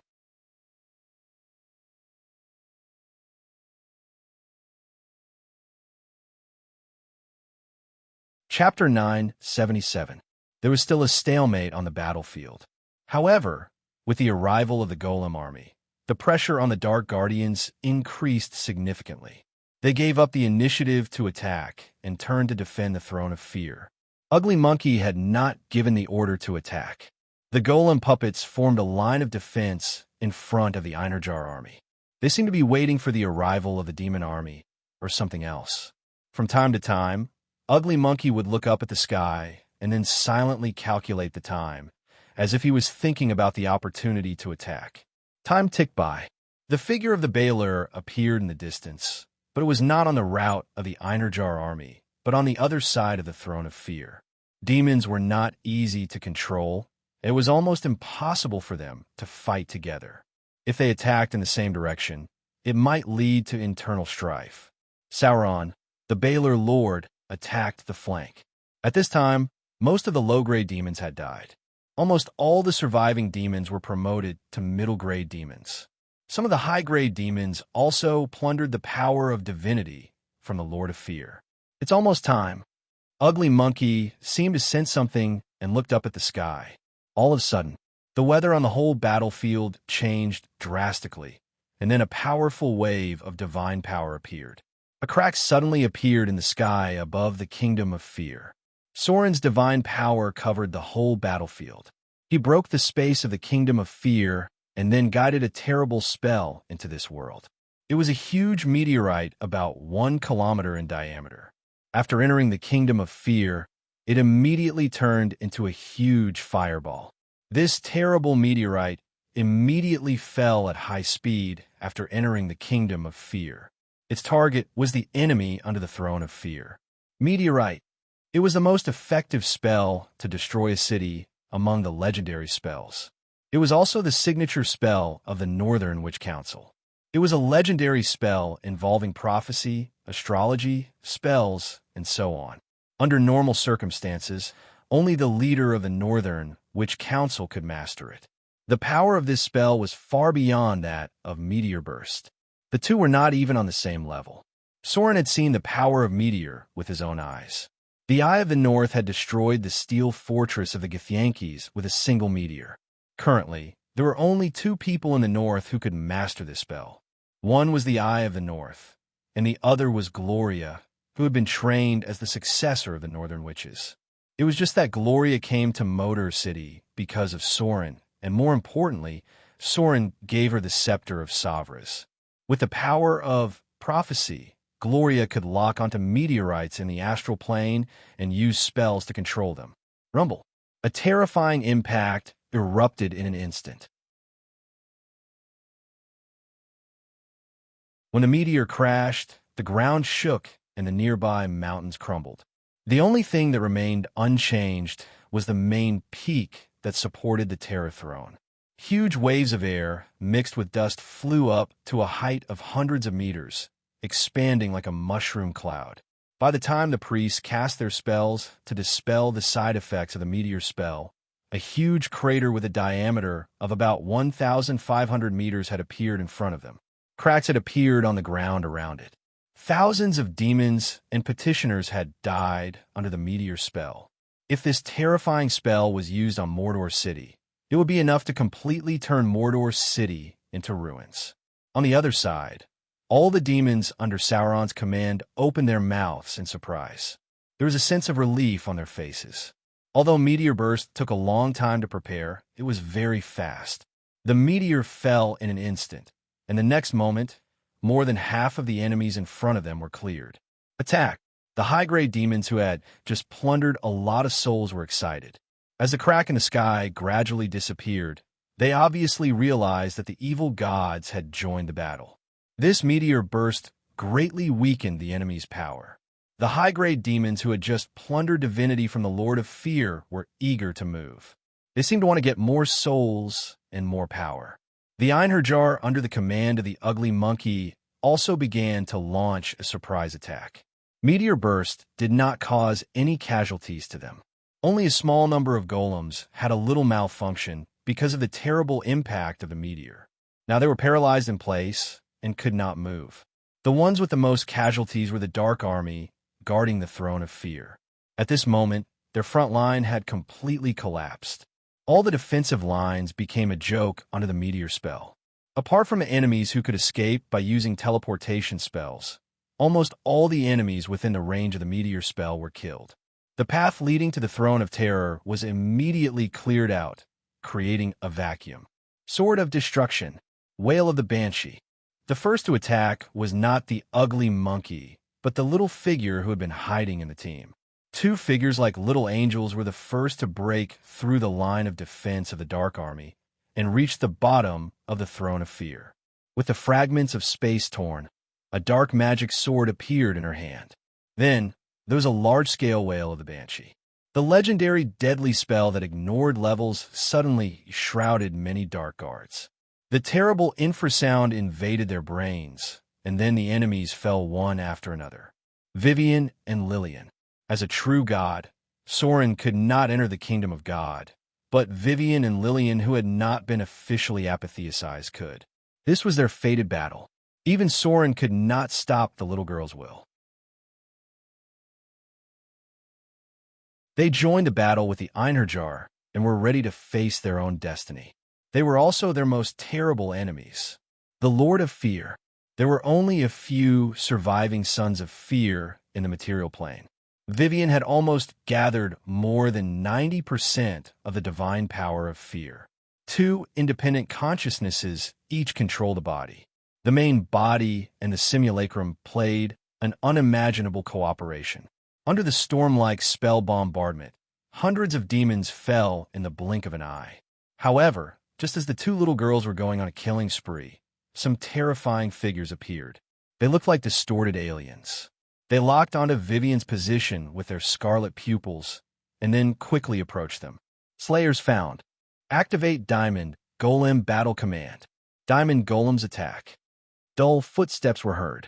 At the back of the Golem army, the powerful construct life that had not been used was finally activated.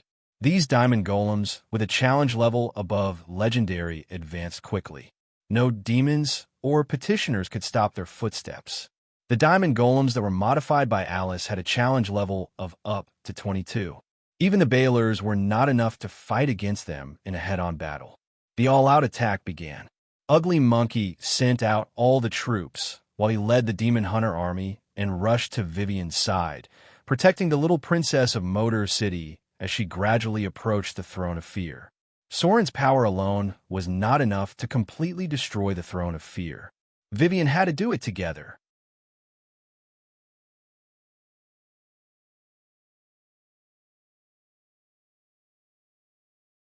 Chapter 978. A single meteor spell caused a terrifying number of casualties to the Dark Guards. But under the power of the Dreadlord, they still guarded the throne without fear of death. It wasn't that they were not afraid of death, but that the Dreadlord had completely controlled their souls. These Dark Guards still stubbornly guarded the throne even when they knew death was coming, causing heavy casualties to Soren's Einherjar army. The battle was in a stalemate. But the Einherjar army was still pushing forward little by little, and the golems had suffered heavy losses. Soren had invested tens of thousands of golem puppets in one breath, but now nearly 60% of them had been damaged. If converted into wealth, it would be more than 30 million gold dirhams. The most valuable among them was the soul crystal. As long as any soul crystal was placed inside the golem puppet, if the golem puppet was destroyed again, the extremely valuable soul crystal would be completely destroyed. Half of Soren's losses were in the soul crystals, especially after the 3 diamond golems were destroyed by the terrible slaughterer, which caused Soren to lose more than 3 million kindler pieces. The 3 legendary quality soul crystals shattered, and all that was left was the broken shell of the diamond golem. The Einherjar army's casualties were close to 30%. If it was an army from the material plane, it would have collapsed long ago. But these were all Soren's petitioners. Their existence was to deal with the crueler war in the kingdom of God. So even now, none of the petitioners took a step back. They kept charging toward the Dread Lord in front of them, ready to break through the enemy's defense line and open a path for Vivian to reach the Throne of Fear. A stalemate was not what Soren wanted to see. At this time, in the distant city of Moder, the high priest in charge of monitoring the battlefield had a serious expression. He said in a deep voice, "The petitioners of the Dreadlord are coming. They have formed a large encirclement. We don't have much time left. There weren't only so many petitioners in the Kingdom of Fear. There were about millions of petitioners in the entire Kingdom of Fear. Although these petitioners weren't as powerful as the Dark Guards and couldn't rush to the battlefield immediately, they were approaching rapidly. If they were surrounded by them, they would eventually fall into a terrifying siege of numbers. Thaling number 1's cold voice rang out. I suggest activating the golem's self-destruct mechanism. Blast a way out of the enemy's defensive line. Golem's self-destruct device. This was an ability that came from the mechanical nirvana of the clock. When a self-destruct mechanism was activated, the golem would explode, and the power of the explosion was equivalent to the fireball cast by a legendary wizard. The high priest fell silent for a moment. Then, she said solemnly, activate the golem's self-destruct mechanism. We have to open a passage within 5 minutes. Following her order, a group of special golem puppets on the battlefield began to rapidly approach. Their eyes flashed with red light, and after charging into the midst of the Dark Guards, they quickly exploded. Boom! Boom! Over 100 golems exploded one after another, quickly creating a vacuum in the midst of the enemy. Charge! Ugly Monkey seized the opportunity and led the demon hunters to charge forward. At this moment, Vivian and Lillian also caught up. They quickly broke through the defensive line and reached the bottom of the Throne of Fear. There were a total of 6 slaughterers guarding the bottom. Your Excellency Vivian, enter the Throne of Fear directly. Leave this to us. Ugly Monkey led 2 Otherworld God servants to block the slaughterers from the left and right. The Otherworld God's servants were equivalent to angels and were only slightly weaker than the slaughterers. Since there were many demon hunters nearby, it shouldn't be a problem to hold them off for now. Vivian also knew that the situation was critical. The little girl nodded and rushed toward the Throne of Fear. As if sensing Vivian's arrival, a powerful consciousness gradually awakened. In an instant, the weather changed. Dark clouds covered the sky above the Throne of Fear. Accompanied by rumbling lightning, a strange green flame ignited along the way. The Dark Guards guarding the Throne of Fear became even crazier. They blocked the enemy without fear of death. At the same time, a group of slaughterers rushed toward Vivian. My good daughter, come, mommy. A strange voice called out to her. It was a gentle female voice with motherly tenderness. It rang in Vivian's ears. She couldn't help but be stunned. However, she was quickly pushed by Lillian, who anxiously said, Don't be in a daze. This is the Dreadlord's scheme. He's trying to buy time. Outside of the God of Fear, Soren, who had been paying close attention to the battlefield, was also stunned, because he also heard that familiar voice. The voice seemed to have awakened a distant memory, awakening a beautiful yet haggard face in the deepest part of his memory. Their birth mother, Soren's mother, who was also Vivian's mother. In the kingdom of God, Vivian and Lillian approached the Throne of Fear quickly. When they arrived at the Throne of Fear, a beautiful figure clad in a long dress appeared. She seemed rather haggard, but displayed a motherly smile. She stood in the Throne of Fear, gazed at Vivian, smiled, and spread her arms. Vivian, my good daughter, you're finally here. Come here. Come to mommy. Vivian froze on the spot. On the other hand, Lillian was astonished, because everything before them wasn't an illusion. A real soul appeared before them, and that soul was their mother. Come here, my good daughter. Vivian's mother smiled. Her smile was so gentle, as though she recalled something. Don't you miss Xerxes? Xerxes is here too. Hurry up. Come to me. Another radiance shone. A loyal old dog appeared beneath the woman's feet. It wagged its tail obediently at Vivian, as though calling her over. Xerxes. Vivian was more agitated to see the old dog than when she saw her mother.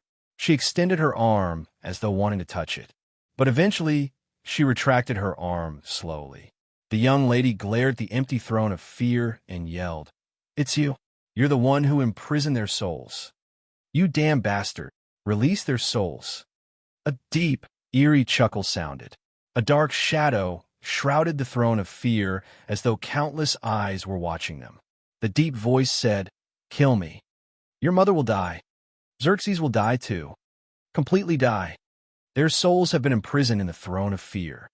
Destroying the throne of fear means killing them with your own hands. Do you really want to do that? You want to kill your own mother and your most loyal Xerxes?"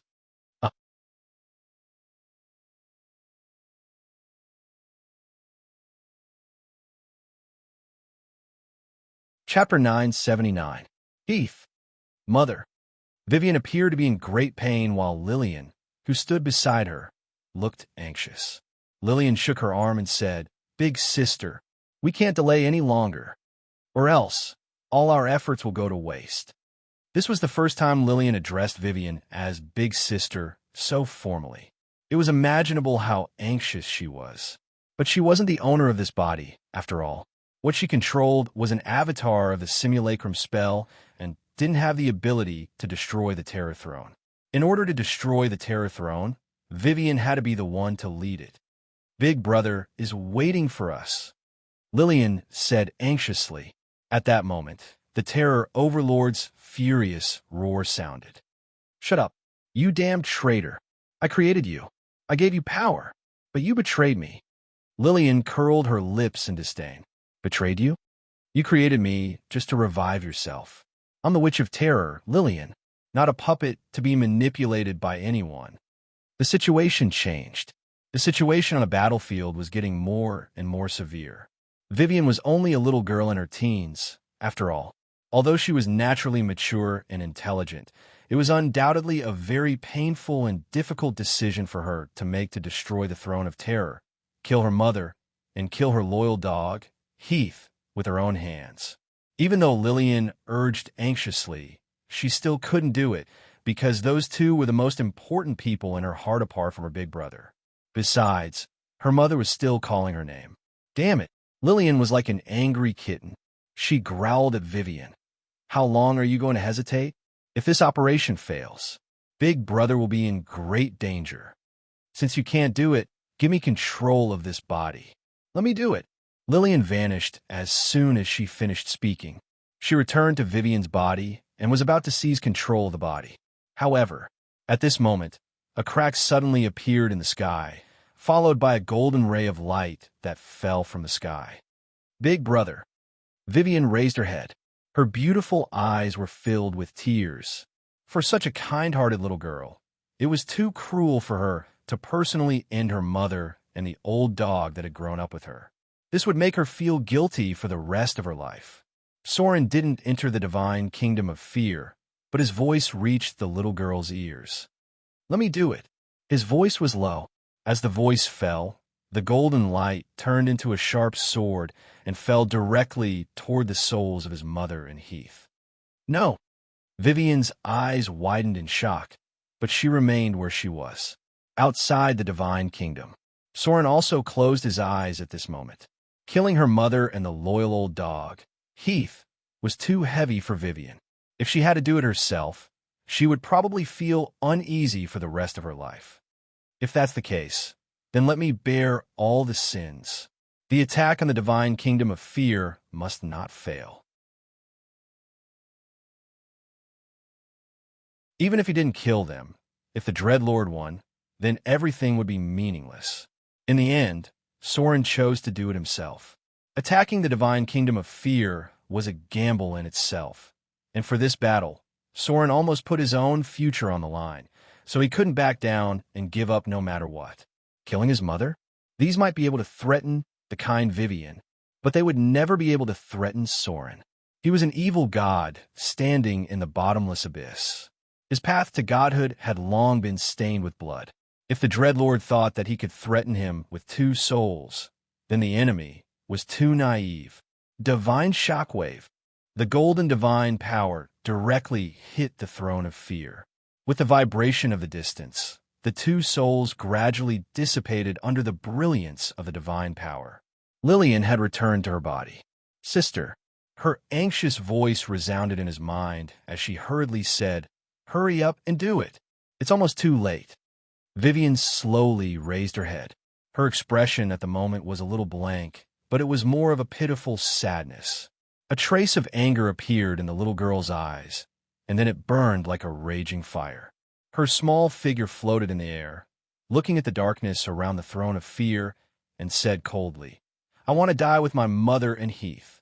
Her voice became colder and colder, and in the end, it turned into a sharp sound wave. A terrible wind raged on the throne of fear. At this moment, Vivian seemed to have turned black, and there was a terrible killing intent in her eyes that had never been seen before. A huge amount of divine power surged out like a tsunami. The divine power from the other sons of fear was crazily injected into the throne of fear. The terrible power caused a crack to appear on the throne of fear. The crack gradually expanded, and the whole throne of fear also showed signs of collapse. Vivian was fighting for the power of the divine title of fear. Although the Dread Lord had died, his divine title was still sealed in the throne of fear. He just distributed his divine power to the sons of fear. "Yes, destroy this place. That's it. Sister, let me give you a hand." Small black wings appeared behind Vivian, and Lillian's will also appeared. She cooperated with the little girl to use the divine power of fear to crazily attack the throne, destroying the balance and power in it, and destroying the last hope of the Dread Lord's resurrection. "No, damn it!" The black shadow roared crazily, and then the black breath around gathered together and turned into the figure of a man wearing black armor and holding a huge sword. This was the true body of the Dread Lord. It was also the last body that his soul could condense. He rushed towards the two little girls crazily, ready to stop them from destroying the throne of fear. However, at this time, a golden light appeared in the sky again, and a huge golden palm stretched out from the sky. Soren's low voice sounded, "Your enemy is me." Divine form. Outside of the divine realm of fear, Soren's figure turned into a golden giant hundreds of meters high. Because of the Avatar crisis, his body could not enter the divine realm of fear, but his power could penetrate the plane barrier. At this moment, he was completely squandering his divine power to fight with the enemy. The golden body was constantly consuming his stored divine power. Boom! There was a loud sound of cracking. In the corner of the throne of fear, the huge skull with burning flames had cracked and separated from the throne of fear. With the whistling of the wind, it fell from a height of thousands of meters. Cracks appeared one after another. The runes engraved on the throne of fear had already cracked. Even the stone pillars supporting the throne had cracks on them. "Ah!" Vivian's sharp cry sounded. At this moment, the little girl's clothes had turned into flying ashes. Under the structure of divine power, a strange black dress armor appeared. A black sword of destruction appeared in her palm. The little girl roared and held the sword with both hands directly into the center of the throne of fear.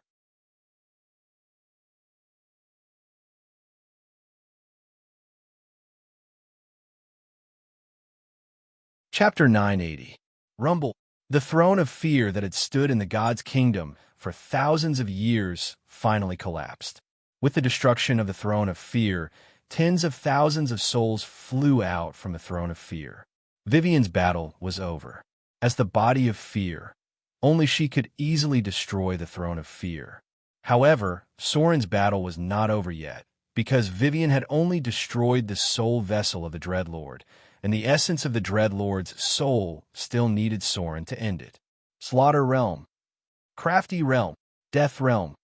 The golden light spread out like waves, and Soren's arm was like the palm of a titan, directly grabbing the shadow after the throne of fear was broken. An enemy with great divine power was very scary. However, if the enemy was already dead and only a soul was left, Soren was not afraid at all. The power of slaughter and death blocked all the escape routes of the Dread Lord. Soren's body could not enter this world, so it was impossible for him to fight hand-to-hand. The only way he could kill the Dread Lord was to use the most direct and violent divine power shockwave. No! With a desperate roar, the shadow gradually shattered under the impact of Soren's divine power. This was the most direct way to destroy the enemy, using a huge amount of divine power to crush the enemy, but it was also the most exhausting way to fight. Countless souls surged out. As an evil god, the Dreadlord had bound many souls over the years. These souls were not only the believers who went against his will, but also the believers of other hostile gods. These believers were sacrificed to please the Dreadlord, and the Dreadlord imprisoned their souls. This was the most common method used by evil gods. The Queen of Spiders had imprisoned many elven souls. Now, with the death of the Dreadlord, these souls were free. However, Soren did not intend to let these souls go. He was not a compassionate god. With the spread of the golden light, Soren's huge palm grabbed these souls and kept them in his palm. These were all high-quality souls. The Dreadlord would use them to complete his throne and bind them to provide him with power. Meanwhile, Soren was preparing to turn them into petitioners. After Vivian took over the Dreadlord's divine title, she would need a new batch of petitioners. The last of his aura dissipated. As the Dreadlord's soul was completely erased by Soren, countless golden rays of light rained down like meteors. This was the power of the Dreadlord's divinity and quintessence. The divinity released by the fall of a powerful god was extremely frightening. Most of the power surged into Vivian's body, including the fear and strife priesthoods. The fear priesthoods entered Vivian's soul, while the strife priesthoods entered Lillian's soul. These were the two souls that were most qualified to inherit the power of the Dreadlord. The third person was Soren, who held the divinity of slaughter and death.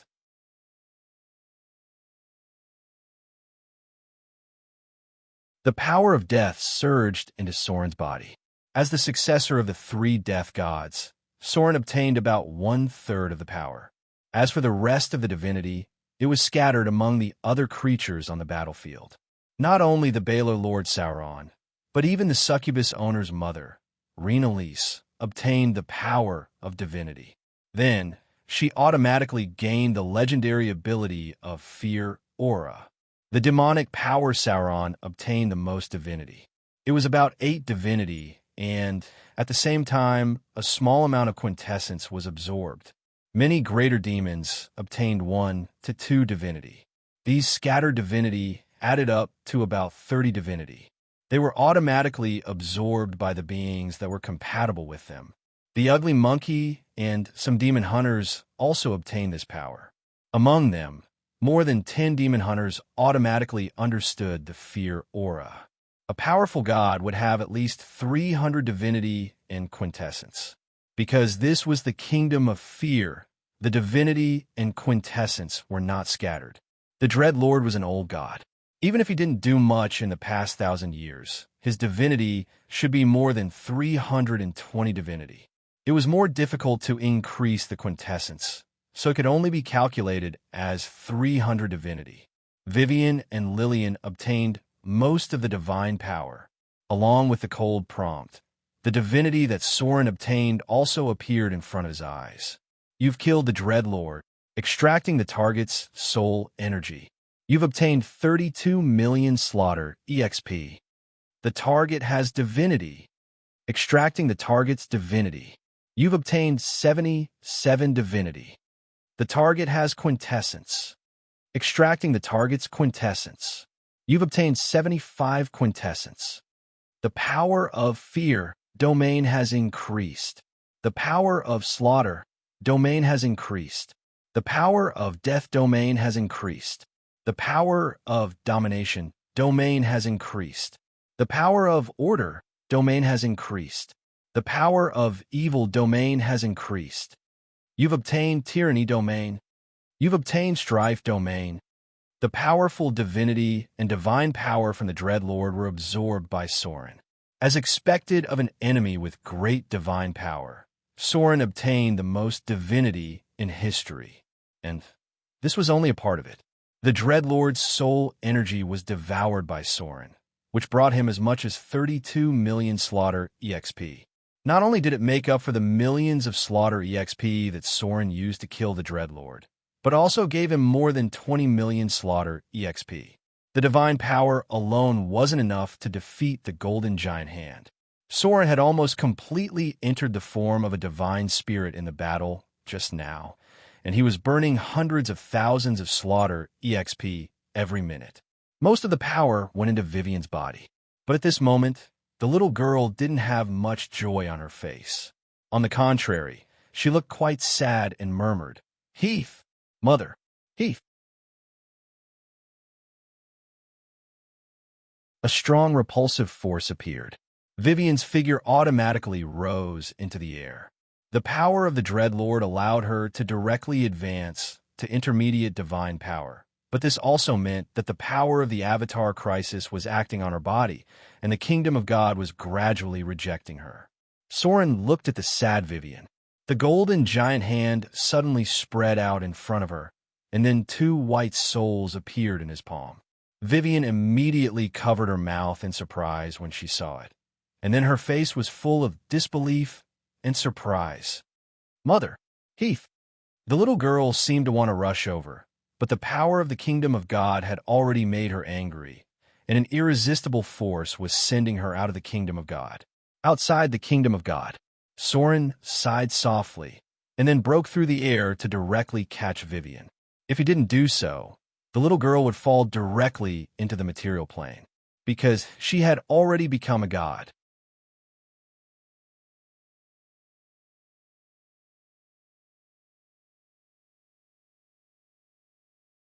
Chapter 981. With the death of the Dreadlord, the battle in the divine kingdom soon ended. Some of the Dark Guards died directly, and the rest of the petitioners also fell in large numbers. These were the existences whose souls were bound by the Dreadlord. Because of the complete death of the Dreadlord, they also fell. As for the rest of the petitioners, their reaction was very fast. They immediately turned to Vivian's subordinates. Some of the Dreadlords who did not fall almost immediately surrendered to Vivian. Although the main battle was over, there were still many battles left. Although Vivian inherited the Dread priesthood, there were still many things in the divine kingdom that she could not control. These needed to be cleaned up by Soren's army. Moreover, the wealth accumulated by the Dread Kingdom for thousands of years was still a huge amount of resources, even if a lot of it was given out. Mordor City suffered heavy losses in this battle. Sauron's demon army was a little better. At most, he could go back to the Abyss and recruit new demons. The Abyss did not have many things, but there were too many demons. However, the number of golem puppets in Mordor City was so large that it almost wiped out Soren's resources. In this battle, nearly 80% of the clay golems had died, and 70% of the stone golems had been damaged. The iron golems had suffered the greatest loss because they had used up a lot of energy from their self-destruction. In the end, there were only 30 or so stone golems that could move. Half of the diamond golems were scrapped, and the remaining diamond golems were also seriously damaged. Mordor City had destroyed nearly 10,000 golem puppets in this battle, which almost wiped out the foundation of the golem army that had been accumulated since the Avatar crisis. The direct economic loss was not easy to calculate, but 10 million Kindler was definitely more than that. With such a heavy loss of the golem army, Soren's golem factory almost needed to start manufacturing again, and this required a lot of resources. To make up for the loss of the golem army, he could only plunder resources from the divine kingdom of fear. The loss of the Einarjar army was also not small. 3 of the otherworldly divine servants had died in battle. 50% of the demon hunters had died, and 30% of the petitioners had died. Almost a third of Soren's wealth was gone in an instant.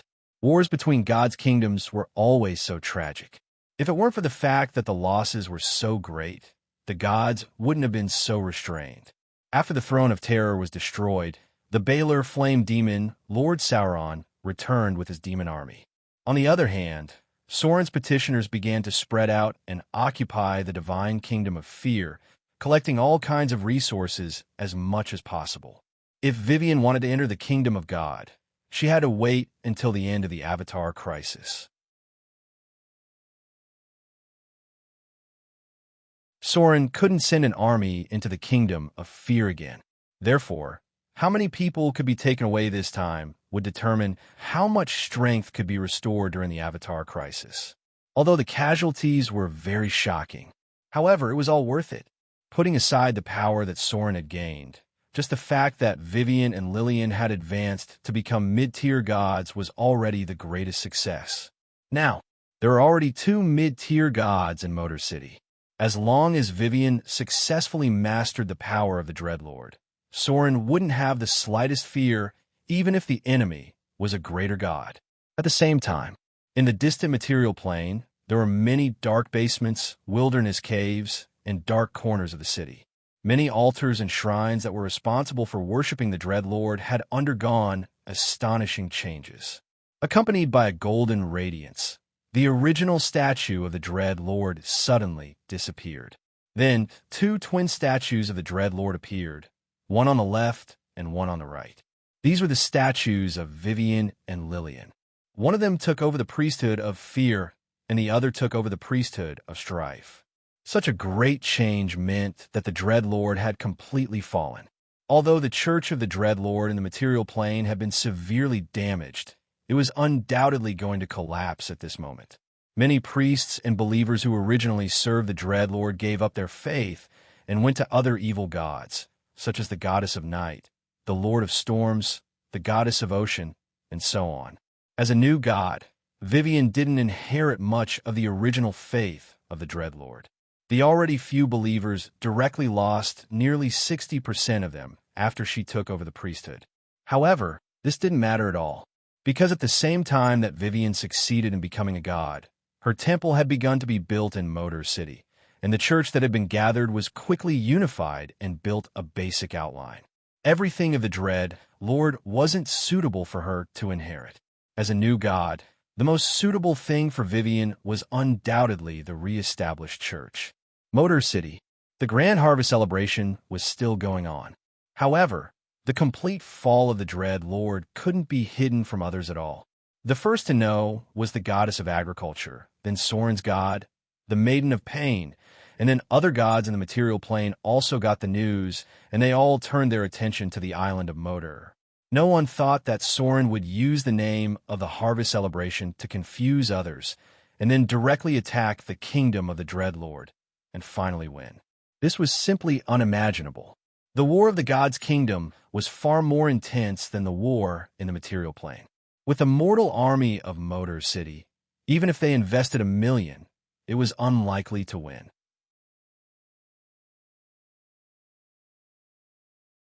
But now Soren actually destroyed the Dread Throne, which meant that he still had a very powerful hidden power, and this power was something that they had never noticed. Vivian and Lillian fell into a state of half-sleep as soon as they returned to Motor City. This was something that they had to face when they officially became gods, because they had begun to receive the prayers of their believers. However, compared to Soren's painful state when he just became a god, the 2 girls were obviously much more relaxed. At least they didn't fall into the kind of chaos in their souls that was suddenly hit by a huge amount of prayer information. They could accommodate all prayers and beliefs, and began to learn how to respond to the prayers of their believers and give the priests the corresponding divine spells. This was a very complicated ability, but it was something that every god had to face. Soren could teach them how to respond to prayers and give them divine spells, but the 2 girls still had to master how to deal with it. They had just become gods and had been learning these things almost all day, especially the ability to give priests divine spells. At present, nearly 1/3 of the priests in the church that served them hadn't received divine spells. After all, the 2 of them didn't have the data ability of Soren. Without the divine network, each divine spell had to be given by themselves. The Grand Harvest celebration was still going on. However, Motor City seemed to have fallen into silence after the shocking battle. No one would think that Soren, the Lord of Shadows, would stop so easily. Obviously, he was brewing a bigger conspiracy and was recovering and accumulating strength to find the next target.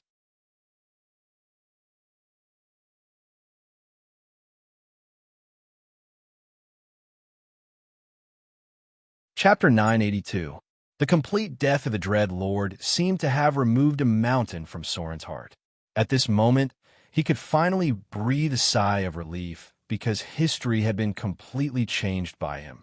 Lillian, the Witch of Fear, did not die in the hands of the Silver Moon Lady, and she also took over the divine title of Strife. As for the Silver Moon Lady, she was caught in the war with the Lady of Night. The two ancient goddesses who had been fighting for countless years were already in a fierce battle. The goddess of agriculture returned to the continent after the harvest celebration. However, before she left, she talked to Soren for a while. Before she left, she looked at Soren deeply. At this time, the city of Moder had become one of the most powerful forces in the material plane. Although Vivian was still learning how to become a true god, receiving faith, and giving divine spells, the power of the Dread Lord had gathered on them. As mid-level gods, their combat power was quite amazing. As for Soren himself, he was also in an important stage of accumulation at this moment. The divine power of the Dread Lord still needed to be completely integrated with him. The more than 30 million slaughter EXP still needed to be arranged. Soren's strength needed to be accumulated before he could break through again. A week passed in the blink of an eye. Soren, who returned to the city of Moder, was busy controlling the new power of divinity, and the first thing to improve was his divinity. After successfully killing the Dreadlord, Soren's divinity accumulated to 350 points, and he became a great divinity. After Soren killed the number 1 enemy, he didn't need to deliberately keep the slaughter EXP. Finally, he could use it to level up his profession. At this time, Soren's attributes had become quite amazing. Name: Soren, Holy Form, Mid-Level Divine Power. Race: Half-Elf, Massacre God's Son. Attributes: Strength 24, Agility 44, Constitution 30, Intelligence 31, Wisdom 22, Charm 26. Alignment: Lawful Evil Class. Level 15 Rogue, 03550000. Level 10 Shadow Dancer, Max. Level 10 Wizard, 04225000. Level 16 Arcanist, 04850000. Grade 8. Health points: 825825. Robust, EXP, 1505075. Slaughter EXP, 35,545. Profession EXP, unassigned. Skill points: none. Attribute points: none. Legend, 350. Divinity, 350. Middle Divinity. Upgrading Greater Divinity requires 900 points. Godhood, 240. Mid-grade Godhood requires 300 points to upgrade Great Divinity. Divine Power, 15134,800. Upgrading to Greater Divine Power requires 1,200 Divine Power points and Mastery of Deities Descending as Divine Law. The current Divinity storage limit is 4,800 points. Clergy, Shadow, Thief, Half-Elf, Rogue, Tracker. Domains: Tyranny, Strife, Mage, Disease, Poison, Trickery, Slaughter, Death, Fear, Evil, Domination, Piracy, Shadow, Flora. Spirit Chi, Evil Spirit Chi, Fear Spirit Chi. Status: Normal. Basic skills: Sneak 655, Literacy 535, Steal 525, Picklock 475, Snare 415, Focus 425, Negotiate 585, Appraise 425, Deceive 425, Intimidation 675, Taunt 355, Perform 375, Listen 485, Dodge 525, Parry 385, Block 375, Heal 375, Search 475, Detect 605, Scroll Copy 375, Spell Identify 415, Survival 385, Use Magic Equipment 375, Cooking 325, Alchemy 515, Forge Magic Weapon 375. Saint Form, Transcendence, Spell Immunity 1 to 4, Epic Divine Power, Instant Spell Cast 1 to 3. Godhood Immunity, Acid, Electricity, Fire, Instant Death. Godhood Abilities: Space Change, Death's Hand, Reality Change, form change, divine power shockwave, language proficiency, character proficiency, interplane communication, astral teleportation, plane teleportation. Legendary skills, epic magic power, epic spellcast, epic spellcast, epic spellcast, epic spellcast, epic spellcast, epic tenacity, epic spell penetration, epic reflex, epic weakness detection, perfect dual wielding, omnipotent hands, epic evasion, epic battle skills, epic dexterity, epic intelligence, epic constitution. Special abilities, blessing of the goddess of magic, god slayer, blessing of the misfortune goddess, blessing of the sea goddess, dragonblood baptism LV2, heart of slaughter, slayer, death walker, ascetic, erudite, blasphemy.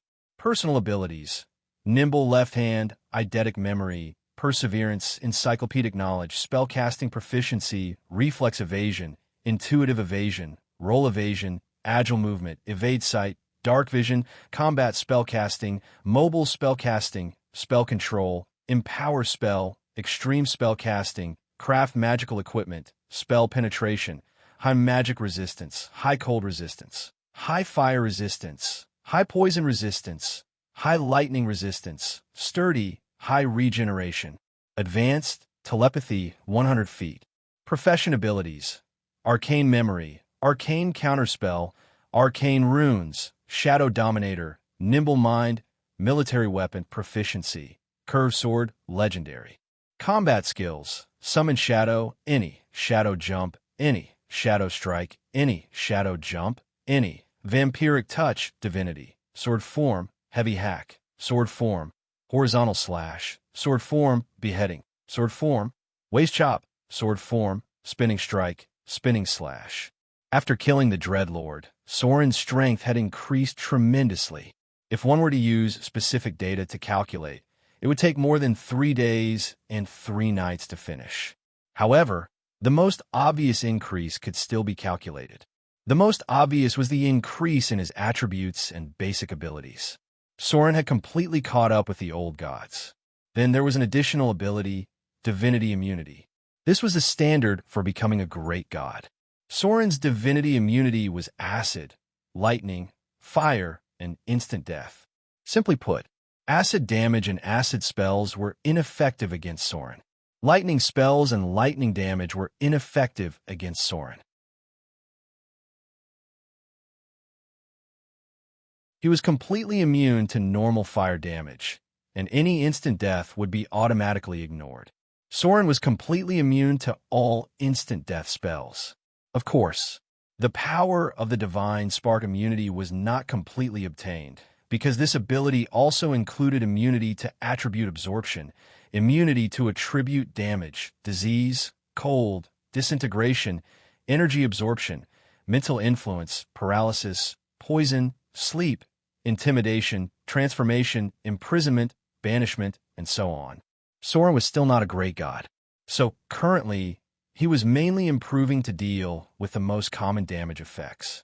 Then there were the legendary abilities, which were legendary spell, maximization, epic magic, and legendary spell instant cast.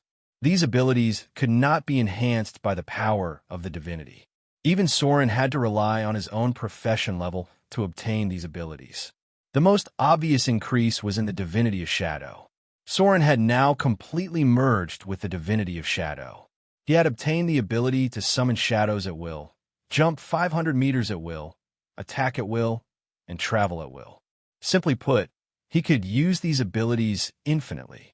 He had come into contact with the origin of the shadow power. These abilities within the scope of the divinity had no limit at all. Unless he lost the divinity of shadow, in that case, he would recover the abilities brought by his original profession level. The closer Soren was to the great divine power, the more he felt the horror of the great divine power.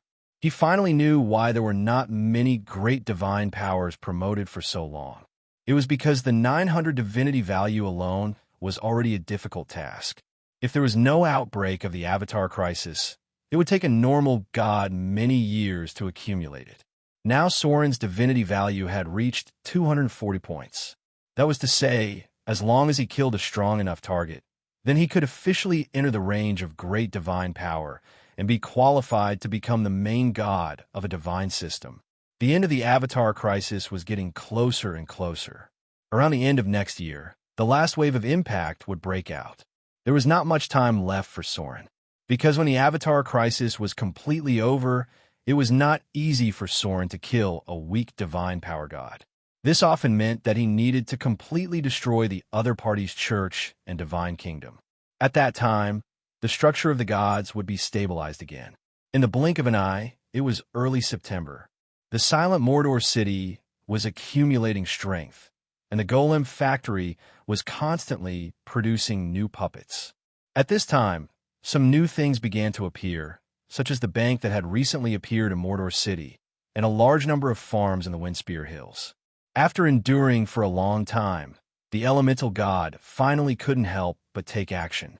Near the Eastern Sea, the god of water elements and the god of fire elements broke out in a shocking battle.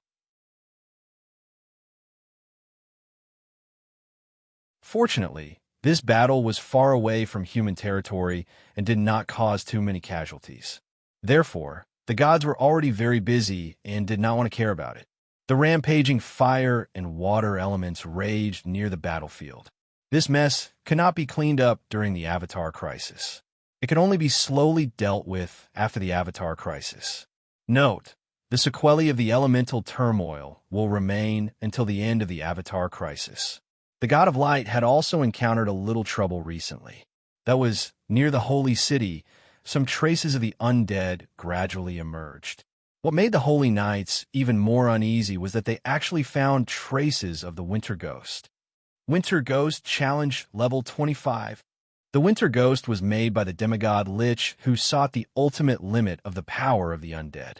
They usually stayed in the forgotten, corrupted fortresses in the astral world or the negative energy world. They were terrible, evil creations in a long history, and they were extremely powerful liches. Vampires and demigod Lich could get the help of the Winter Ghost and form a temporary alliance. These terrible creatures had the special ability of cold aura. They could use withering fire, and they could launch a destructive blow that was far beyond the power of the gods. They were the ultimate creation of the demigod Lich, and their natural strength value had reached a terrifying 52 points. That's right. These terrible monsters were even higher than the father of the oak tree in terms of strength value. If it weren't for the characteristics of the undead, even the gods would not have much chance of winning against them. But now was the time of the Avatar crisis, and the gods did not have much advantage against the Winter Ghost in the form of saints. This kind of creature should not appear in the material plane. They should stay in the death plane with the strongest negative energy, but now they actually appeared, and there seemed to be other forces behind them. P.S. The attributes of the Winter Ghost can be searched on Baidu Encyclopedia. You're tuning in to the Romance Rendezvous YouTube channel.